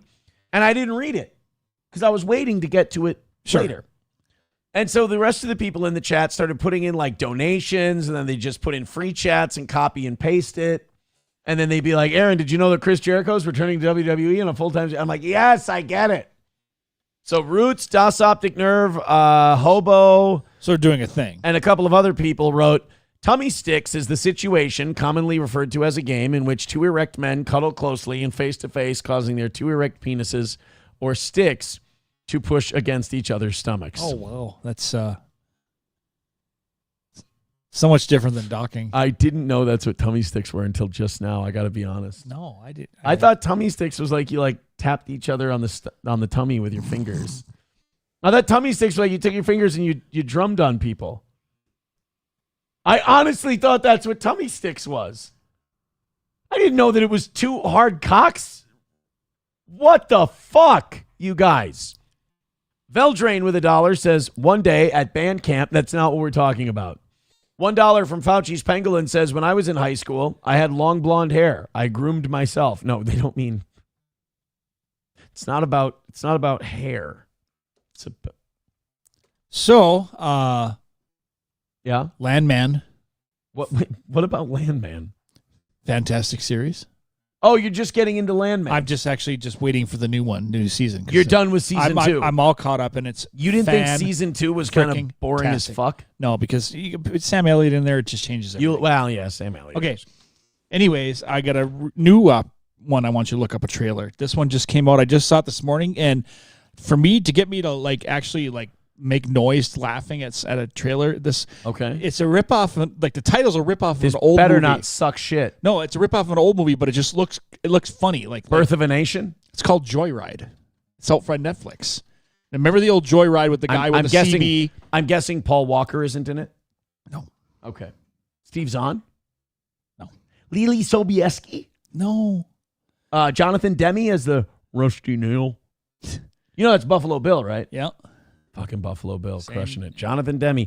Real quick, Ryan the Garbage Man. Yeah, this is another one that they copy and pasted a bunch of times. Guess what? Scrubs is coming back with the original cast. By the way, I think Scrubs returns today. I did watch one of the trailers for it. Looks pretty good. He's giving him a piggyback ride. I hope it's good. And the old guy, the old crabby doctor. Cox or Kelso? Cox, yeah. Cox is back. Cox is back, everybody. Cox is back. Aaron that was called tummy sticks. He just called that recess. That's not, I thought tummy sticks was like two gay guys would tap on each other's tummies. I have to remember that one. Yeah. So you don't get caught up saying yes to it. Right. Make It sure all depends you know. on what she looks like. Abel Graham says Aaron just calls tummy sticks a Thursday morning. Sunday morning coming down. Cheeto says, hey, Aaron, seriously, have you heard Scrubs is coming back with the original cast? Yeah, like White Power Wednesday. I've heard it. I've heard that it's coming back. Oh, boy. Astro Creeper says, now do McConaughey sending explicit messages to his retarded friend. Go. No, we're not. Don't give him ideas. Son of a bitch. All right, let's go. Was I doing something? Oh yeah, the Joyride trip. So remember the original? It had nothing to do with. But the original one was where those kids were cocking off to that trucker on the CBs, fucking around on the CB radio. And the guy ends up going after him. But this is completely had nothing to do with any of that. But I just saw that title. I'm like, all right, I got to watch this trailer because I thought it might have something to do with that. Actually, no. But the first line in the whole movie, I'm like, okay, this is gonna actually be kind of funny. This is gonna suck, isn't it? No, it's a hi. It's called Joy. So, oh my God, is that Sinbad? No. Okay, so this is Joyride. This came out in 2023. The Oriental woman, girl, like for a kid, and then they meet an Oriental family who has another Oriental girl, and then they said, "Can our kid play with your kid?" And they're like, "Why?" And then she pulls out, and they're both racism. No, this is funny. Okay. Hi, you guys must be new to town. We just moved from California, which is in America. Oh, we just wondered if you would mind if your daughter played with our daughter. Audrey, say hi. Let's say slide. Slides off limits to ching chongs. It gets better. So this is a documentary about Gino Bisconti's childhood? Right. Okay. Slides off limits. Like back it up a little bit. Slides off limits to ching chongs. Oh yeah, this is funnier. Hey Victor, can you grab this for us? Yeah. Real Slides quick. off limits. Real quick. Let's give him a clean one. Slides off limits to ching chongs. Oh. Oh. You want to be best friends? So you beat people up they- and you cause them damage and now you're friends? Evil bitches. But, These are the women who this killed is- that real estate This guy. is the edited one on the Red Band trailer. She's like, "Fuck off," and then punches him. Oh, so we're saying naughty words. Yes, which makes it even funnier. To our daughter. It's a big deal. Going back to your birth country. We used to talk about it all the time. A grand adventure to find your birth mother. Who needs more parents when I have the two best parents in the world? This sucks. The ching chong thing was funny. Well, I'm just saying, it's like that trailer. If there's more of that, then I'm on. Okay. I talked to Kat. She lives there now. Of course, Kat, actress, your famous college roommate. You know, you both actually have a lot in common. You're both very sexually free. She blew Nick and Joe Jonas. Not Kevin. Oh God. No, I can't watch. It's going to be an Asian girl comedy. We fuck and we suck cocks and because women can't be funny unless they're sucking cocks or fuck. All right, so it's kind of like watching Titanic again. You were what? Wait, what movie were you watching? They all go down at the end. Or they do. Chevy fan says this is fucking dog shit. Put Oz in a home. Yeah, dude, you're gonna get like 5150 for this shit. People are gonna think you need to be put in an institution. Good. And by the way, I just want to point this out. You are not the demo for that movie. No. You really thought Landman season 2 was like, ugh. Well, I mean, it's a bit much with the chicks, with the mom thank and the you. daughter. Okay, yeah, that yeah. kind of overflooded it. But other than that, I mean, they feel like they kinda could do that forced- show without that. But I don't know why they pull away from it and then go back. I don't know. Do Maybe you feel like they kind of forced the non-binary thing? Like that was kind of shoehorned in there? Yeah, of course. Oh, the blonde hot girl stood up for the non-binary person after they had a misunderstanding about ferrets and shit. I'm starting to these Taylor Sheridan shows like Tulsa King and Landman and all this shit. I after watching like Black Rabbit, rewatching Breaking Bad and Better Call Saul, watching Ozark now, the thing that I find really lacking about Taylor Sheridan and his shows, it's about that deep. Especially Tulsa King. Have you watched Tulsa King? No. It's basically just, why don't we let Stallone talk like a boomer mobster? Okay. It's really, hey, there's this thing where I don't like, vaping is weird, right? And like, the other thing is, like, weed is legal now. That's crazy. And did we need to make 5 Expendables? Like the first one was kind of cool. And then when they finally brought in Chuck Norris on the second or third one, okay, that was kind of cool. But then they keep going with it. It's like Jaws 15. It's like, when do you stop? There's a name our chat has for it. Goy slop. It's goy slop. I'm pretty sure. All right, let's get on to the next items. Oh, this guy. Oh. The guy who killed a 1-year-old and isn't going to do a day of jail time because the judge is fucking retarded. We've seen like two of these types of stories this week. We saw one where a judge let a guy go. He was sentenced to, they were going to sentence him to 60 years. Okay. That's what the jury said. We want to sentence this guy to 60 years. He's a murderer and a rapist. And he's the scum of the earth, and we want to make sure that this guy never gets out again. The judge cut it down in half to 30 years. He can get out on parole in 15.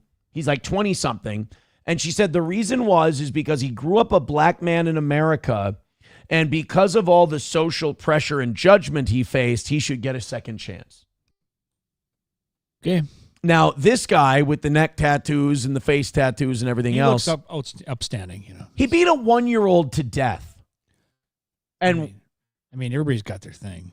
A 1-year-old to death has received no jail time. Christian Moniz Rubino was sentenced to probation for the death of 17-month-old Kai Tesoro, who suffered fatal injuries while in his care. Prosecutors said Kai was rushed to hospital in June after being found unresponsive. Doctors reported severe head trauma, bruising, and broken bones. They said the injuries were consistent with abuse, not an accident. Rubino initially told investigators the child had fallen. The injuries could not be caused by. So not only did he beat this 1-year-old to death, he lied about it when confronted. Imagine if the white guy, a black baby. You think the tides would turn just a smidge? I would say that as soon as a white guy walked into a situation where he was alone with a black baby, he's like, this is a fucking sting operation. I'm out of here. I'm leaving. A simple fall. Kai was placed on life support and died days later. Rubino was originally charged with murder and child abuse, charges that could have sent him to prison for decades. That would be terrible. Hate to hold this man responsible for the 1-year-old life he snuffed out. He sees there's life left in him. There's light at the end of that tunnel. Well, can we outstanding? Can we imprison him just for the neck and eyebrow tattoos? You better watch out. He's probably part of the Minnesota Mafia. People with neck tattoos, chest plates, and face tattoos ought to be put in camps. I stand by that. But prosecutors later agreed to a manslaughter plea deal. They cited Okay, manslaughter. major risks at trial, including inconsistent witness statements and a lack of direct eyewitnesses. Oh, you mean there weren't people who directly watched this guy beat a 1-year-old to death because if they were there, maybe the kid would still be alive because they're fucking human? Weird. Did anyone see you beat the 1-year-old to death? I fucking hope not. Yeah, I mean, she's a terrible judge, but I mean, not too rough around the edges there. It's more of these liberal female judges every fucking time. Well, the ones that let all those. If she's good-looking liberal, she's probably one of the very few. The ones where it's probably a dude. You said that as though you were in a scenario with her and you had just found out. You were that pissed when you said it. Yeah. But no, it's like it was a liberal white female judge that let those Somalis go on those fraud cases. Remember, they've been convicted. They've been put in prison. And 2 judges went, we have to release both of them because we personally, even though we didn't hear the cases and we didn't pass the sentence, we feel that the evidence was circumstantial. So their conviction still stands, but we have to let them out of jail. Yeah. And like a lot of legal experts who reviewed it were like, we didn't even know that was allowed. Sentencing, the judge acknowledged the seriousness of the case and said she did not like the outcome, but approved the agreement. Rubino was sentenced to probation, a curfew, and anger management classes. Oh, really? Anger management? Well, that's probably what that's the final straw. We're really going to stick it to him. Is there an anger management class for murderers? For that will help you not beat a 1-year-old to death? It's extreme management. Yeah. Extreme anger. I feel like we're way past anger management. Holy shit. People saying we're having, as I catch up with the chat here, we're having some arguments about TV shows. Nomo says Black Rabbit sucked a bag of dicks. All right. Landman's Daughter is mighty fine. It's on Netflix. It's they gave Jason Bateman a big contract to produce a bunch of shows. Oh. And he produces, him and Jude Law were in it. And Jude Law, it's probably the most I've ever liked Jude Law in an acting performance. And whoever the fucking deaf mob boss guy is in that movie, love him. What was that rabbit movie we used to love where the kid was Hitler? Okay, look. I would appreciate it if when you said those things about me, if you said those things about me, you let off a little softer. All right. Then what's that movie you really love where the kid likes Hitler? Well, he was his imaginary friend. Imaginary friend, yeah. Jojo Rabbit. Jojo, that was one of the finest dark comedies. That was amazing. Everybody rules in it. You know, Rebel Wilson is even awesome in that movie. Yeah. Sam Rockwell fucking crushes it. Scarlett Johansson's awesome. Oh God, who else is in that? It's Stephen Merchant is really good. God, what was that other one that we just thought was hilarious too? That we just like laughed our American History X. We didn't laugh our balls off. He's lying. We didn't laugh our balls off at American History X. It was Birth of a Nation. Main Vein with $1 says, kill the mud shark mother to Jesus Christ. $1 from Das Optic Nerve says, y'all need to watch this show. All right. For those of you just joining us, not only was today knocked out in the first hour, but we knocked out yesterday as well. It's a perfect week for the toe again. And Oz's bonus currently sits at 120 for the week. Or for the month. Jesus, for the week. Most of that made this week, though. All right, let's check out, we got to check out this show, Dusty Faces. Well, you see, baby, there's going to be a chain gun called a chain reaction all over the place because we're shooting gooks out in the jungle, baby. I'm guessing it looks Vietnamish. Oh, Nazis. That's right, baby. Who fought on the good side? Who fought on the bad? Don't listen to your education, if you will.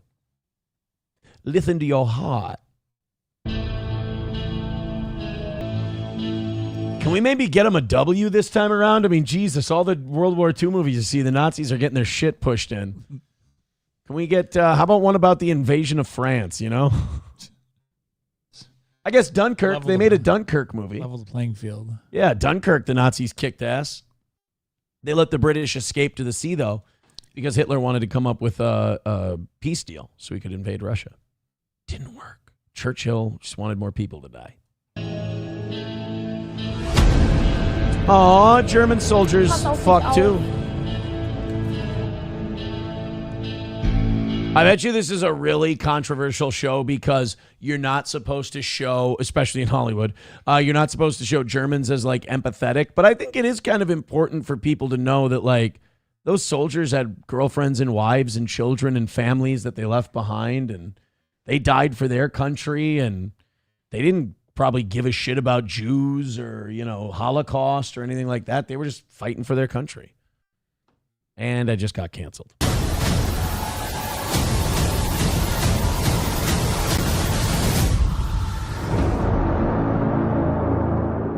First out, sind die Geister. So that's Dusty Faces. So it paints the Nazis in like not the most evil light. That's interesting. That's like I said, ballsy move in Hollywood especially. Thank you, Das Optic Nerve. Veldrain with $1 says, I laughed so hard during the curb stomping scene. See, you're not helping him. That's not, he doesn't need that kind of encouragement. I LOL'd. Aussie Mark says, Germans travel in time to save 2026 America from the Jew invasion. That's a film I'd watch. I don't think that's what it's about. Skousko says, those were Aaron's family camping trips. Oz, tell him he's wrong. Is he? He's wrong. Oh. He's not correct. Okay. Did 60 Minutes prove the genocide of white farmers while trying to debunk the genocide of white farmers? Now, this is an interesting thing because the media does this a lot, and I don't know if they do it on purpose or they just don't realize it, but they'll do this thing where they'll try to debunk certain like right-wing conspiracies only to like provide evidence that the conspiracy exists. So like the Epstein files are a great example. They told us forever like, oh, Pizzagate's ridiculous. Pizzagate is this stupid, silly conspiracy theory that all these right-wingers have. And then you look into the owner of that pizza shop, and he's got a lot of weird pedophilic art, and he and Podesta are closely connected, and his logos for his companies are like featured in pedophilic literature and stuff like that. And you're like, okay, there's something there. Then there's this fake shooting at this pizza place where the guy fires one shot, shoots it through a locked closet into a computer containing a hard drive, and now all of a sudden that hard drive is fried. Weird. By the way, that guy got shot by police in a stop, so never going to know anything about it. Anyway, Then the Epstein files come out and all the Pizzagate stuff comes back up again because it's very clear that they're not talking about actual pizza when they're talking about pizza in these files. So another one that they came up with was the Great Replacement Theory, that cheap, illegal immigrants are being brought into this country to replace more expensive white labor. And then the media will dispel it by going, that is not true. By the way, jobs in construction in this field and that field are being replaced by H-1B visas and illegal immigrants and this and that. And you're like, okay, but that was kind of our point. Never mind. So the other one is this South African idea that there's this genocide going on of the Boers. The Boers are the white farmers in South Africa. And ever since the end of apartheid, there's been a certain vengeance. It's a legislative vengeance. But as black people have gotten more rights in South Africa, the whites in South Africa, the Dutch, have been kind of shamed into taking a back seat, giving up a lot of jobs. A lot of whites were, you had to have a certain amount of black people employed in government jobs like sanitation and working at the wastewater treatment facility. And what a lot of these whites would have to do is train their replacements in and then give up their job. Now, these white farmers, a lot of these black groups are saying that these white farmers should give up their land and give it to black people because the colonizers stole it from them. Some of these farmers are being killed and their land is being taken. And people have presented this as a white farmer genocide in South Africa. 60 Minutes set out last week to dispel that rumor and disprove it. I don't know how good of a job they did. Wait a minute. Are you picking up a pattern here? So wait a minute. There is no white farmer genocide. Stop it. So anyway, this guy's dad was almost killed. His friends who own a farm over there, yeah, they were killed. But stop talking about Gaza. Oh, no, never mind. It was just the South. By the way, a lot less South African farmers dying. Trump showed several videos. Oh, yeah. So this, there's like whole stadiums full of people and they chant, kill the Boer, kill the farmer. Actually kind of catchy chants. It's kind of like that Bob Villain guy. He's like, deaf to the IDF. Yeah. Deaf to the IDF. I'll give black people this. They can come up with a slogan, man. Proof the White House said. Going all the way back to Wada. Sorry. So they were crosses to memorialize the 1,000 farmers who had lost their lives. So you're saying, oh, Trump's told this guy. So they're saying that Trump was wrong because they weren't literal grave sites. Oh, that's why. Like, obviously, no, they're not burying dead bodies on the side of the road. I mean, it's not the mob, for God's sake. But the crosses were there as a memorial for white farmers who had been killed. And 60 Minutes is like, that was terrible that Trump did that. So that guy goes, they weren't burial sites. They were just crosses to memorialize farmers who had been killed. Oh, so exactly what he said they were. Bodies?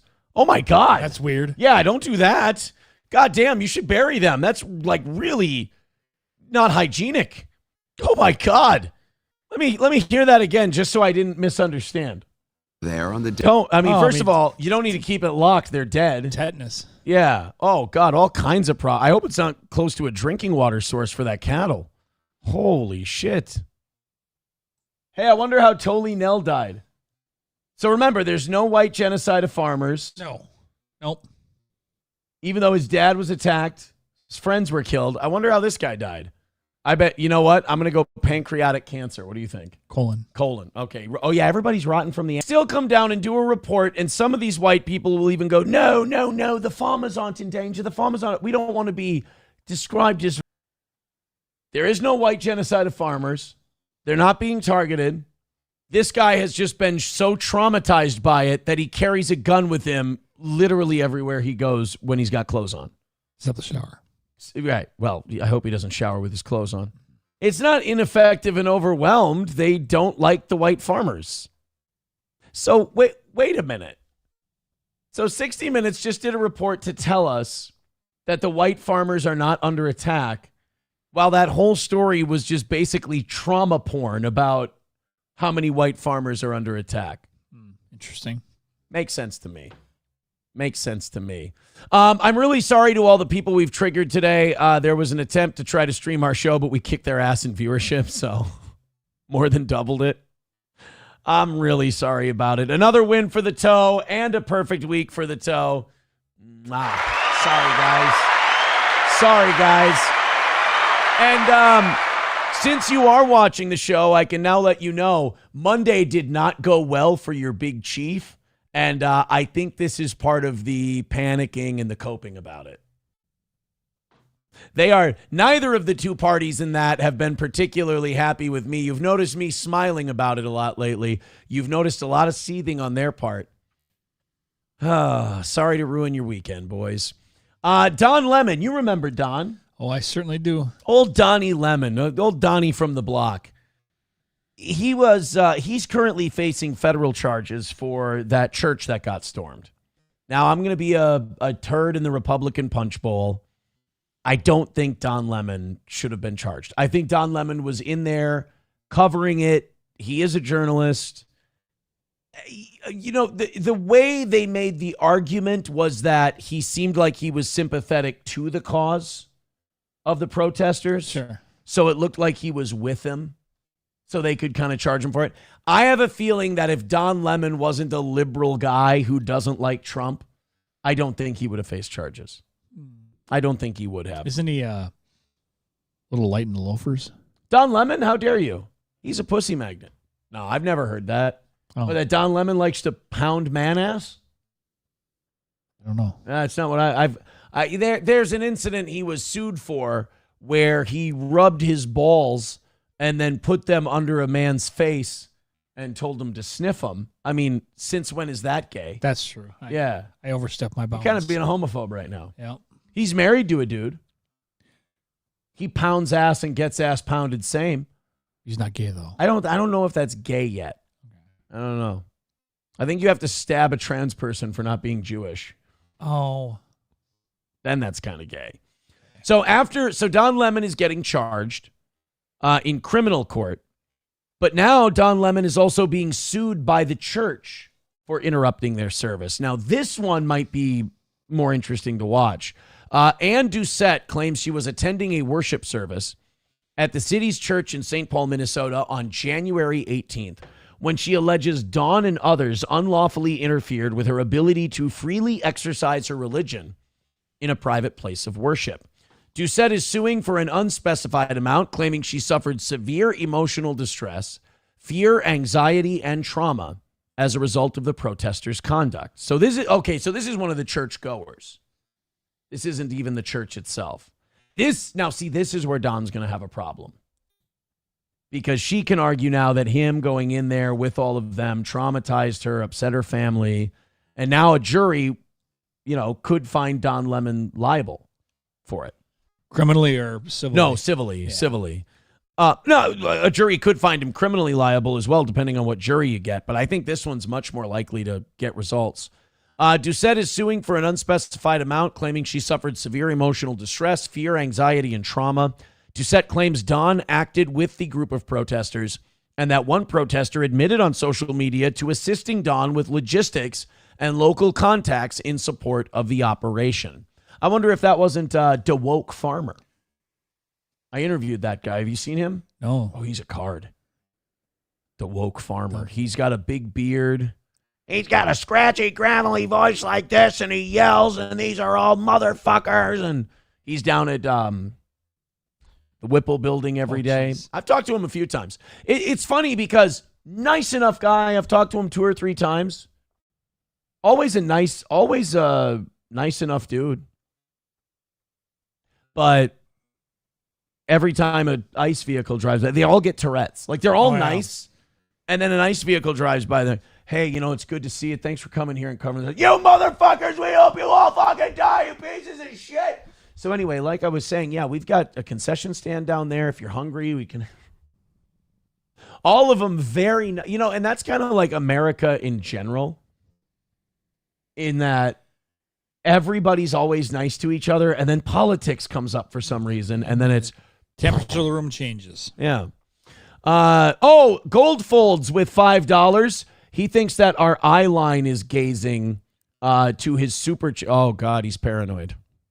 Yeah, I'm sorry. Yes, Goldfolds, our rampant financial success and kicking your guys' ass today and on Monday absolutely is not a projection by you guys at all. Also, sorry to hear about Super Tips not doing well, that you're begging me to use it. No, I don't want to work with a pedo.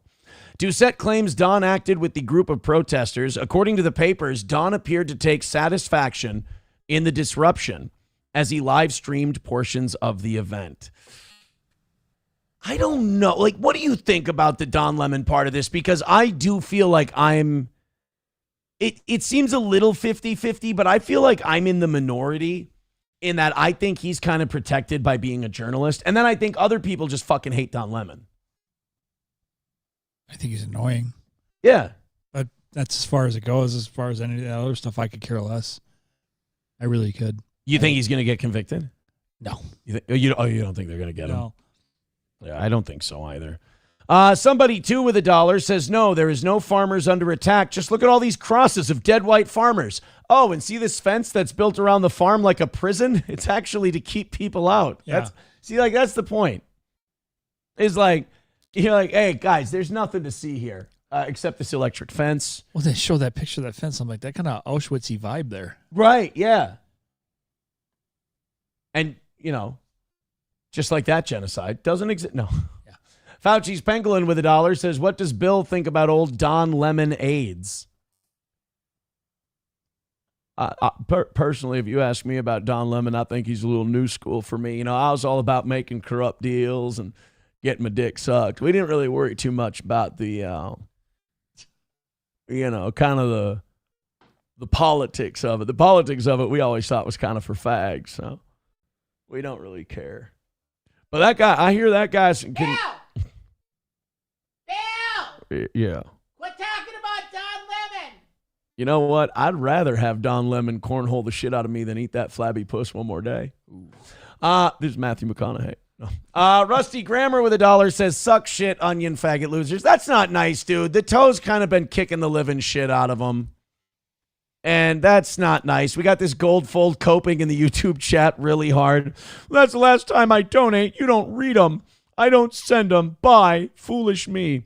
Hey, don't go away mad. Just go away. Thank you for the $5. Oh, Oz thanks you for the $5 too. Oh, yeah. Because he's getting half of it. I like onions. I really have a unique ability to just... I try to have fun with... When have I not tried to have fun with people? And I just trigger the fuck out of them. It's weird. I try to have friends. I'm starting to think it's a me problem. No, it's everybody else. Yeah, don't get mad, guys. Don't go away mad. You got beat by the toe again. It backfired on you. We had a great day and now a perfect week. Don't go away mad. By the way, just go away. Great way to prove that you don't need the toe to make money. You're killing. I'm sorry Monday didn't go your way, but maybe you should talk to that other guy about how you're getting fucked over. All right, let's go ahead and get to what will probably be our final one for the day. Love you long time. That's racist. See, that's just fucking racist. We're having fun. We're smacking the shit out of people who can't stop looking at us. We're mogging the shit out of them. And what do? Right back to bigotry. We were having fun a second ago. Because she's Asian and trans, you're going to... No, she's not trans. Oh, I was going to say, boy, good work. Boy, but I saw... I like to shake your surgeon's hand. I saw your eyes get a boner, though, when I said she was trans. So anyway, this is just an old man who has a dumb pee-pee poo-poo license plate who had to fight for the right for his pee-pee poo-poo license plate. Oh, like Beaner? Kind of like Beaner. Shut up, Asian lady. The license plate was revoked by the DMV. I read about your plight in the news that the DMV took away your hilarious license plate. I mean, hilarious. It's pee before we go. I mean, it's like the most dad joke of license plate. It's about the pee-pee and the Coke. No, Oz, that's why she's mad. No, Oz, no, you're tying it to Asians. It has nothing to do with Asians playing jokes and going pee-pee in your Coke. That has nothing to do with the story. Oh. It's just an old man who's like, hey, better go pee before we go. How dare you try to make that some kind of Asian thing? Oh, no, it's just the appendage they're going to take to make you trans. The P before we go. Oh. That's what they're going to take. I loved it. Oh, thank you so much. I appreciate that. I wish he didn't have a pedo voice. I could appreciate it a little more. His little innocent thing, but peanut butter for ego. No, not peanut butter for with ego. That's not. Bykowski's vanity plate spells out P before we go.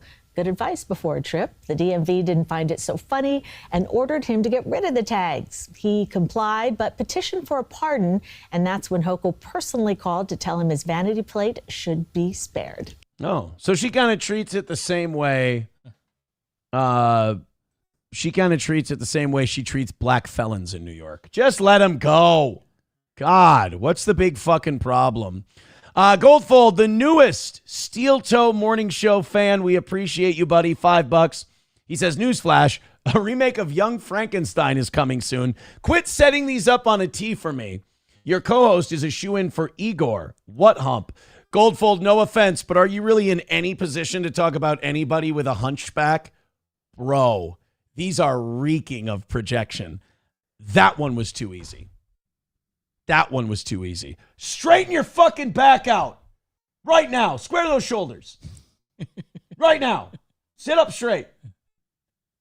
Damn it, do it. Sit up straight right now.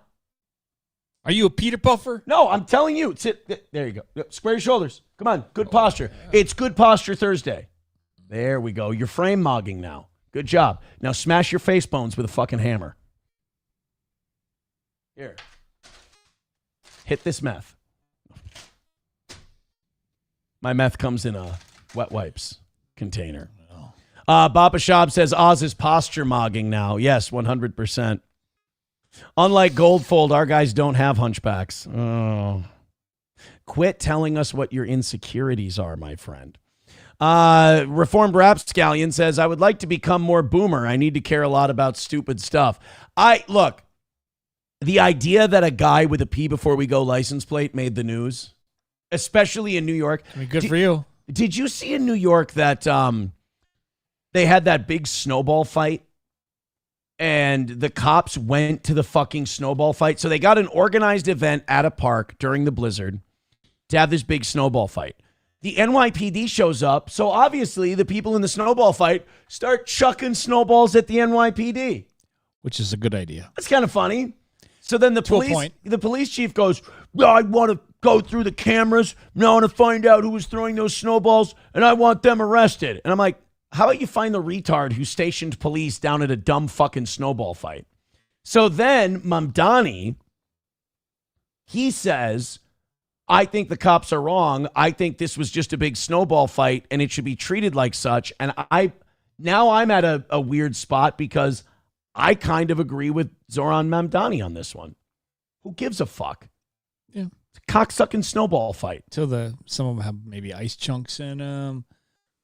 Maybe a cop or two went to the hospital. So when does it become not funny? No cops were injured. Oh. Like no cops went to the hospital, nothing like that. And it's just a big old snowball fight. Why would the cops even be at the snowball fight? Treat it like any other day in a poor neighborhood in New York and don't show up until after somebody gets shot. Perfect. Baba Shab says you have the side profile of a pregnant seahorse. All right, hold on. We're going to fact check that. Pregnant seahorse. Of course, they do spit the babies out of their mouth. They do. It's just like your mom. Oh, that's a joke. Your mom's probably a fine woman. All right, so these are seahorses. Let's put them on the screen. All right, so there's their side profile. You see that? It does a point, I guess. You think so? Well, with the blue shirt, to me, it makes sense. You like that? It's that. Hold on. Put them up on the kind of a little bit. It is kind of, you know what? I think that's another win for Baba Shab. I mean, that's you did fact check and now you found out. I think, yeah, it's better I found out than I wondered. Yeah. You know? It's better you didn't fuck around before you found out. I look like a seahorse. Goldfolds with $2 says, you agree with CNN and Mamdani. Got it. I kind of like when I agree with those stupid fuckers every once in a while because it makes me go, oh, I don't just like line up on this side all the time. Yeah, like Hitler and stuff like that. What about Hitler? When you agree with him, yeah. When I agree with him? Yeah. Well, that's only when he's right. Okay. You know, I'm a big punctuality guy. Yeah. That's my big issue. McVeigh. Timothy McVeigh was set up. Oh, God damn it. Now I'm just proving your point. Aaron's license plate, GRVYTRN.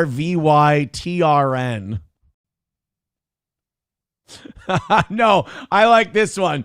Roots Calhoun coming up with my my license plate, T8RBRO, Tater Bro. Oh, I like Tater Bro. Aaron's plates, TTR Tits. Oh, Tater Tits. God damn it.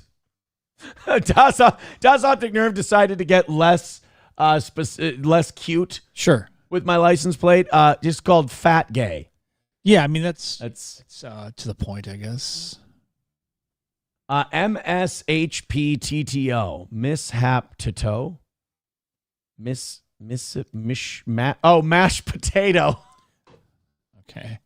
Roots is creative today. Golden Corral. I don't get that one. Hey, Oz, F4T455. I don't get it. Oh, I see what you did. How about this one? Das Optic Nerve, KSOLVER. Can you read that one out? Queso liver? Queso lover. A queso liver would work too. They would say I have a queso liver. Sam Show, I think that one spells faggot.